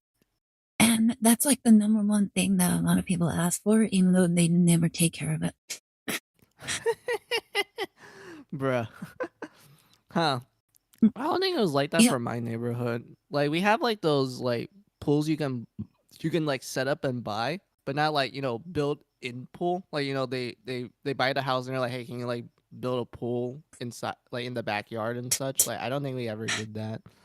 And I think for the most part, most of like my neighbors, they were like gardeners, so they just like fill their whole backyard with just plants everywhere, and because of that, it attracts so many like bees and wasps and shit. And I remember going full paranoid because there was this one time I saw this huge ass like wasp nest growing on the fence on my Oh neighbor. my goodness. And not only that, but they started migrating to my house and they were like building like a small colony there. And I'm just like, oh hell the fuck no, I don't want this. Oh no. We Yeah. we actually we Like actually had something like that for our house as well. Like this was like really? Tell. this was this was before our house burned down. We actually had like two instances of like beehives like in our house. Like not in our house. Well, one was in our house and then the other one was outside like in the yard, in the front yard. So in the back of the house, there was like one little section like in like the very base of the like that where the house touched the ground. There was a hole right there. And inside that hole Mm-hmm. was a colony for bees. They all Bruh. congregated right there.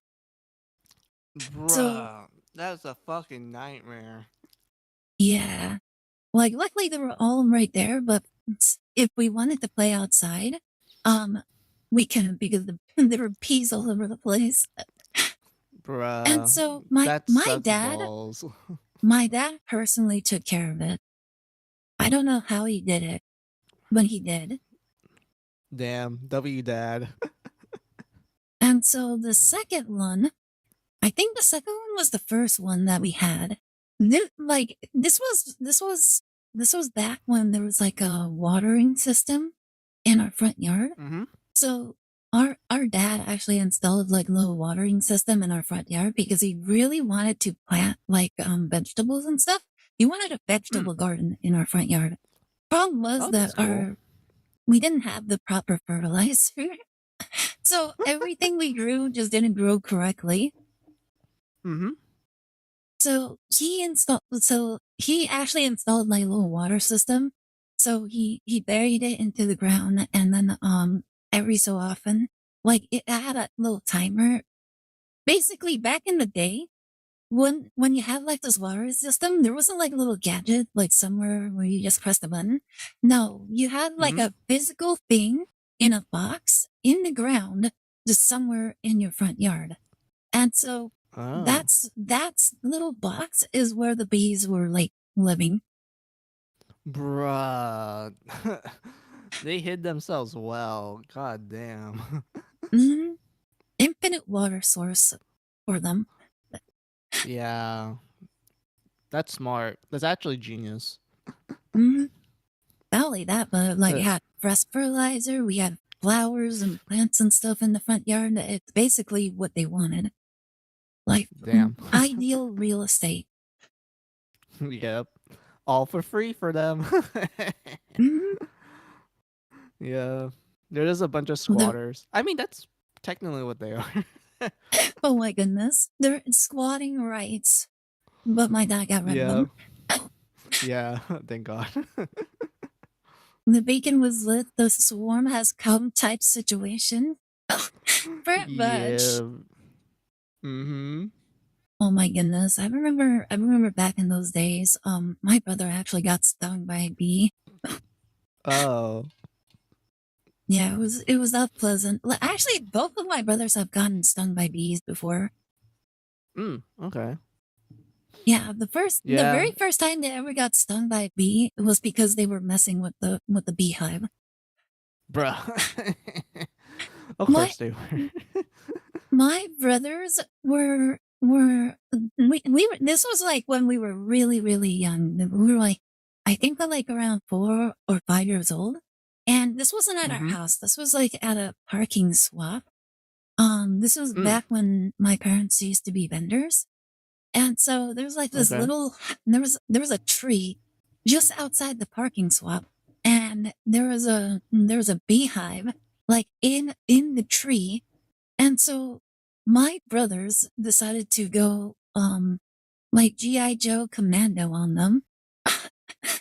Like they declared war on the bees, and so they started throwing dirt and rocks at the bees, Mm-hmm. basically pretending like they were shooting guns, and the bees fought back, and the bees won. Brother. Brother, come on. Oh, They the also bliss of got being a in child. trouble. They also got in trouble with the parking spot security because Mm-hmm. the bees got agitated and started attacking other customers as well. Bruh, that sucks balls. Yeah. They since they were kids, they basically got away scot free. They were just told to stop being dumb. Yeah. I mean, that's the only thing you can say to a kid, let's be real. Yeah. Well, there's other things, but Um, yeah, that's one of them. on the bright side, the beehive was no longer there. Because of my brothers. They're like, we Okay. can't have kids messing with the beehive. We gotta get rid of it. Damn. Your brothers owe them, well, help them in the long run then. Probably, yeah. But yeah, they Yeah. did get stung. My older brother got stung like on the back of his head. Mm. And then Glex got stung. Where did he get stung? I think he got stung on his shoulder. Oh, Yeah, okay. and they cried. Like they I were don't really blame them. yeah they ran to our parents crying. Mm, I was actually yeah. present. I wasn't in much better state. I was just running around screaming. Bruh. Yeah. But yeah, that was a battle with peas. Oh, that's pretty cool. I do like it when you guys like talk about, I guess, a bit of your childhood because I'm like, oh, that's funny and entertaining. I can like relate to it to some extent. We absolutely loved we absolutely loved that parking spot mainly because have you ever played Pokemon Ruby and Sapphire? Yeah, I have. I also have Okay, Emerald as well. you remember that feature in the game where you can actually find like little secret hideouts? Mm-hmm. Yeah, and you were able to like decorate and all that stuff. So Yes. at this parking swap, there were actually like bushes like all over the place, and they were wide enough and they opened up quite big enough where little kids can actually like go in and hang out like little Mm. rooms. So we we along with a couple of other kids that were out there, we actually would wander around basically like real estate. We would like check every single bush and we'd be like, okay, this is going to be our hideout. Now this is going to be our hideout. This one, it looks fine. And so on and so forth. And so we would just bring all sorts of random stuff, make them into like little chairs. We would have like a little, my older brother actually found a little TV and he just put it inside like the bush. There was no electricity, by the Oh, way. that's It was just a cute. TV. It was just a TV. I found like a book. I never read the book, by the way. I found the book and I just placed it in the bush. Well, me, and my brother, we would just find whatever we could, and we would just hide it in the bush. And Mm-hmm. like back in these days, sometimes people would just leave a bunch of random stuff, like whenever they just depart. Like there would be like random books, like some clothes. I don't know why they just left it there, but yeah, we would just collect whatever we could, and then we would just bring it to our little hideout. Mm-hmm. Eventually, like the parking swap security would just find it, and they would just either throw it away or confiscate it. Mm. Okay. So yeah, every so often we would go. Whenever we would return, we were like, "Let's go to the hideout," and then we would arrive, and we were like, "What happened to everything?" Honestly, that's really adorable. Yeah, we weren't the only kids that were doing that. I remember one time we were like approaching like a bush, and we just see like some kids kind of like poking their heads out, and they were like, we kind of like had like a frozen cat moment. Like, when two cats kind of like see each other from across the room, like they enter the Mm-hmm. same room, but like they see each other. That was like the kind of situation we had where we're Mm. just looking at each other, and then we would just silently like just depart. Like it That's was just funny. really funny. hmm Mm-hmm. We were like, okay, they got here first. Let's just go somewhere else. How long Yeah, we're off topic? that's great. Oh my goodness, we've been rattling this entire time. We're only on 18. Yeah, that's what Oh my happens. goodness. Like, see, we're master at the yapping. Yeah, ain't no one is a better Uh-oh. yapping than both of us. Let me see. I have a funny story. There's a wasp nest, and it's nasty aggressive that even cats passing by would get stung by them. I was supposed to Mm-hmm. get stung, but I didn't cut my hair, so it shielded me. Oh my goodness. Isn't Oh, that the nice thing damn, about, that's like, yeah, like, my dog actually had, like, an instance where that actually saved her as well. mm. This was, like, a couple years ago, where me and my brother and my older sister, we actually, like, would take our dogs walking. And I Mm-hmm. forget how many dogs we had at the time. I think we had like 3 or 4 at the time. We had Shuro, Yes. we had Logan, we had Evie, Mm. and I think we had Artemis at the time. Anyways, so we were all hanging out inside like this dog park behind the fence, and we were just hanging out. And then all of a sudden, like somebody else wandered in with like a pit bull. Mm. It wasn't a very big pit bull, but as soon as the person entered, the pit bull, like they unleashed it. They removed it from its leash, and the pit bull ran right towards us. And Damn. it did that whole thing where like the dogs kind of like stare each other down. The problem was that Evie was extremely aggressive. She did not like anybody, like it, despite being like the tiniest dog. Oh, that's the thing about small So dogs. They like to pick the fight. pretty much, and so, my brothers was like screaming at the owner. He's like, hey, what are you doing? And like, get your dog. And they're like, oh no, she's lovely. She's super nice. And he's like, and I Bruh, was like no. I was trying to catch Evie, and my brother was like it's not your dog, it's our dog. And as soon as they did like a little face down, like I don't remember exactly what Evie did. I think she like kind of like barked at the pit bull, and the pit bull immediately just went for the neck.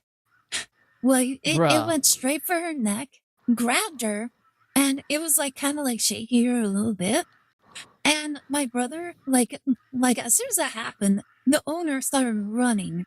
And my brother also like ran to the dog, and he actually had to rip the dog's jaw off of Evie. Damn, dude. And the dog ended up biting him as well. And so luckily Evie didn't get a single wound. The reason why was because she had a lot of fur. We didn't cut her hair for a while, so she had a lot of Mm. fur on her. So the teeth were only like chomping through like the furry bits, and her skin was basically like Oh. unpunctured. Mm. Okay. That's Unfortunately, my actually. brother's hands weren't nearly as hairy, so he actually got like a portion of his skin actually like munched on. Oh, damn, that's painful. hmm Yeah, he actually got sick for like a short while. My mom had to give Oh. him like antiseptic or whatever. Like he had to get like alcohol and all that stuff on it. I see. I see.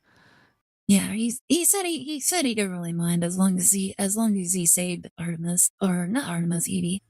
Like Evie Mm. is Artemis's mother, or like it was her, It was Artemis, Artemis's mother. Yeah. Hmm. I Like she get got us that. into so much I trouble. would do the same for my dogs as well. Like I don't care if I get hurt as long as my dogs are safe, then it's fine. Hmm. Truly an RPD on its own. Truly was. Yeah. Alrighty then, let's head on with Little Love. Yeah. For the longest time, Live Alive was the quintessential JRPG you'd hear about through internet forums or word of mouth. Part of its magic He is was not that it wrong with remained that. It out was of reach Japanese for so exclusive long. for a very Until long time. 2022, Stuck in the Super it was Nintendo, available until exclusively he in got a Japan. remake All that recently. left me wondering, was Live Alive's Oh. obscurity part of its magic? You know, you want what you can't have sort of thing? Fortunately, Live Alive manages to live up to the hype, as proven by the recent remake that was released worldwide. Its episodic structure allows you to pick from a number of distinct games within a game. Want a prehistoric Romeo or Juliet story? How about a kung fu There you go. passing of the torch set in China? Or perhaps you want a sci-fi story about dangerous cargo on a long-haul space flight. Each vignette has its own gameplay quirks and characters that suit the setting. I'd love to dive into the specifics, but the joy is discovering them for yourself, so what are you waiting for? So it's not over, huh? Not by a long shot. Wait, Oh, this yeah, is they voice added- acting? Yeah, for the remake. Oh my goodness. If I'm gonna be honest with you, I'd It's rather not Tales listen to of the voice acting. Vesperia. 17th place as well. God damn. What an insult. Yeah. They could have It bumped should it have up been to at like least maybe up 9. in like the top 10. Yeah, around there. If Huh. none of the top 10 are even a quarter of a fraction as good as Tales of Vesperia, I'm gonna raise hell. I don't blame you. I know you guys like Tales of Vesperia quite a lot, so I get the played feeling. the heck out of Tales of Vesperia. I Yeah. played it so much. That was my childhood right there. That's cool. I was a little disappointed with the definitive edition, since the definitive edition, it did bring back some of the previous voice actors, but because there was like a huge gap between like the original and the definitive version, a lot of the voice actors sounded very, very rough. Except Rita. Rita actually sounded like basically the same. Yeah, that's true. Like I But, know like- that the definitive version is based on the PlayStation 3 version that was like Japanese exclusive that had like all the bonus content and like new voice actors. Like they actually like in the dummy files for the PlayStation 3 version, there's actually like English voices from the 360, like the Xbox 360 version. But it was dummied out for some reason. And they even have like 2 different English takes for like Yuri's like voice actor, like both his old one and new one in that Yep. PlayStation 3 version. It was such a shame because the original voice actor for Yuri, the English voice actor for Yuri, was so amazing. I absolutely fell in love with it because of his voice acting. He was so good, he could not be replaced. And it was such a shame that he wasn't able to like reprise the role. Yeah, it is. The I new bet some voice people actor might wasn't feel that way terrible. for Persona 4. Yeah, the new voice actor for Yuri wasn't terrible, but it's like it's like going from like a fancy 5-star like chocolate cake to like a cupcake. Bro, that's one way to describe it. Like it's there's no comparison. Like why would I want the cupcake when I can have the chocolate cake? Like absolutely True. imported. Everything was imported. It was firmly crafted by the gods themselves. Yeah. Designed for perfection. Too attractive. Made your mouth water every single time it touched your tongue.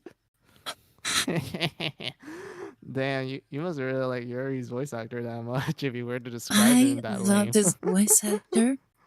I love this voice actor. He was so good. He was literally peak. He was like, honestly, like him and Flynn were such great voice actors, as well as Raven. Raven, I love Raven, the voice actor as well. Oh yeah, Every Raven. voice actor for Vesperia was so top tier. Mm-mm-mm-mm. Hmm. I get you. I get you. Downgraded to chocolate Twinkies is diabolical. Bruh, not the chocolate Twinkies. I know. mm. But I loved yeah. everything about the game. The story was so Mm. great. The enemies were actually very unique. Like I really like them. The fighter, Mm-hmm. like the hunting guild characters were so memorable. Like you really can't Yes. forget them.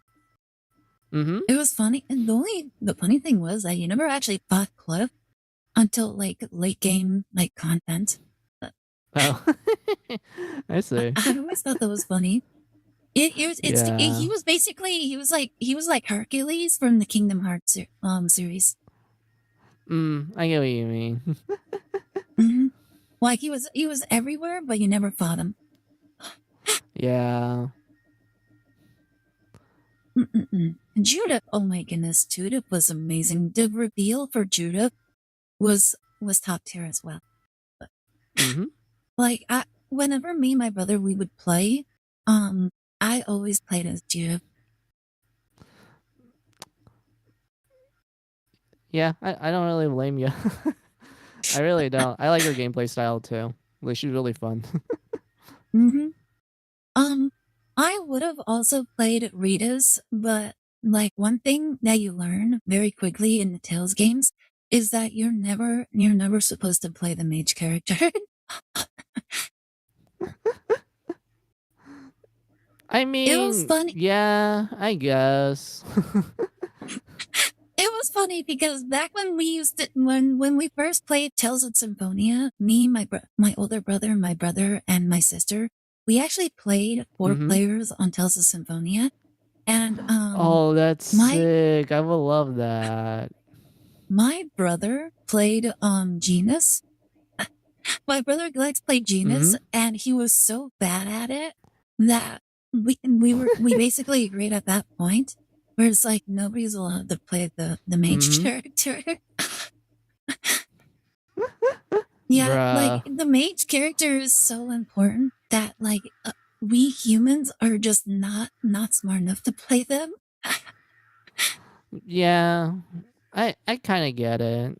I feel like there's only like a handful of the games where I feel like it's easier to play as the mage character. Like Rita was kind of special because she did the whole blah blah blah tidal wave. Yeah. I mean, that's I when love you it when she go did like that. over limit. Mm-hmm. Yeah. Like the tidal wave, especially, it just melted. It just melted like the Coliseum matches. Like I mean, yeah, realistically, that was Rita literally was the point of it. yeah. Like you just did tidal wave over and over and over again. Yeah. Like Rita is really good. Like once you do the whole blah blah blah thing, in other words, you actually know how to do over limit with her pretty often. Yeah, she just breaks the Coliseum in half. Mm-hmm. That was the fun part of like playing as Rita. Every other instance, it's like mm-hmm. it's better if she's just AI controlled. Yeah. All right, let's see what they have to say about their very wrong opinion. A true standout in the huge Tales series of games, 2008's Tales of Vesperia combined strong storytelling and a refined linear motion battle system and managed to create a Other world that Tales both games? grizzled Tales veterans and first-timers could get lost in. The main hero is Yuri Lowell, a disillusioned former Imperial Knight soldier who is less concerned with saving the world and more focused on how abuse And more focused on revealing his chest. of the world's precious Yeah, Blastia he core resources gets out of the are knight affecting armor and he's immediately like, yes, I can show my chest now. I don't need this stupid You know- armor. Yep. It's so funny. It's like everybody that plays the game always remarks on the fact that he always like he has like the chest wide open. Yeah. I mean, it does stand out, let's be real. Mhm. Like it's such a draw. Like where else are you supposed to? his local True, neighborhood. like, Naturally, come on, this leads boy. to You're forming trying a to party distract of all the anime ladies in characters battle. running off to explore the map and watching characters banter between battles. Tales of Vesperia made a few tweaks to Tales' combat mechanics, but kept the important parts, e.g. a Guys, real-time remember, battle there's a system that reason skips the why random Aire is encounters, banned so standard in from the the genre, Tales, so it's intense contests. without ever feeling like a grind. Chaining together combos and using special attacks in the heat of battle do a lot to spice up the classic turn-based strategy. Oh yeah, I forgot about the jiggle. Kingdom Hearts 2. Or what is this? 16. Yeah. I like Kingdom Hearts 2, but there's no way it's better than Vesperia. Yeah. I still think it belongs to top 10, but not like above Vesperia. Simply put, Kingdom Hearts 2 is one of the finest action RPGs ever made. The original Kingdom Hearts' blend of Disney meets I can Final agree Fantasy to some was a extent, novel but at the through same time, the game does rely on the whole press triangle often. Like the story is pretty decent. I think it's just very heavily carried by the Disney characters as well as the recognizable Final Fantasy characters. Yeah, I would agree. I did like the prologue though with Roxas because I was like, bro, I feel bad for this kid. Like he really got Yeah. like the worst revelation in the world, and he's like, oh, I think I will live in the end, right? Nope, he's just forever gone in Sora's heart. Not only that, but like nobody remembers him. It's Yeah, really exactly. is like a fate worse than death. Yeah, exactly. It gets Like, worse in, with like- like. Oh, go. I was about to say it's like in like dying. Like if you were to like get sucked into like Sora's body, and he like died there, like to technically be a part of Sora, but like everybody kind of remembers and they're like everybody wonders where he went. That would be one thing, but like he literally just vanishes and nobody remembers him. It's so Yeah. sad. It didn't help the fact that like he was in a simulation like for a good chunk of it as well. So it's like all fake. He never really Yeah, made wasn't friends he? in Twilight Town. Yeah, wasn't he like in like a like Groundhog Day where he was always living in summer? Pretty much. Like even he started noticing like, wait a minute, this don't make sense. Why is it repeating itself? Yeah, basically they pulled off like a Haruhi Suzumiya moment where it's just the same thing over and over again for like 30 days and then just repeats. Yeah. line that punctuated a delightfully melodramatic storyline that players wanted to see to the end, despite its clunky combat.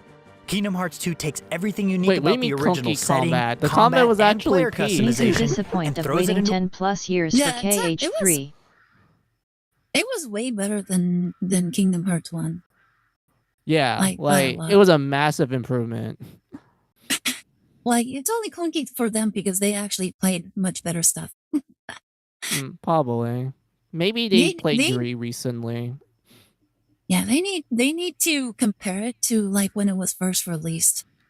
Like that's the only real way to kind of like gauge games of this type based on when it was first released. Yeah. And then you talk about how it aged. Let's see, Mizu's Agreed. disappointed of waiting 10 plus years for Kingdom Hearts 3. Oh yeah, bruh. How I word it. So I remember back when I got like the secret credits for Kingdom Hearts 2 all the way back in PlayStation 2 era. I was like, oh my god, I can't wait for Dre. And then they bombard us with like, oh, here's 365 Days by 2, where it's like a mequel, but also a bit of a prequel. Oh, they explain the time gap between like Kingdom Hearts 1, Chain of Memories, and 2. I'm like, okay, that's fine. And then they give us Birth by Sleep, which is the prequel, which I actually like quite a lot. I think the prequel was really well done and well made. And then you get Recoded, which is like a neat spin-off that takes place during like the middle part of Kingdom Hearts 2 for some reason. And I went like, okay, it's like a fine game. I liked it. I pirated it when it first came out. I was kind of like a fanatic of Kingdom Hearts at the time. Oh my And goodness. then there was Dream Drop Distance. In other words, the Kingdom Hearts game on 3DS, and I was like, oh, it's 3DS. That means it's Dree, right? There's the number three Oh in my there. goodness. Only Oh for me my to find out, goodness. like, no, it's actually an anniversary game, and I bought the limited edition box that comes with all the posters and like bonus Oh like no. AR cards that you can scan for like special monsters and such. And I remember liking it a bit because they had characters from The World Ends With You. Like, I was like so hyped when I saw like Deku from like The World Ends With You just interacting with like Sora and shit. I'm like, oh my god, it's my favorite edge lord. And then the And what? reality kind of happened once you got everything. You're like, wait, where's my Kingdom Hearts 3? Yeah. Yeah, like after I beat that game, there was also the mobile games that take place during the Keyblade War. That is like this major event in Kingdom Hearts and shit. And I remember playing the mobile game for a bit, and then I got bored waiting for the updates and shit. And then I kind of Uh, just got into like a dry spell with Kingdom Hearts. And then when Dream finally came out, I wanted to play it, but then I learned that, oh hey, we just released a collection called 2.8 Final Mix that has a little side game which will explain a plot point in Kingdom Hearts 3. But not only that, but in order to understand the prologue of Kingdom Hearts 3, you need to read a play pamphlet. oh my goodness. And Oh once I my did all of that goodness. and finally got to play Kingdom Hearts 3, it fucking sucks balls to me because there was no like Square Enix characters. There was barely any Final Fantasy characters. They were all like Wait, really? Oh Pixar my goodness, characters. that is such a slap in the face.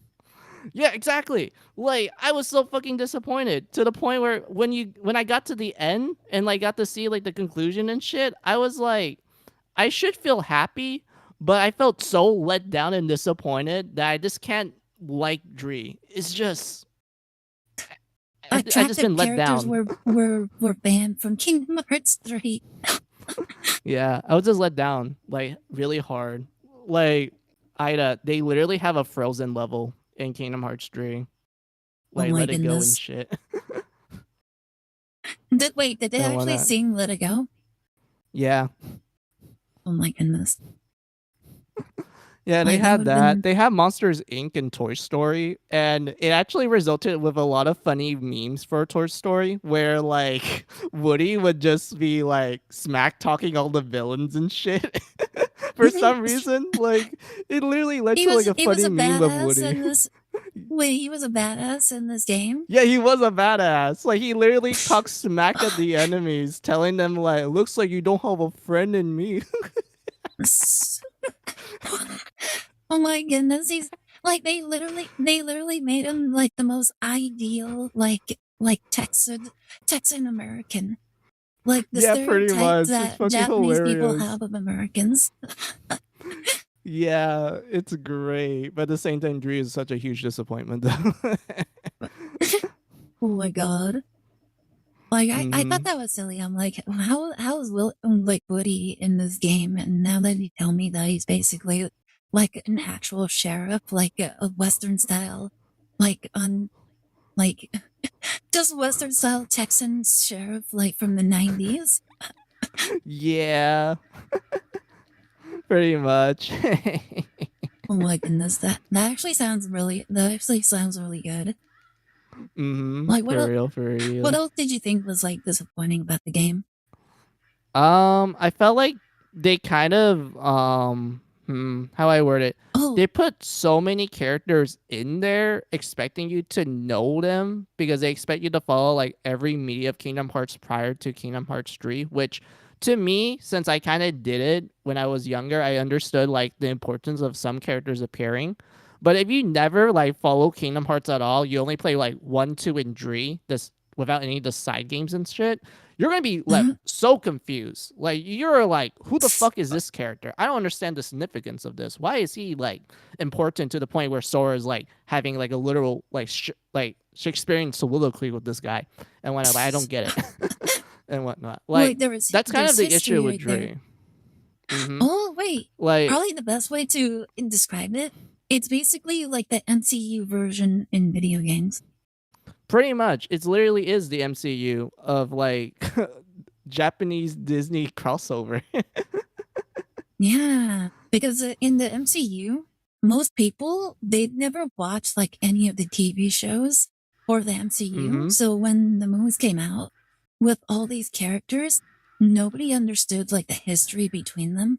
They spoke to each other like Yeah. they talk about like events that happened specifically in the TV shows, or they interact Mm-hmm. as if like they have history. But like if you didn't watch any of the TV shows, it was so confusing. Yep, you absolutely nailed it. That's literally what happened. I have one big question. So Yes. you said that in order to like understand certain things that happen in Kingdom Hearts 3, you had to like do like that one game as well as like the little book. How Yeah. impactful were those points? How important? Well, for the little game that I mentioned from like 2.8, it's very important to like to Aqua, who's like the girl protagonist you can play as in Yeah, Birth by Aqua. Sleep. It kind of shows I you love like Aqua. more. Yeah, I love her too. It shows you more about like what happened to her after like you did like the final episode and also the cool epilogue chapter in like Birth by Sleep, like final mix edition and such. Like kind of Huh. helps set up like, you know, a moment where you do get to fight her injury. And then the whole play pamphlet is literally like you need to understand the play pamphlet in order for like the actual start of Dree to make sense. Like if you didn't have it, then you're just kind of left with like, what the fuck did I just saw? And the game never explains it to you, by the way. And whatnot, you need to Well, read that play pamphlet in order to get it. oh my goodness. Okay, so they were very important in like the plot points then. Yeah, pretty much. But my But like god, okay, it's okay. just so much. Okay, how relevant were those plot points? They reference it throughout the game. Okay. So like it does it feel like it's like culminating to like the climactic like ending? Or does it like have Mm, does it have its own resolution that's has its own separate from the main revolution story? that has a separate resolution near the like final chapter of the game because that's where a lot of like plot points end essentially. Like Hmm. a lot of like the side stories as well. They're like, oh, in the final chapter was just resolve all of them like kind of quickly in the final chapter essentially. So it's kind of like a Uh, like a bombardment of endings. wow. Okay, but like okay, so without spoiling, like um for like the final climax of the story, how did all those little points kind of like relate to it? Is it like completely separate or is it like somewhat related? I would say it's separate because I felt like not a majority of them like connects to like the grand epic conclusion for Sora sort of thing. It didn't really felt Oh, that way okay. to me. It's like, oh hey, there was a side quest this entire time, but it doesn't really actually matter to the story. Yeah, pretty it's much. That's basically how it felt. it was basically just an extra side story like a TV show to the grand movie. But like it didn't Yeah, actually play a part in the main story. yeah, pretty much. Like, man, I can like yap hard about how much of a disappointment Kingdom Hearts 3 is, but I think I got way way into it. I want to stop now. Oh my goodness. How okay, so would you rank Kingdom Hearts 2 higher than 3? Yeah, definitely, 100%. Like, I ain't joking about that statement either. Okay, how disappointed will you be if Kingdom Hearts 3 is higher than this? I would unironically just like end it all at that point because I wasted like a good chunk of my childhood in this piece of shit. Oh my goodness. Okay, let's Blender continue. adds a dash of anime-inspired over-the-top finishers, and the result is a series of scenarios that left our jaws on the floor. This sequel takes everything we love about the original and elevates it through the addition of finely crafted extra gameplay features, including Sora's new forms to further complement player styles, large-scale encounters, memorable set pieces with iconic Final Fantasy characters like Cloud and Squall. I love it. Okay, fine. And there's Hey, Cloud. Cloud. That's my aunt's favorite. Yeah. This is my favorite version of Cloud. Like, you never see Oh, him Evan Children? liking like this. Yeah, Advent children. I see. Such a good version You're of him. kind of like my aunt Uh-huh. then. She really loves Cloud a lot. Like, she had like a poster of him and everything. She was like literally I her just meant his first outfit here. husband. Oh, I I meant his thought you outfit. mean you like Cloud in that way. My bad. Nah. Like, Cloud is an emotional child. He was like always upset and always confused. So I I mean, never that was really kind of the connected all point. that well. Like I like Zach a lot more than Cloud. Like he was yeah, I love he Zach was actually a too. very interesting character. Like you're such a positive Yeah. and such a friendly character. Yeah, it's kind of Mhm. sad what happens to him, but I do agree with you. I like Zach a lot as well. At least he's happy in the afterlife in the live stream. Didn't they actually change like his story in like the newest games? Oh yeah, the Final Fantasy VII remake The is not remake? really a remake. Honestly, And when I was actually watching like a playthrough of it, and like the Mhm. first part at least felt interesting, but the fact that like the Wedge ended up surviving like the avalanche, like the fight with Avalanche, I'm like, why is he still alive? Yeah, I didn't get it either. It's like, yeah, it's like in the original version he died, so why Yes. did you let him live? He had to die. Yeah, It's that's such a the weird thing to thing. say. Mhm. And then you also learn that the other guy, he no, he died. But for whatever reason, he's in another like separate dimension with Zach. Yes. And Zach Mhm. is also living in a separate dimension. Yeah. And it's like, I what? didn't get it. I didn't get it either. I'm like, Honestly. are you saying that like it's just an infinite like isekai story? Probably, but I get what you mean. Honestly, the moment they introduced the whole like the ghost things in the remake, I immediately just shut off the remake and just chop it up as like it's bad. I didn't like it at all. And then Rebirth came, and I started hating even more. And about Tifa and the Rebirth swimsuits? What was that? Nothing. About Tifa and the Rebirth swimsuits. Oh, those were okay. Yeah. Yeah. Oh wait, Ida, I have a fun fact. So when they released the art book for the Final Fantasy VII remakes, there was actually like developer commentary for it, and one of them was them kind of like semi complaining about like, man, we can't draw sexy women anymore. Like we have to make Oh my everyone goodness. like conserved. Like especially on the Tifa side, like it was literally just the artist kind of going like, "Man, I really wish I can draw some big ass tits, but no, I can't. I'm Oh being my told that I'm goodness. not allowed to." Oh my goodness, wait. Hold up. Let me find this. My brother actually like found this meme, and it sounds like it's exactly like this. Hold up. Let me see if I can find it.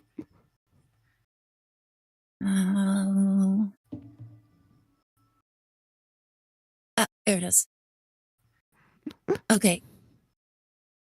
Let me pull it up real fast. Here we go. Like I have it up on the stream. Okay. So imagine like the artist being like this person and then being told no. Pretty much. That's literally what happened. like the artists really wanted to go all out when it came to designing like the swimwear for like both the girls and the guys. Like they wanted them to be very physically attractive. But they were constantly told like we can't do that because of yada yada reason. It's heavily implied it's because of the ethics department in Square Enix, you know, the literal DEI Uh-huh. shit and whatnot. So unfortunately, the artist is like, fine, I have to bend the knee this time. We have to like reduce the Oh my the booba. goodness. Imagine him like passing his designs onto like modders, like under the table. He's like, here, I have these designs. It's your job to spread it out to the world. Bruh, I would love that. like I will just make That that would make my for such an mission. amazing story. Like Mm-hmm. imagine like him like trying to sneak around with all the designs. Like he had to like break into Square Enix offices, like gather all the data on like the designs and everything, and like kind of like finish the modeling and everything. And then like trying to escape like massive maximum security Square Enix DEI facility. Like just trying to like escape. Like he has like attack dogs like chasing after him, security guards firing at him, and then he like makes it to the very edge, like where the bar fence is, and there's just some random otaku guy just walking by, and he like slams onto like the fence, like he's like in the ending of like some horror movie, and he's like screaming at him, is like it's like here, take it. I'm counting on you. Take this to the right hands. Find a modder. Give this to him. And then the guy's confused. He's like, what's in it? Like, there's no time. Go. It's too late for me. And then he just takes it and runs. He's Bruh, like, I would love Make that. sure the world finds out. I will and then love that. Not gonna lie. you just hear his voice kind of fade in the background while he just gets taken away by security. Bruh. That Honestly, would that's a really good story. You should make that into a web comic. Just a short one. um, that would be so funny. hmm Just imagine someone actually doing that. I mean, I feel like nowadays with a lot of companies, I don't really blame them for doing that approach. Call alert. I'm trying to secure the sussy data, but the clap of my horniness keeps alerting because we're in his guards. Brother, It's like, oh no. come on, that's funny. They have like a chastity belts on their Bruh. employees, and that senses when they have like when they get horny, and like they have a bad thought, remove them, re-education. Bruh. Like forbidden thoughts. You can't like you must conform. Okay, hmm that would be the craziest thing. That left me cheering in my seat Yeah. and so much more. Is it the best of the 3 mainline Kingdom Hearts games? Oh, you know what's one thing that me and my brother absolutely love? Like my brother played this so much, but do you know why Mhm. he played it so much? Is it Like because the of reason Tifa? why no.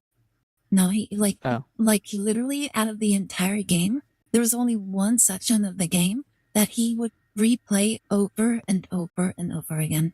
And it was literally the war. Like you know that one section where it's like Oh, the yeah, horde yeah. You fight like a of bunch of Heartless? Heartless. Yeah. Yeah, he absolutely loved that. And he would literally restart the Dude. game just to get to that point, and he would just fight as much as he could. I don't blame your brother. It's such a cool moment in Kingdom Hearts 2. Like, I actually have a separate save file for it as well. Because it's such an epic moment. and whatnot. Honestly, Especially with all like the Final Fantasy characters. it sort of reminds me of that one scene from Digimon Time Stranger, where the Digimon actually have like a war in the city. Yeah, they actually Mhm. have like a war in the city, and this Yeah, I was like there. although you don't although you don't really fight them, the fact that you actually see them fighting in the city was so epic. It was so Mm-hmm. interesting. And you actually have like Yeah. a couple of moments where it's like that. And it was so mesmerizing that sometimes we like remember we actually stopped and kind of like just looked at the scenery. Mm-hmm. Yeah, I remembered. It was such a Mhm. cool like moment that I remember you were gushing over it quite a lot. Like everyone in chat was Yeah. enjoying it too. It was amazing. I was like, oh my goodness, they actually added all this stuff so piled and it looked so good too. Like Pokemon can Mm-hmm. never. True. I feel like nowadays Pokemon doesn't really do a lot. It's so Uh, fucking minimalistic as shit. no, they have so much lore that they could actually dig into. Like Yeah, that's the thing. in the movie Lucario, the Lucario movie, they Mm-hmm. legitimately had like a war scene like in that series, in that movie. It was a flashback, Yeah. but like you could actually imagine like putting a game where it's like you actually have Pokemon pit against one another in a war. Yeah.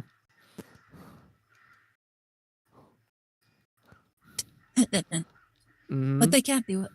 You can't have Yeah. the Pokemon killing each other. Yeah. We can eat them though, because of the whole curry thing. You can eat Slowpoke tail. Oh my goodness. And Power World, you can literally cook all of the pals. Yeah.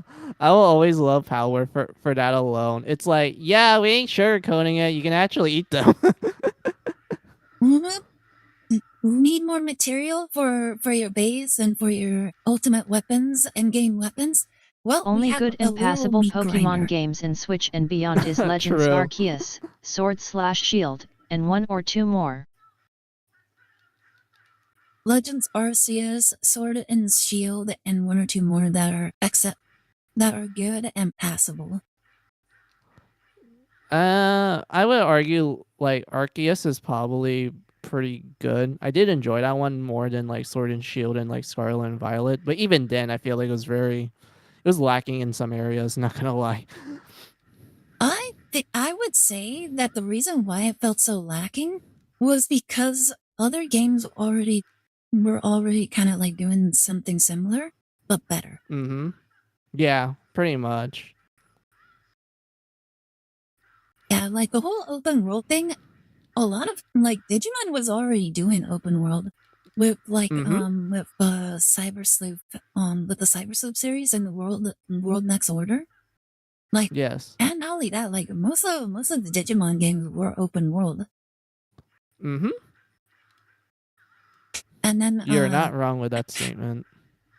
yeah, so when Legends Arceus finally came out, it was okay, but like it felt so it basically felt like you were playing like an MMORPG. I can see that. Yeah. Because like well like interacting with the Pokemon was really interesting, like dodging and everything. Um Mm-hmm. like once you actually got into combat with them, it was basically the same as regular vanilla Pokemon.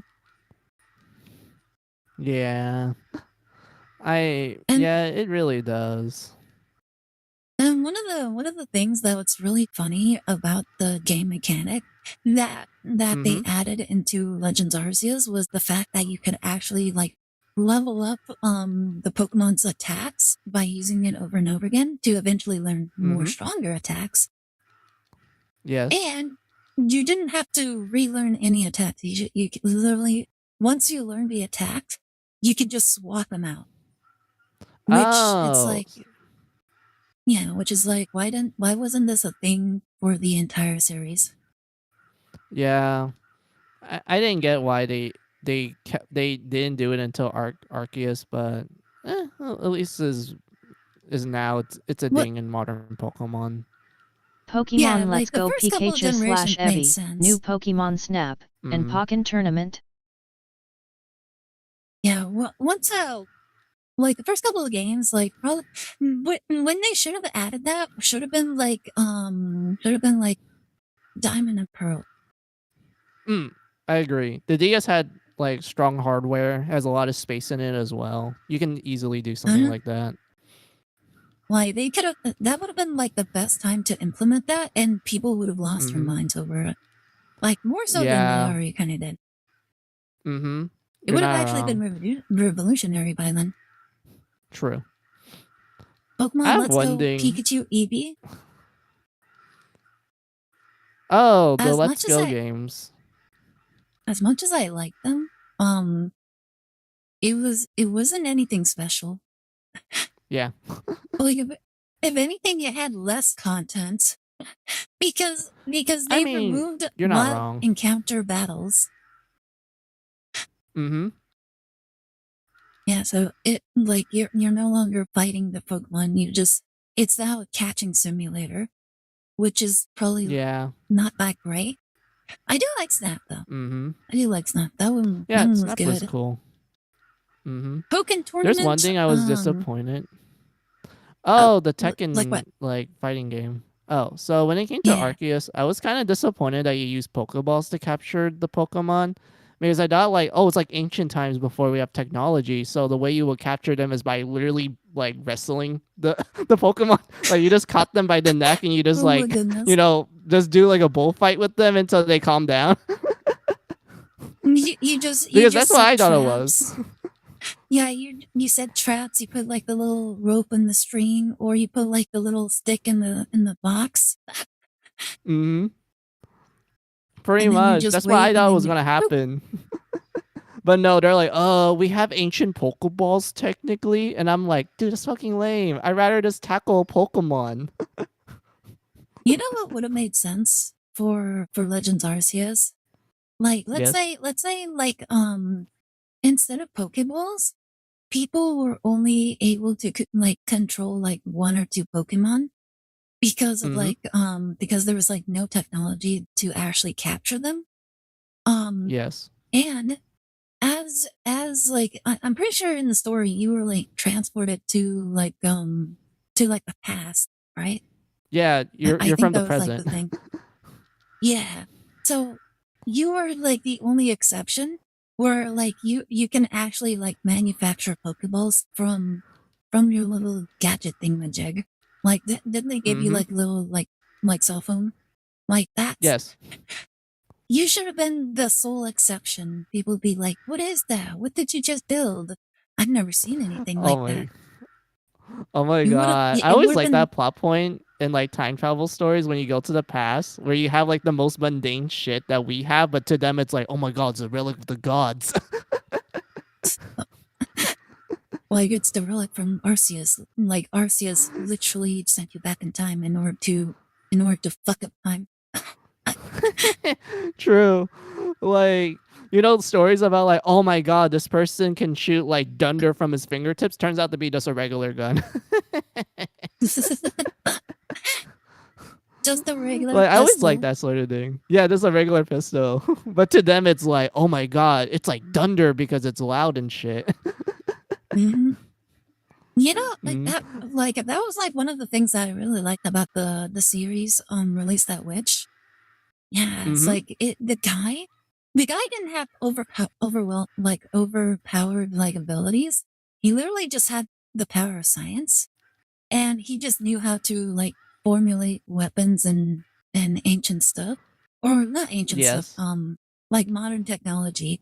He knew he was an engineer in his previous life, so he knew like chemical reactions, how to build things, how to make metal, all this stuff that the people of the time where he was like isekai'd into simply didn't know how to do. Where his like when they were like moving into like the gun era, like when they were learning how to use like black powder, snow powder is how they refer to it as. Snow powder. The people. Yeah, I think that was like a translation from like Korean or something. But yeah, okay. The people of the land, while they were like trying to figure out how to like make gunpowder work, they had little like bamboo shoots, and like they just filled it with gunpowder, and it had like a little like covering on the front. So it was Mm-hmm. basically like ancient Chinese fireworks, so to speak. Damn. That's So pretty cool. that was their gun. And then like the main character's first gun was a musket. Was an actual Mm. musket, like a functional musket. Damn. He's going old school. Well, it wasn't like he was like slowly evolving like to it. And the musket was like he needed something that was quick and easy to produce. And he was only able to make like 5 before like Mm. the month of the demons, where it's like a time where it's like winter. They're winter. And the reason why it Mm. was referred to as the month of the demons was because all the wild animals in the area became ravaged, and some of them were mutated into monsters, and they would just attack Mm. like any living life form, like indiscriminately. Ah, okay. So Honestly, that's some really good world building. most people would actually like evacuate like their small villages, and they would go into any local fortress where they actually have like the defenses in order to combat it. Okay. So this guy, he's like, we're no longer going to get like extorted by like the local stronghold, because the other few times where they had to do that, people actually had to die because they just weren't rationing food, and either they died of starvation or they died of freezing. Okay. So he basically did it in order to gain undivided like trust and adoration from his people. And then he started expanding. He started making, like producing more crops. He was selling all the ore and stuff that he mined from the local mines to like other countries. And so he was basically like segregating from like the main church. Okay. Yeah, and then he did like eventually people were like so amazed by like his by his work. They're just completely fanatic with him. Like they kind of treated him like a god, so to speak. I wouldn't really blame them. I would not. Well, not literally, but they just admired him so much. Like I will fight and die for you, so like sort of thing. Yeah, like if some random stranger come to you where you're like from a time when all this stuff didn't exist and then he just made it happen, you're just like, damn, this guy must be godly or something, or some kind of like I don't know mythical being. But I'll still look up to the Oh my character. god. Probably my most favorite like moment in the story was when he fought against this witch. In the story, witches were like women that had like special powers. All of them had different kinds of powers. But yeah, Okay. there's one witch in particular that had this ability where she can actually like enter your mind, and you guys would battle, would have a battle of wits. Well, not intellectual wits, but battle of will. There you go. Where Okay. basically you would kill each other in this fantastical world over and over again until one of your wills are dissolved and it gets absorbed by the winner. Huh. Okay. And so she, every time she did it, she basically like increased her lifespan, and so she was like over 1,000 years old by that point. And so she gained all this knowledge, all this strength. So her will was extremely strong, and she actually picked a fight directly with the main character. And mind you, Okay. the main character has no special abilities whatsoever. Like he Huh. was literally just an ordinary human. So he Okay. didn't have magic, he didn't have strength, super strength or anything. All he had was like his knowledge. And because this Okay. was a battle within the mind, um, everything you know can be used against your opponent. And as long as you Hmm. understand or can make sense of it, in the realm, then it just happens. And so Oh. imagine all the things that you know right now that people thousands of years ago just don't know. Wait. Wait. Huh. So I so feel like this she would be woman, confused, but she'll also kind of yeah. take advantage of it if she understood it. So the woman actually was actually very smart. Hmm. Normally, Okay. whenever she started the fight, she would explain like everything about the realm that they were in, except Mm-hmm. for him, because he had done so many things and like produced things beyond her imagination. So she basically just didn't tell him anything. And even then, he kind of started figuring things out because like Mm. she would just pull a sword out of nowhere. And he's like, if she can do it, maybe I can do it. And so he whips out a gun. He just imagines a gun and he starts firing at her. However, she was still faster, so she was able to kind of like outmaneuver him sometimes. So she Mm-hmm. would like it was still kind of evenly matched. And so Mm. eventually he started going even crazier. So he started summoning mecha droids. Mecha droid. Yeah, he Bro, he's started summoning bringing like mecha into arm. a sorcery battle. Come on, dude. Yeah, and then eventually he finally got her a checkmate because Mm. he knew one thing that she simply could never understand, and that was physics. Wait, what? It was physics. Yeah, like Newton's law. Like Oh, anything in okay. motion will always go in motion and all that stuff. So Mm-hmm. what he did was that he removed her friction. Like Oh, it, I not only see. that, and he basically paralyzed her because he understood like if she didn't have like the things that allows her to even move, then she just can't move. And so Mm. she was paralyzed. She didn't understand what was going on. He also took away her oxygen Bro. and got rid of gravity too. So she was completely just frozen and could not understand what was going on because all the things that he was doing was not perceivable with basic sight. Mm. Okay. And she Damn. couldn't use it That's really against them smart. because she didn't. Yeah, she couldn't use it against them because she couldn't even understand it. Damn. Yeah. So yeah, it basically ended with him completely one-sidedly kind of like just murdering her over and over again until she died. Bro.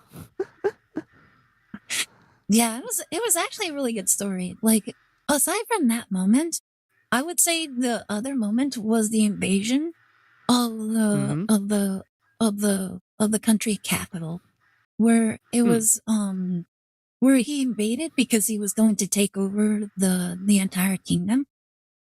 So it was really funny. Like the point of the beginning story, the beginning arc, was that there was a massive kingdom, and Mm-hmm.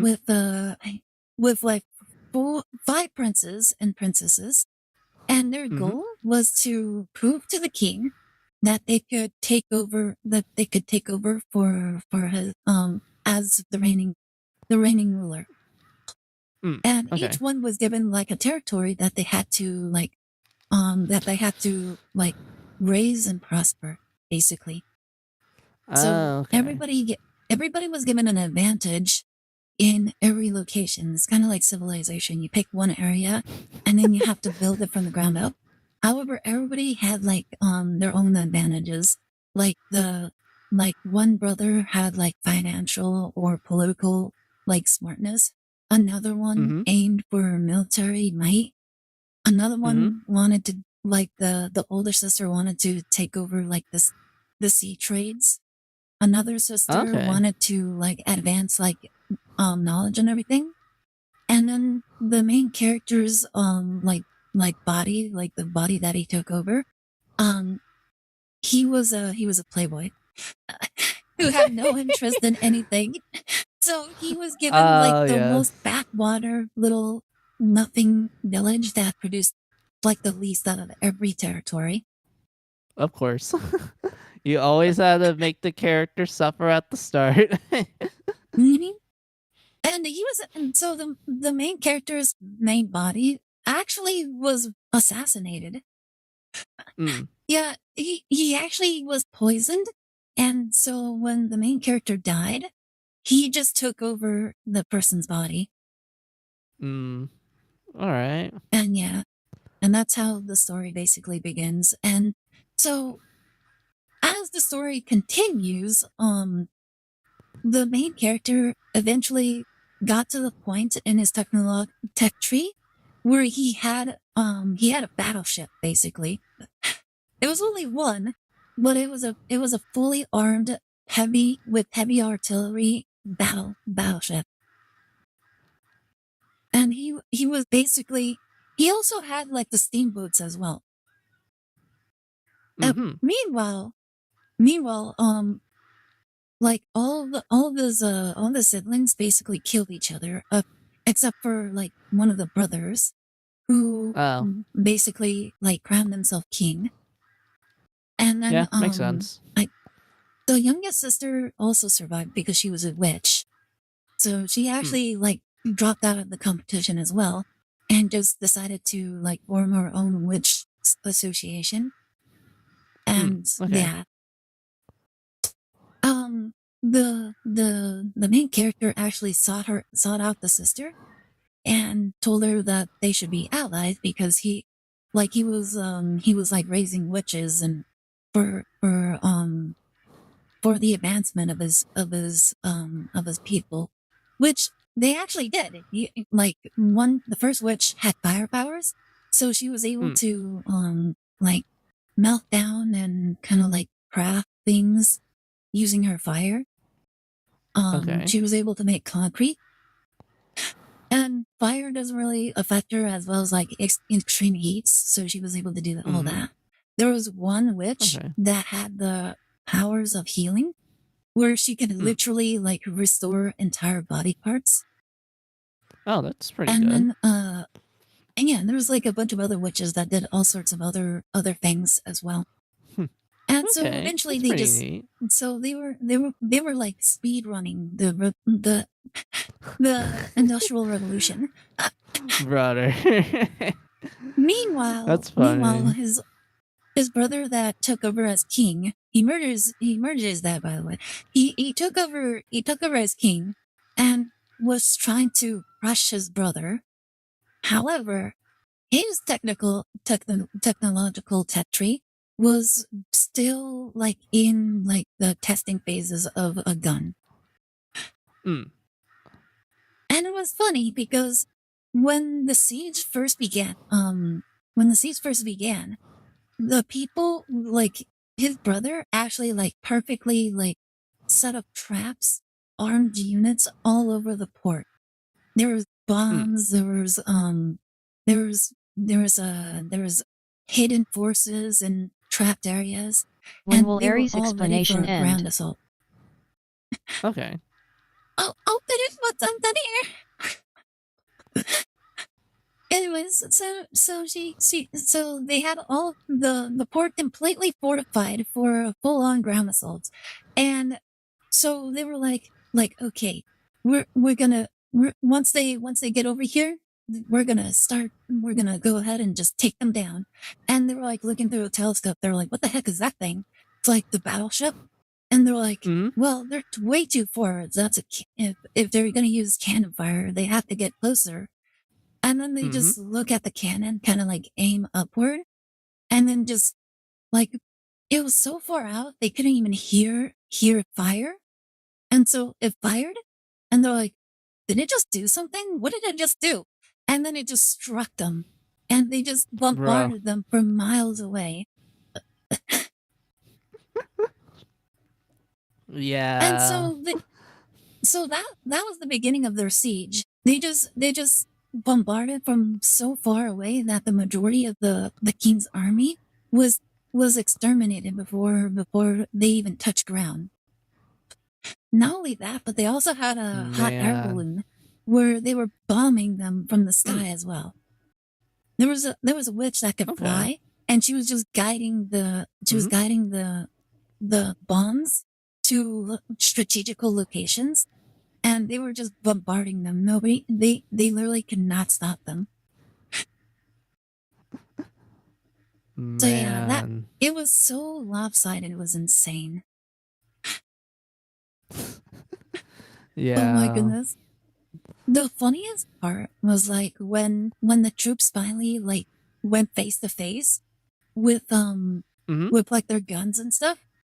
The main protagonist's army had like shields. Meanwhile, the other guys they had like Rickety shields. They had like wooden shields and Yes. stuff.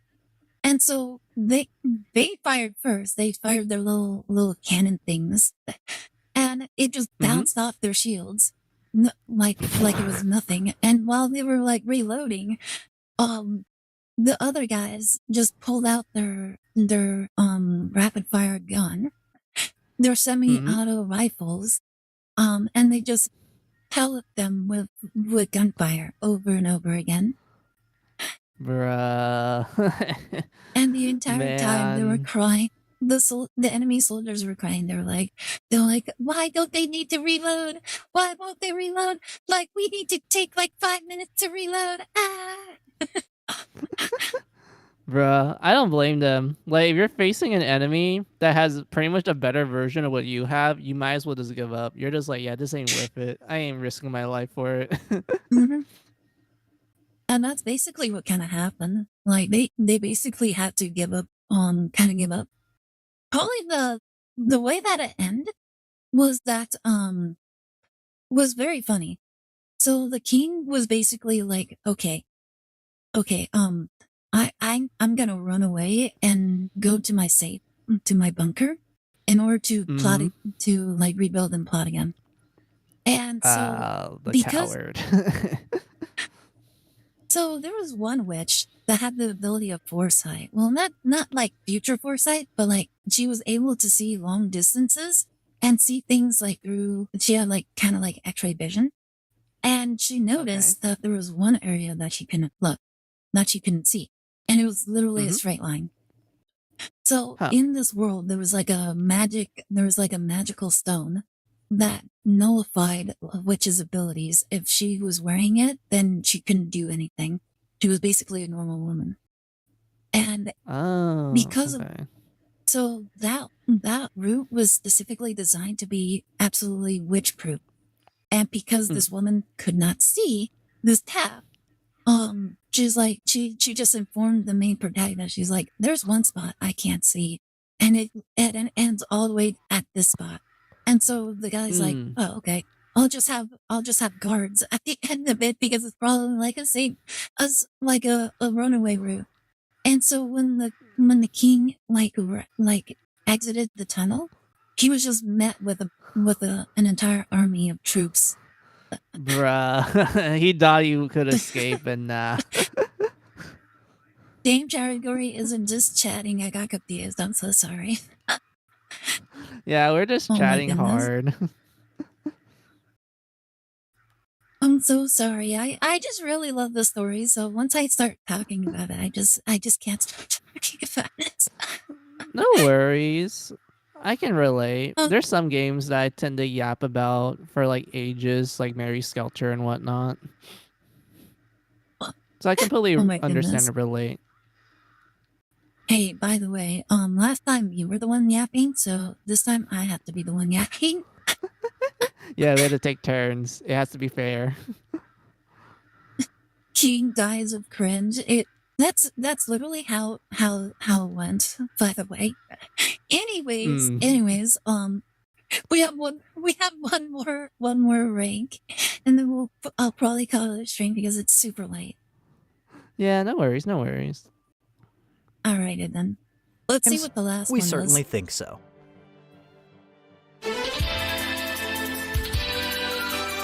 Oh, Grandia. Hmm. Grandia? What's that? I don't think I've ever heard of it. Oh, it recently got like an HD remaster, like I think like 2 years ago. But the best way I would describe it is that it's one of those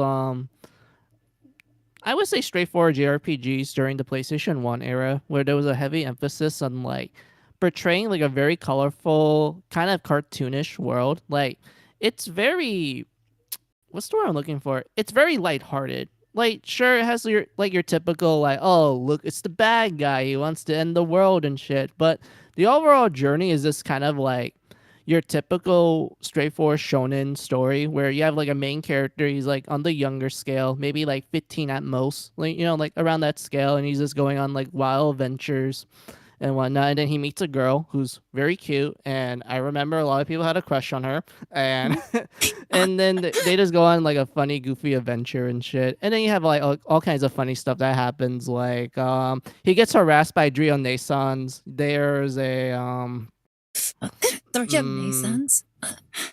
yeah, like there's like this trio of like enemy generals who are essentially like Onesan characters, very attractive older ladies who's like, old enough Oh to my be your older goodness. sister sort of thing. And I remember people are like, damn, this kid's lucky. He gets like a cute girl that they may or may not end up together at the end. And then he has like Dri on Nesans just harassing him and whatnot. And they happen to be very physically attractive and such. Oh my goodness.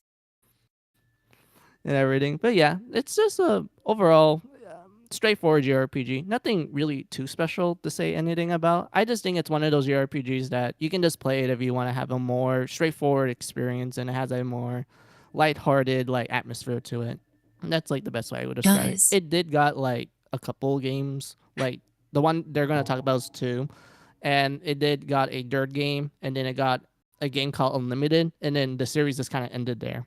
So it was just like a total of 4 games, and that was it.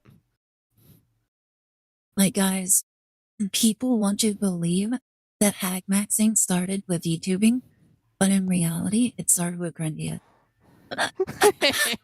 True, like people who play Grandia, they see like the three enemy generals, like very hot, attractive older ladies, and they're like, "Yo, I want them to harass me every day." Goodness. Yeah. Could you imagine like the people that grew up like playing the Grandia and now looking at all these people like going after like the hags of VTubing? They're like, Mm-hmm. I was hag maxing before it was cool to hag max. Yeah, like they're the hipster shit and whatnot. Like we were the OGs, everybody else are tourists. Yeah, they're pretenders. Like it was all about the polygons back in the days. Yeah. It should have been me, not him. It's unfair. Yeah. Oh my goodness. You Wait, know is what's this? a more Do you based think? shonen? Xenoblade 2 and a lot of eki anime along Mm-hmm. with shonen and the manga that's is the true version BC. The anime is censored more than the original source.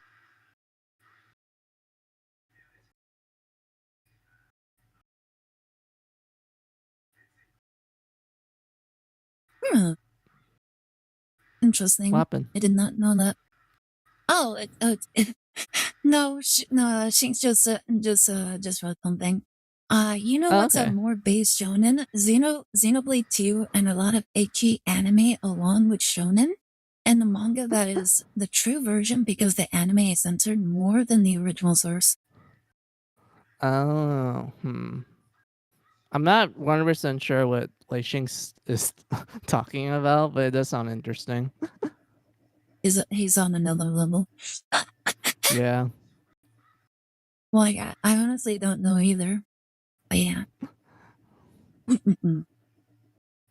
Anyways, Grandia 2. The Let's see what they Grandia have to series say may about not have been this. blessed. Oh, I will ask this. Do you think it should be rated higher than Vesperia and Kingdom Hearts 2? I think it's fine being below 10 because I'm gonna be honest with you. I don't think anyone like praised Grandia for being like this hidden gem masterpiece. Most people would just treat it as like, oh, I played this game before. It was cool. I enjoyed it. That was all. That's the usual consensus. I feel like a lot of people felt when it came to Grandia. and I kind of feel the same way as well. It's just like it's a good game. Like it's a solid game. I wouldn't say it's like a oh yes, this has to win the Game of the Year award sort of thing. It's like it's a solid game. I enjoy my time with it, and that's all. Like it didn't waste your time, basically. Basically, yes. All right. Less with a new game for a few generations, but Grandia 2 nonetheless still holds a special place in our hearts. Its unique combat mechanics, which sees attacks playing out in real time after selecting them from a more traditional turn-based menu system, enable strategies to play out as if you were issuing orders to characters in a real-time strategy game. Then there's the cancel mechanics, where attacks can interrupt enemy turns, allowing you to finish battles completely unscathed. Combined, these ideas create a battle system where you can master which attacks to use and when to use them based on their speed, range, and charge time, all with the aim of defeating foes and taking as little damage as possible. This superb twist on combat matches Grandia 2's story, led by the excellent protagonist. I have a question. He said that it was Yes. real-time combat, but from what it looked like, it kind of looked like they were taking turns. How I word it? Basically, it's kind of like like video editing, like you select the slot where some clips should be and such. It's kind of like that. Uh-huh. I wouldn't say it's like real time.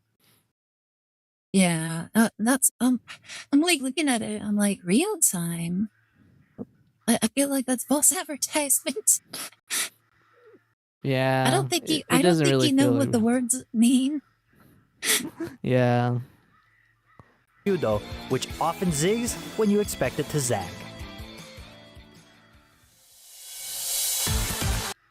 Do you want to go one more? Up to you. All right. Like a Dragon, Infinite Wealth.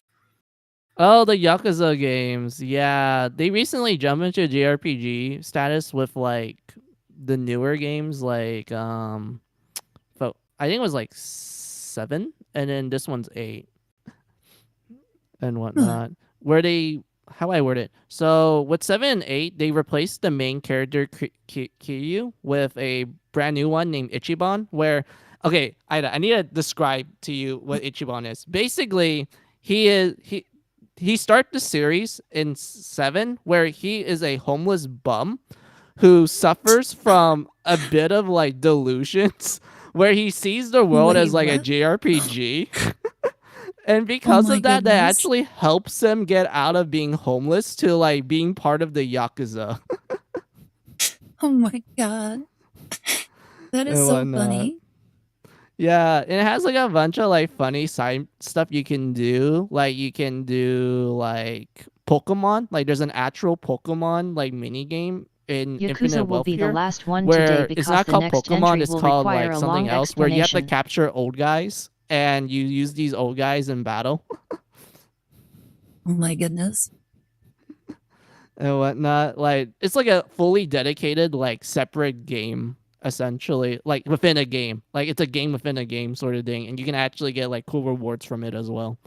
And when like it's insane. Like there's a lot of funny things that happens in like 7 and 8 when it comes to the Yakuza and whatnot. But yeah, overall, like as a main character, I think Ichiban is pretty interesting. I do find his overall story to be quite fascinating, and I do like his rise from like literal being a bum homeless guy to like actually being able to afford like a house and being able to actually afford food instead of having to look for scraps.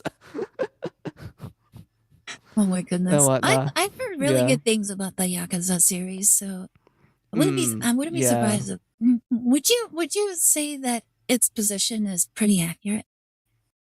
14, maybe bump it up to like maybe 12 or 11, around there. I feel like that would be a more accurate way.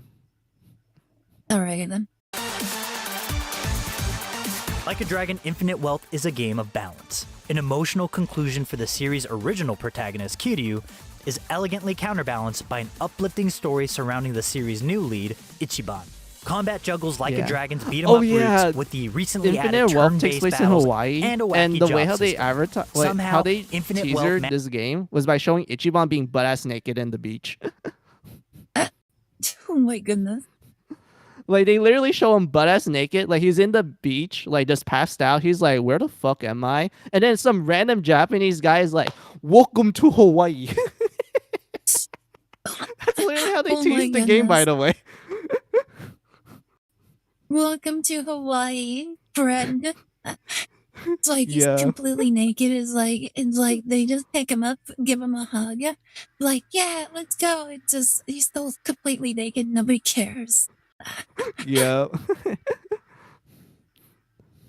Oh my goodness. And it just to What balance a crazy all of this game. like an incredibly skilled waiter tending to a table of 16, all while also including knockoffs of Pokemon, Animal Crossing, See? and Crazy Taxi as side quests.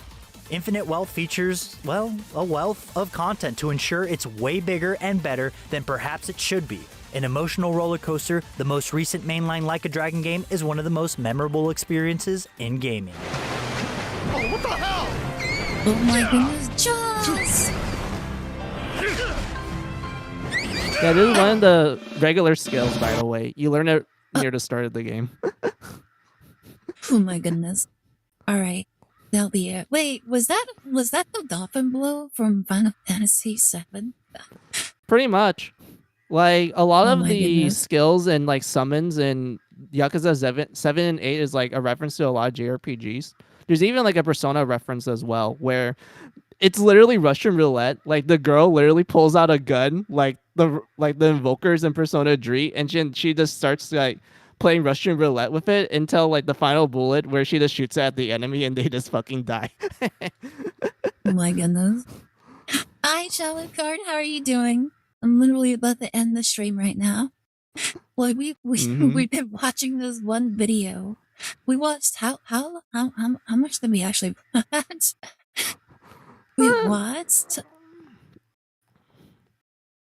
7 minutes. We watched 7 minutes in the span of like 2 hours. Yeah, we yap a lot. And that's cool. I got here late. That's perfectly fine. Oh my goodness. We were just yak maxing right here. Mm-hmm. Like we got so distracted so much. Mm-hmm. For real, I'm for about real. to.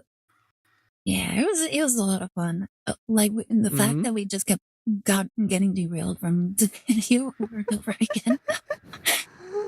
Yeah, that's honestly me with my friends. We tend to just go into these long yapping sessions like I'm doing with you. Like it's just part of the course for me. Uh-huh. Like we could probably just do an entire yap session.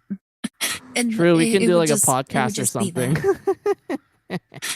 It would be random nonsense all the time, which would be great. Mm-hmm. Okay, For have a good night. real. And thank you so much for dropping by. Hope you have a great night. But yeah, I'm gonna call it here. Thank you so much for joining me, Mizu. Also, Yeah, no everybody who problem. hasn't followed Mizu, make sure to follow him. He's a very funny individual and very knowledgeable in all JRPGs. Oh, thank you for that. Like I said before in the last time we hanged out, I just grew up with the genre, so it was just my bread and butter. I always like keep up with the latest news growing up. I always go into like these like actual like Japanese forums and shit and just like look at their latest games coming out, and then I'm just praying to myself like, please have an English release, please have an English release. Like, can they announce it? I want to play this. And whatnot. Like, especially when I was like becoming like a full otaku, like the one where it's like the fat guy, a little sweaty, he has like the body pillow and shit. That was kind of like what I was in middle school and high school.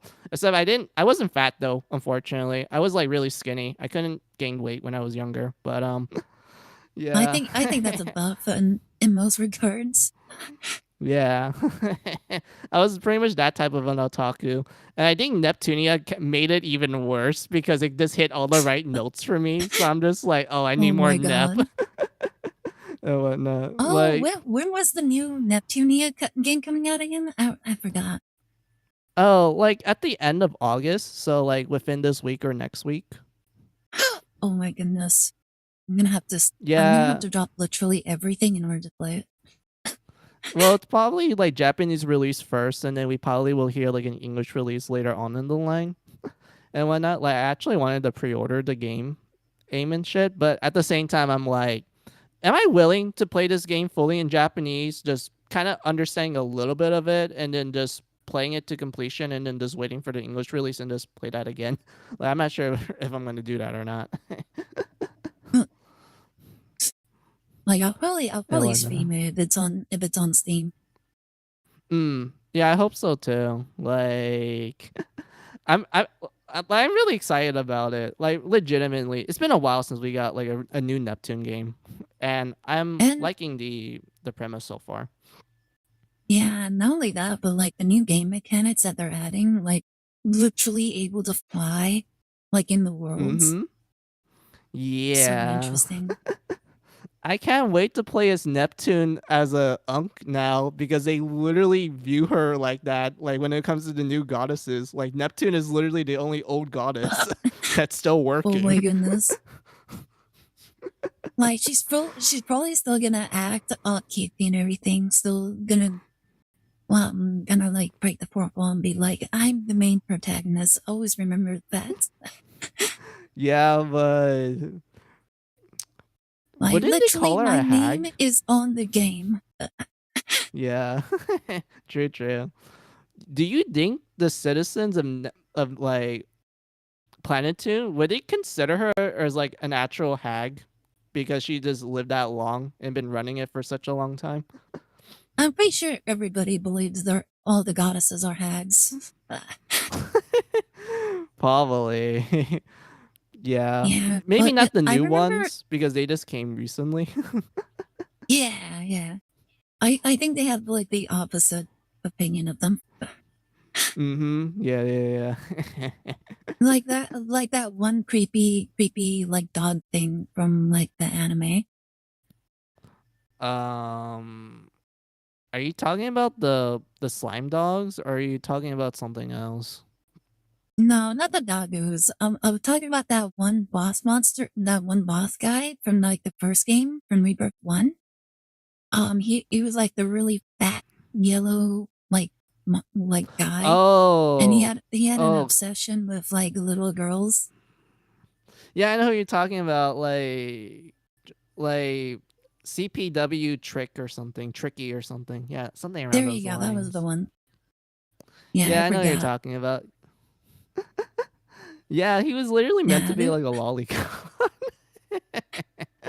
like the creepiest kind too. Yeah, like I understand that he's meant to be the embodiment of like the frustrations of like gamers that likes to play like really hard games and shit. But at the same time, they're like, yeah, let's just make him a lolicon. Just why not? Why not?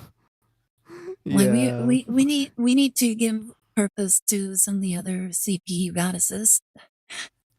Yeah, pretty much. Like, oh yeah, I have a fun fact. So in the Hmm? original PlayStation 3 version, when you do like meet the trick guy and such, and he does like the tongue thing with like Ram and Rom and whatnot, it was actually like just a black screen, and you just kind of hear them like describing the tongue as being really gross and shit.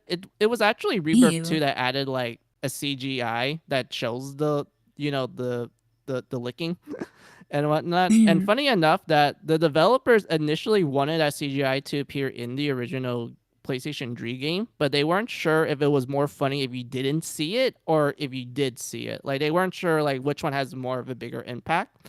But when it came to Rebirth 2, they're like, well might as well just show people it. Like, was just restored this like lost like CGI to like the remake and such, and it was like that, and the anime made a reference to it as well. Yeah. Oh my goodness. I think they made the right choice with the visual.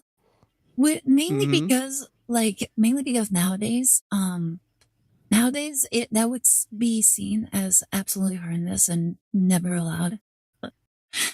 Oh, true, true, true. Like, like nowadays, people are gonna literally bring their pitchforks on Twitter and be like, "I don't agree with this morally," and I'm just gonna Billy Ache and complain about it while pretending to be a fan Well, and at the same whatnot. time, Like, also I being the get what very you thing mean. that they hate. Yeah, pretty much. You're not wrong with that. You're absolutely Almost not every wrong. single person that's come out and attacked lolly content have all been like pedos, like Yeah, career like pedos as well. actual.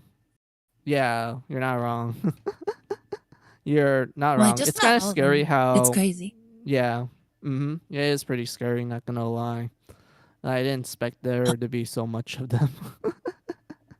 Probably the funniest one that I remember is Vosh, who had like Oh corn of yeah. one of the Hall Lot girls, Yeah, I remember that. He also had like actual horse Matsuri, I genitalia next believe. to the file as well. Oh my god. I don't know Yeah, if so that was because of just that, people him. call him like an actual horse fucker because of that. Oh my god. I don't know if he was like, if that was serious or not, or if he just did it on purpose. Like a lot of people are speculating whether that was like planted or like planned or something. Hmm. I'm kind of Although I leaning don't, towards like it was by accident because as I don't think anyone would like actually show that unironically unless it's like for a skit or shit. But I don't think the guy was joking when he accidentally showed it. yeah, I can't imagine someone actually being like, I want the internet to know me as this thing. Yeah, exactly. Like let's be real. Like you Unless, don't want the internet to know anything. Like you don't want to like portray unless, yourself a certain unless you're way. a nuisance streamer, like True. Johnny Somali. Oh yes, Johnny Somali. Oh my I think god, I he's in remember the prison right news on now. him. Yeah, yeah, he is. I also, and did you hear about what's going on in Japan? Like there's actually um. vigilantism going on in Japan right now. Oh, really? Like, Yeah, what happened? people are so fed up with nuisance streamers that they're actually like just fighting nuisance streamers on the street now. Oh, huh. Okay, Yeah, that's they're being Batman that's out pretty there. cool. Yeah, that's actually pretty cool. Props on Japan. Like honestly, I don't like nuisance streamers either, so I'm pretty glad that there are people that are willing to like Mhm. I guess teach them a lesson. And they have to be like the most chuny individuals as well. Like they have to be. True. Yeah, they have I to. want them Like to there ain't no way. Like you're gonna be a I want them to dress up vigilante like and not be Batman. chuny. Oh, either they're dressed up like Batman or they're dressed up like a My Hero Academia character. Like Stain, True. Like one of the villains. Yeah, like Stain. Oh. decking some Dude, sense imagine into seeing them. real life Stain. Oh my god. Could you imagine if like one of them actually like appears as All Might? Bruh. I'd be Never fear, surprised. because I am here. Bruh. All Might gonna knock out all the nuisance streamers. He's the true hero. He's My Hero Academia. Like it just nobody would ever question or really complain about it. Yeah. I mean, All Might has that charm. He has that charisma. He just got that aura. Cosplay them as Kick-Ass. Oh my goodness, as Kick-Ass. Oh my god, Kick-Ass! I have not heard that name in ages. I I know, it's love such a the throwback, isn't films. it? It is. Like, man, I remember when Kick-Ass came out, my mom didn't want me to watch it because she's like, oh, this is inappropriate because it has blood and gore. That was literally the only There, reason why. She didn't care if there was like, people making out and shit. That was my dad. He didn't like it when he saw people making out and whatnot. But my mom's like, oh, that's fine. That's part of like, real life. But blood and gore, hell the fuck no. I ain't gonna let you watch this shit. But she allowed me to play like rated M games with like blood and gore in them, and she thinks it's fine because I won't get influenced by it. But films, you're gonna get influenced. funnily enough, our parents never actually policed what we watched. Like ever. That's cool. Yeah. Yeah, they like my mom understood the vast majority of the stuff that we consumed. Which MHA but she wife never or actually husband like. for Aire would you marry? Huh? Wait, what was that? Which I didn't say MHA anything. wife or husbando would you marry? Oh, hmm. Yeah, Hmm. they're asking. They're asking for My Hero Academia waifu or husbando. Definitely Oh, midnight. okay. Definitely midnight. Midnight. Mm-hmm. She's a good choice. And then oh my goodness, the bird guy. not Wait, you, not you really Hawks. like the bird Not guy? not Hawks. The other guy. Oh my god, Tokonami. There you The the classmate, yes. go. Mhm. Like I really liked him. He was really cool. Not because he was a bird. No, I actually like his power. Like the dark Yeah. shadow. Mm-hmm. Yeah, that's pretty cool Mhm. too. It's like kind of an edgy, like chuny power, but the guy's actually a chill dude. Yeah. Like I just really like one of the things that happened that I really connected with was when everybody invaded his room and he's like, everybody get out of my room.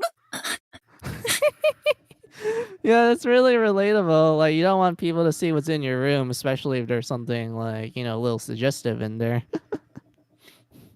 Like you just didn't like that people were invading his privacy. And I'm like, oh my god, that happened to me all the time when I was growing up.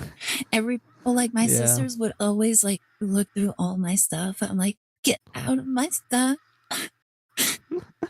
I see. Hmm. I don't think I ever had that because growing up, I always like shared a room with my like siblings. So because of that, I never really had a room for myself until around college when I got to like a dorm and actually had my own room. So because of that, I was so baffled and confused. I'm like, so do I just do things by myself? Do people like come in and just say hi or something like what my siblings do, or what I do? Like I'm too much of like I'm too used to people just interacting with me at home that I'm not really used to being by myself. All you have to do is just keep your door unlocked and then people just enter your room freely. Yeah, It's like, probably. just like home. Yeah, just like home. Well, we basically grew up the same. Um, like my brothers were in one room and then me and my sisters were in the other room. Like Mm-hmm. we basically took up like the biggest room because there was so many of us. Like we actually took the master bedroom. But yeah. Really? Yeah, we actually took it because there was four of us. Okay. And then like when I started invading my privacy, we each had like large boxes that we kept all our stuff in. Oh, okay. Mhm. I mostly like stuck to like the boxes thing because my sisters would always take my stuff or they would always comment on my stuff. I see. Mhm. It was really irritating whenever my sister like took some of my stuff. So I'm like I'm just gonna put everything I own right here. Don't Mm-hmm. touch my stuff. Like don't touch my stuff, and they Damn. would always do it. Of course, like when you tell someone not to do something, they will end up doing it. Mhm. Like it's temptation. They're like, I know I shouldn't, but I want to. Just see a set of virile jar of all my bath water. God. Bruh.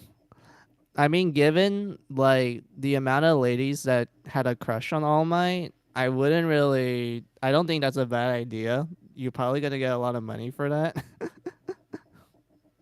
Oh my goodness. And that actually reminds me of something. Did you Hmm. hear about this one instance? Do you know the Japanese voice actress for Korea's Remori? No, I didn't hear of the story. What happened? Okay, so she recently got divorced from her husband, Mm-hmm. And immediately when that news kind of like broke out, literally everybody, every single otaku you can think of was proposing to her. Bruh. They really think they have a Yeah, shot, don't they? like everybody's going wants to shoot their shot. Bruh. I mean, props for the courage, but I don't think that's gonna happen, buddy. Sorry. I need to be realistic. I mean, honestly, if I was in her position, I don't know what I would even do. Like having Yeah. literally thousands of people like proposing. Yeah. I don't blame her either. I'd be confused too. I'm not that used to like that sort of attention. I'd be really baffled and just be starstruck. Well, struck. I thought you were going Oh, to say Rias Gremory for a second. I did say Ria's Gremory. Well, the voice actress for Ria's Gremory. Or, yeah, Gremory. That's right? Mm-hmm. Yeah. Okay. Okay, yeah. Like, you see, have like all these people proposing to her. I actually don't know how she responded, but there was just a picture of her kind of just laughing. I guess she had a positive reaction to it, but she's probably gonna reject a lot of people. I mean, like, based on that reaction, I'm pretty sure so many people, like, she's probably dealt with those people, like, throughout her entire career. Mm-hmm. I mean, the voice actress for Ria's Grimly, You one of said the her name more is popular characters in High School DxD. I mean, like, hey. Demo? Huh. I don't know. I tried saying it as accurately as I could. I couldn't remember if it was Grimoire or Grimoire. I mean, it's fine. I just thought that Like, I just thought that was funny. That's it. mm-hmm. Well, that was a fun always story. nice to see some wholesome stuff like that. Mm-hmm. Yeah, we need that in But yeah, just today's world. mm-hmm. Like too many dark things nowadays. Very Yeah. we need distractions. Yep. I 100% agree with that. That's one of the reasons why I pick up streaming, because I literally just wanted to be like a streamer that just gives people like an actual room to take a break, just have a breather, like just let their minds wander or not really worry about reality. Like maybe just like take a break or two, like maybe just sit down, maybe take a nice cup of tea, coffee, just listen to some random guy on the internet ramble on about like Mary Skelter and shit. And whatnot, just to give them a little chuckle before they're like, all right, break time's over. Time to go back to real life. Maybe their minds get refreshed because of that small break as well. So it might help them, I guess, tackle life in a different way. That's how I personally view my streams and whatnot. And I I'm hoping to kind of keep it that way. I think it's also a really good way for a lot of people Which to waifu will you like and Mizu choose for unleash a a night lot from of like DxD? pent up like nerd energy Mm-hmm. with somebody. True. And you have like a very like really wide understanding of like your genres. Like you can relate to just about almost every single genre with an anime. Yeah.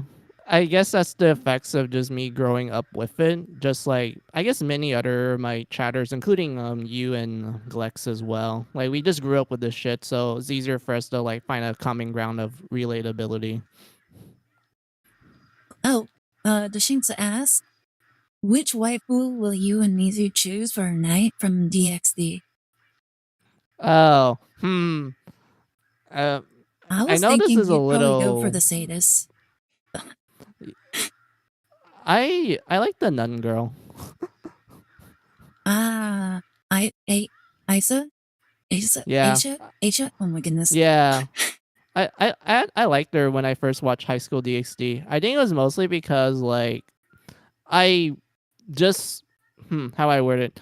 I started to understanding why Japan likes nuns.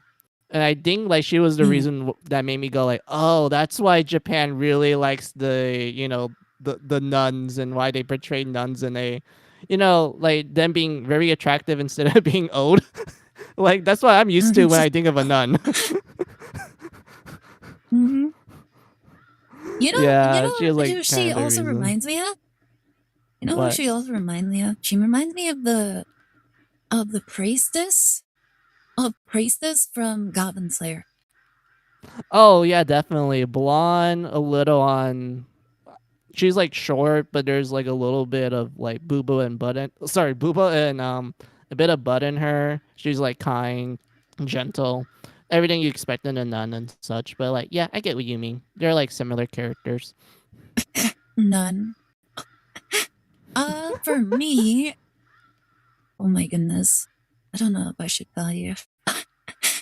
For Oh, me, it would have to be. It would have to be the older sister of the cat girl. oh, you like her? Yeah, she's really Hmm. funny. I really liked how the voice actress portrayed her. Like she was like super alluring and Mm-hmm. very slick with how she spoke. Ah, I see. I see. It's Honestly, honestly really such good choice. yeah, like she has like really good like ASMR energy, you know? Oh, definitely. Like if you just like turn off your monitor and just let the anime play and shit, she definitely has that type of voice. hmm Like honestly, I could actually like sleep to her voice. Wait, really? It really Damn. is that kind of good. hmm I Like say. I really like her voice. Like Chat, write this it's down. Write honestly this so. down. This is a perfect birthday gift. Go, go, go. Oh my goodness. Like she like it's such a shame that she didn't get that much like screen time in the series. Well, true. But She. that's the thing. That's the like the thing that really makes a hallmark of like voice actress. Um, despite having such little screen time, you made such a huge impact. Yeah, They made that's very her voice true. lines count. hmm For real. It kind of reminds me why people like Sephiroth as well. Because when you actually think about the original Final Fantasy VII, he has barely any screen time in there. Like 10 minutes tops. But yet people remember hmm him and think like, oh my god, he's like the villain of Final Fantasy VII and shit. And like to this very day and whatnot. Yeah, So yeah, I get what you mean. that's like what they mean. It's like if you don't have that many lines or that much time to like make a presence to the audience, you need to make every moment count. Like really make a Mm-hmm. huge impact. Like don't do trickle. Make a huge wave. And Hell Sephiroth yeah, really sister. did do that. Like Hell Sephiroth was yeah. like, yeah, he was that character. Like when Mm-hmm. he showed up, he was menacing, he was terrifying. He was completely nonchalant, like he didn't care that you were there. Yes. Absolutely nailed it. You understand it. hmm Like he had a presence that like everybody was beneath him, and Mm-hmm. it really For showed. real. It does. Like that's what makes like a lot of characters kind of like stand out really well. Kind of like it's kind Mm-hmm. of like Aizen from Bleach. Like Oh, he wasn't always there. true. Yeah, he Mm-hmm. wasn't always there, but when he was he made a message with how little he spoke. You're not wrong. Like, Yeah. you're not wrong with the impact Aizen has. Like, I know in Japan, there's literally a meme revolving around him where everything that happens is Aizen. Like, Aizen Mhm. did it. It's almost like that one joke, the running joke within the Discord of Mm-hmm. it's just like all according to all Keikaku? according to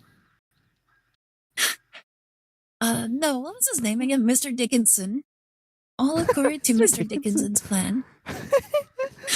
Mr. Dickinson from Beyblade. My brother literally was like the moment that like things started going wrong in Europe for like the main team. Um, my brother was like, "Oh my goodness, it was all according to Mr. Dickinson's plan," and he started like doing whole conspiracy theories like in the watch along.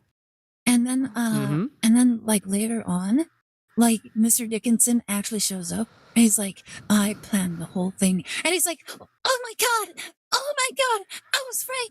It was all according to Mr. Dickinson's plan. Bruh. Like That's he was great. I actually love flipping that. out. He was actually flipping out. And then it just became a running meme, like throughout the entire thing. And he's like, oh, Mr. Dickinson, you're pretending so hard right now. I see right Kakaka will through dethrone the you. official subs in the dub line, just as planned anytime. Bruh. Yeah, That's so it was so funny. funny. Yeah. Like every single time anything happened, it's like then it just expanded from that. It's like people were like, oh, you know like you know what killed the dinosaurs? It was all according to Mr. Dickinson's plan. The Big Bang, Mr. Dickinson. Mm. Like, you know that one thing you did that one summer that you thought nobody else knew that you did? Mr. Mm-hmm. Dickinson, all according to Mr. Dickinson's plan. Bruh. The Aizen of Beyblade. Pretty much. Like that was like the running gag of like the Beyblade streams. Yeah. I wasn't able to join some of them because it's like it's kind of well, sometimes I'm just busy during those times when you guys host it, so I'm like, well, shit. I guess I can't join this Yeah, time. it's Will you fine. explain to Like, Mizu the VTuber's layers and how many is in your model?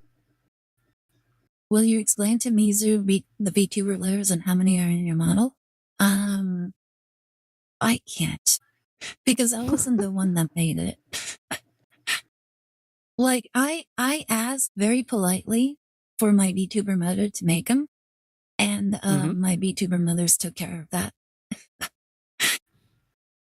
Like Yay, yippee for whatever moms.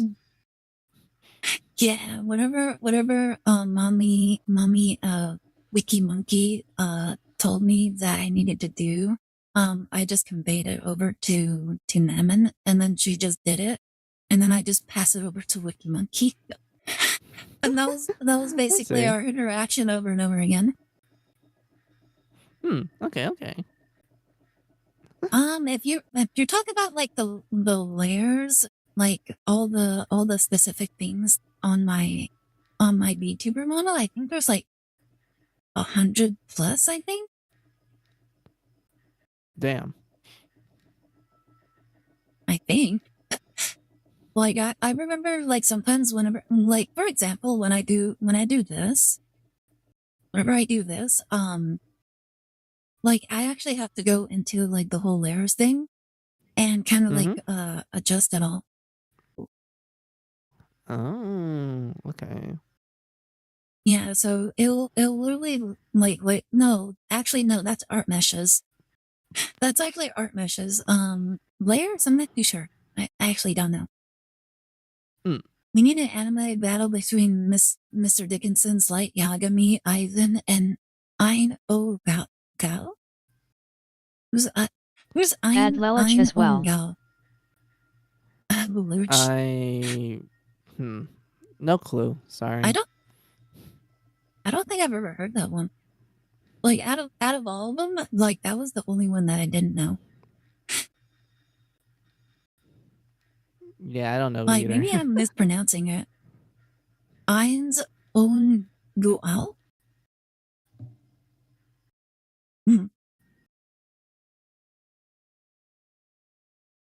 Yeah, Isn't how they pronounce it. Isn't Ein Ein? Gown or like the skeleton guy in like Overlord or something? Isn't that like his full name? I don't know. I never watched Overlord. Oh. I was under the impression that you watched it, but oh, okay. No, I never watched it. Like Hmm. same with Death Note. I've only like heard references of them. Okay, okay. I really should watch it though. Like it's like Yeah, an Death anime Note's must. like, yeah, like Death Note is like a classic anime. Like it's the one where people are like, yeah, you never saw Death Note before. Like it's such a classic. You know, it's in the same vein of like, what, you never saw Dragon Ball before? It's kind of like that. For Like what? Overlord, What mm-hmm. you never Naruto'd? You never Yeah, Naruto them? exactly. Mm-hmm. Yeah, it's like in those length when it comes to Death Note. Oh my goodness. Like honestly, I Yeah. get the same thing for never watching JoJo's Bizarre Adventure.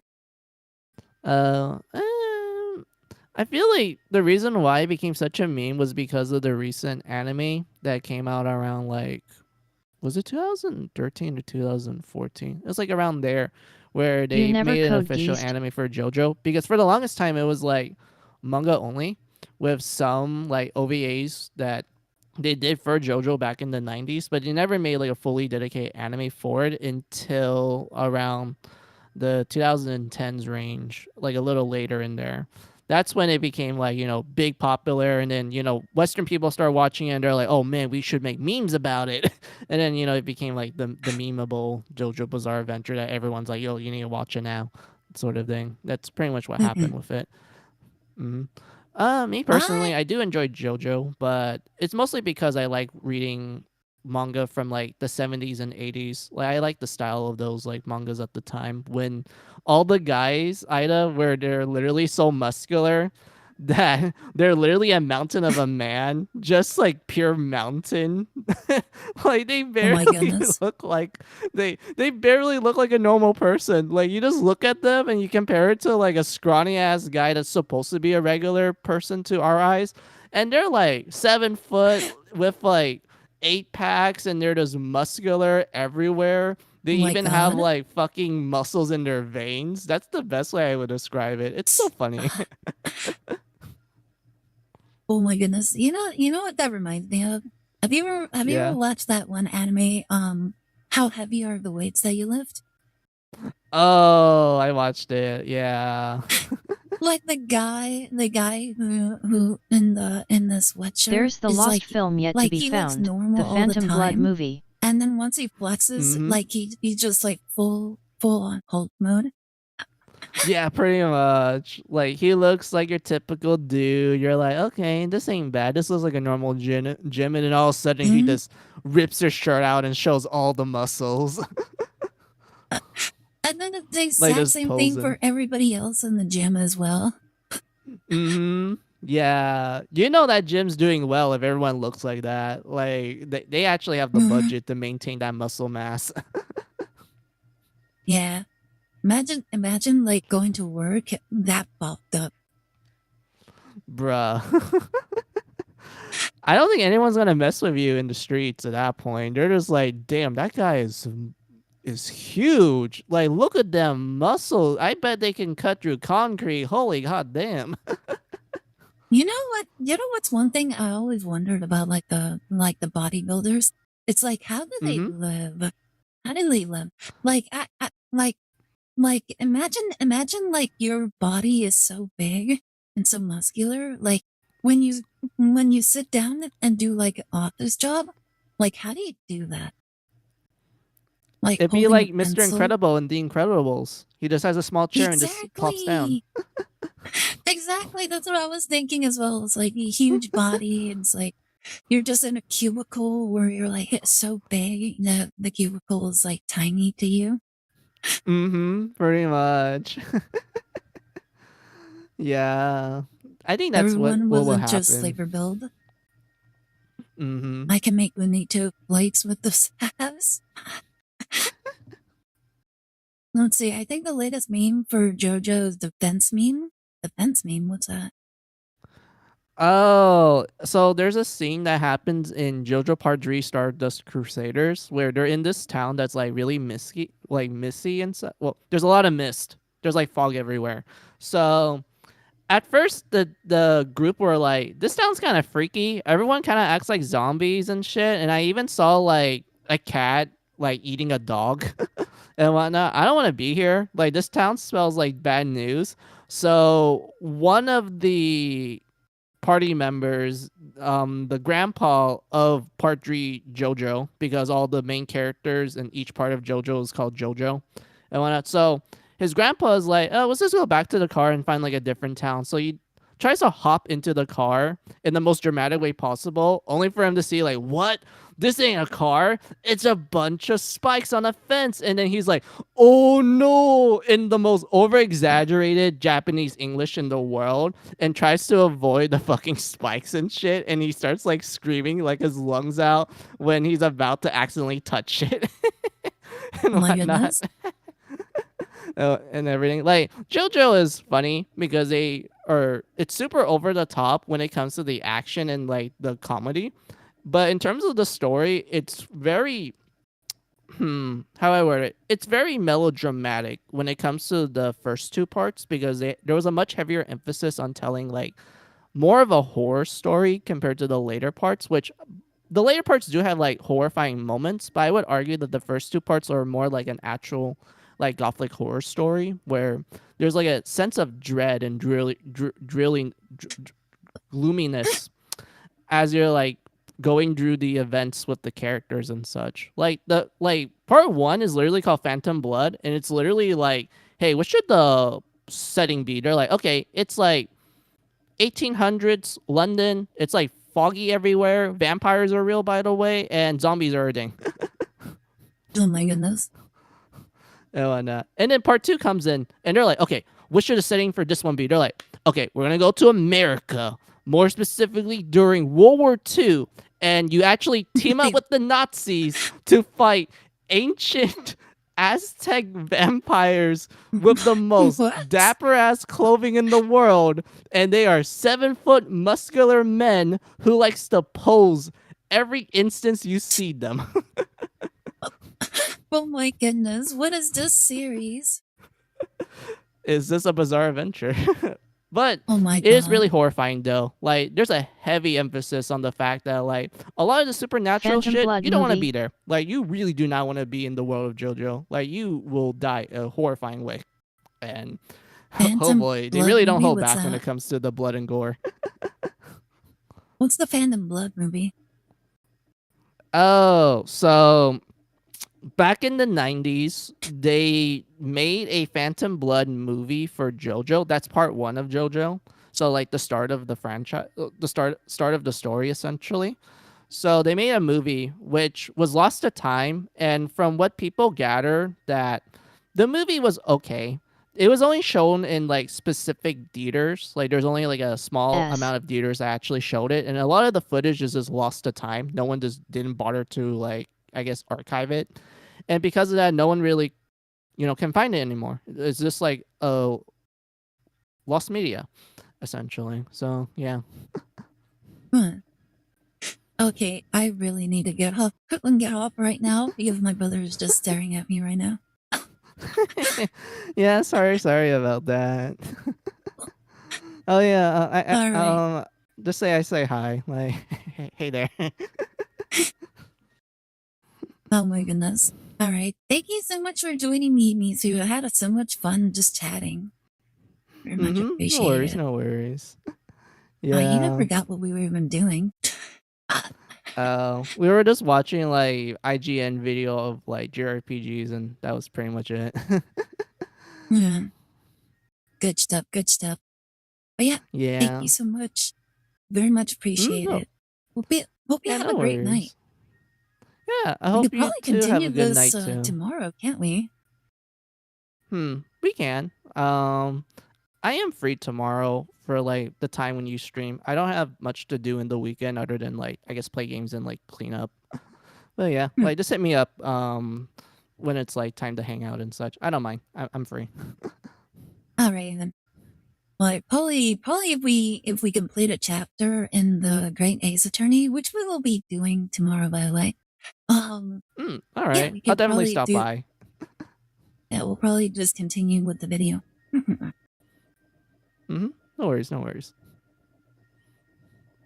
Alrighty then. Have a good night. I'll see you later, alright? Loser. Alright, night night. Night night.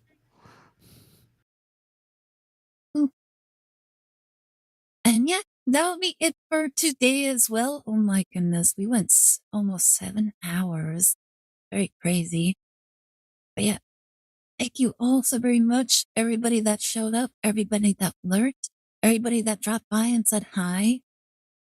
And also everybody that was sticking around for when we were just yapping about all sorts of random things during like the JRPG section.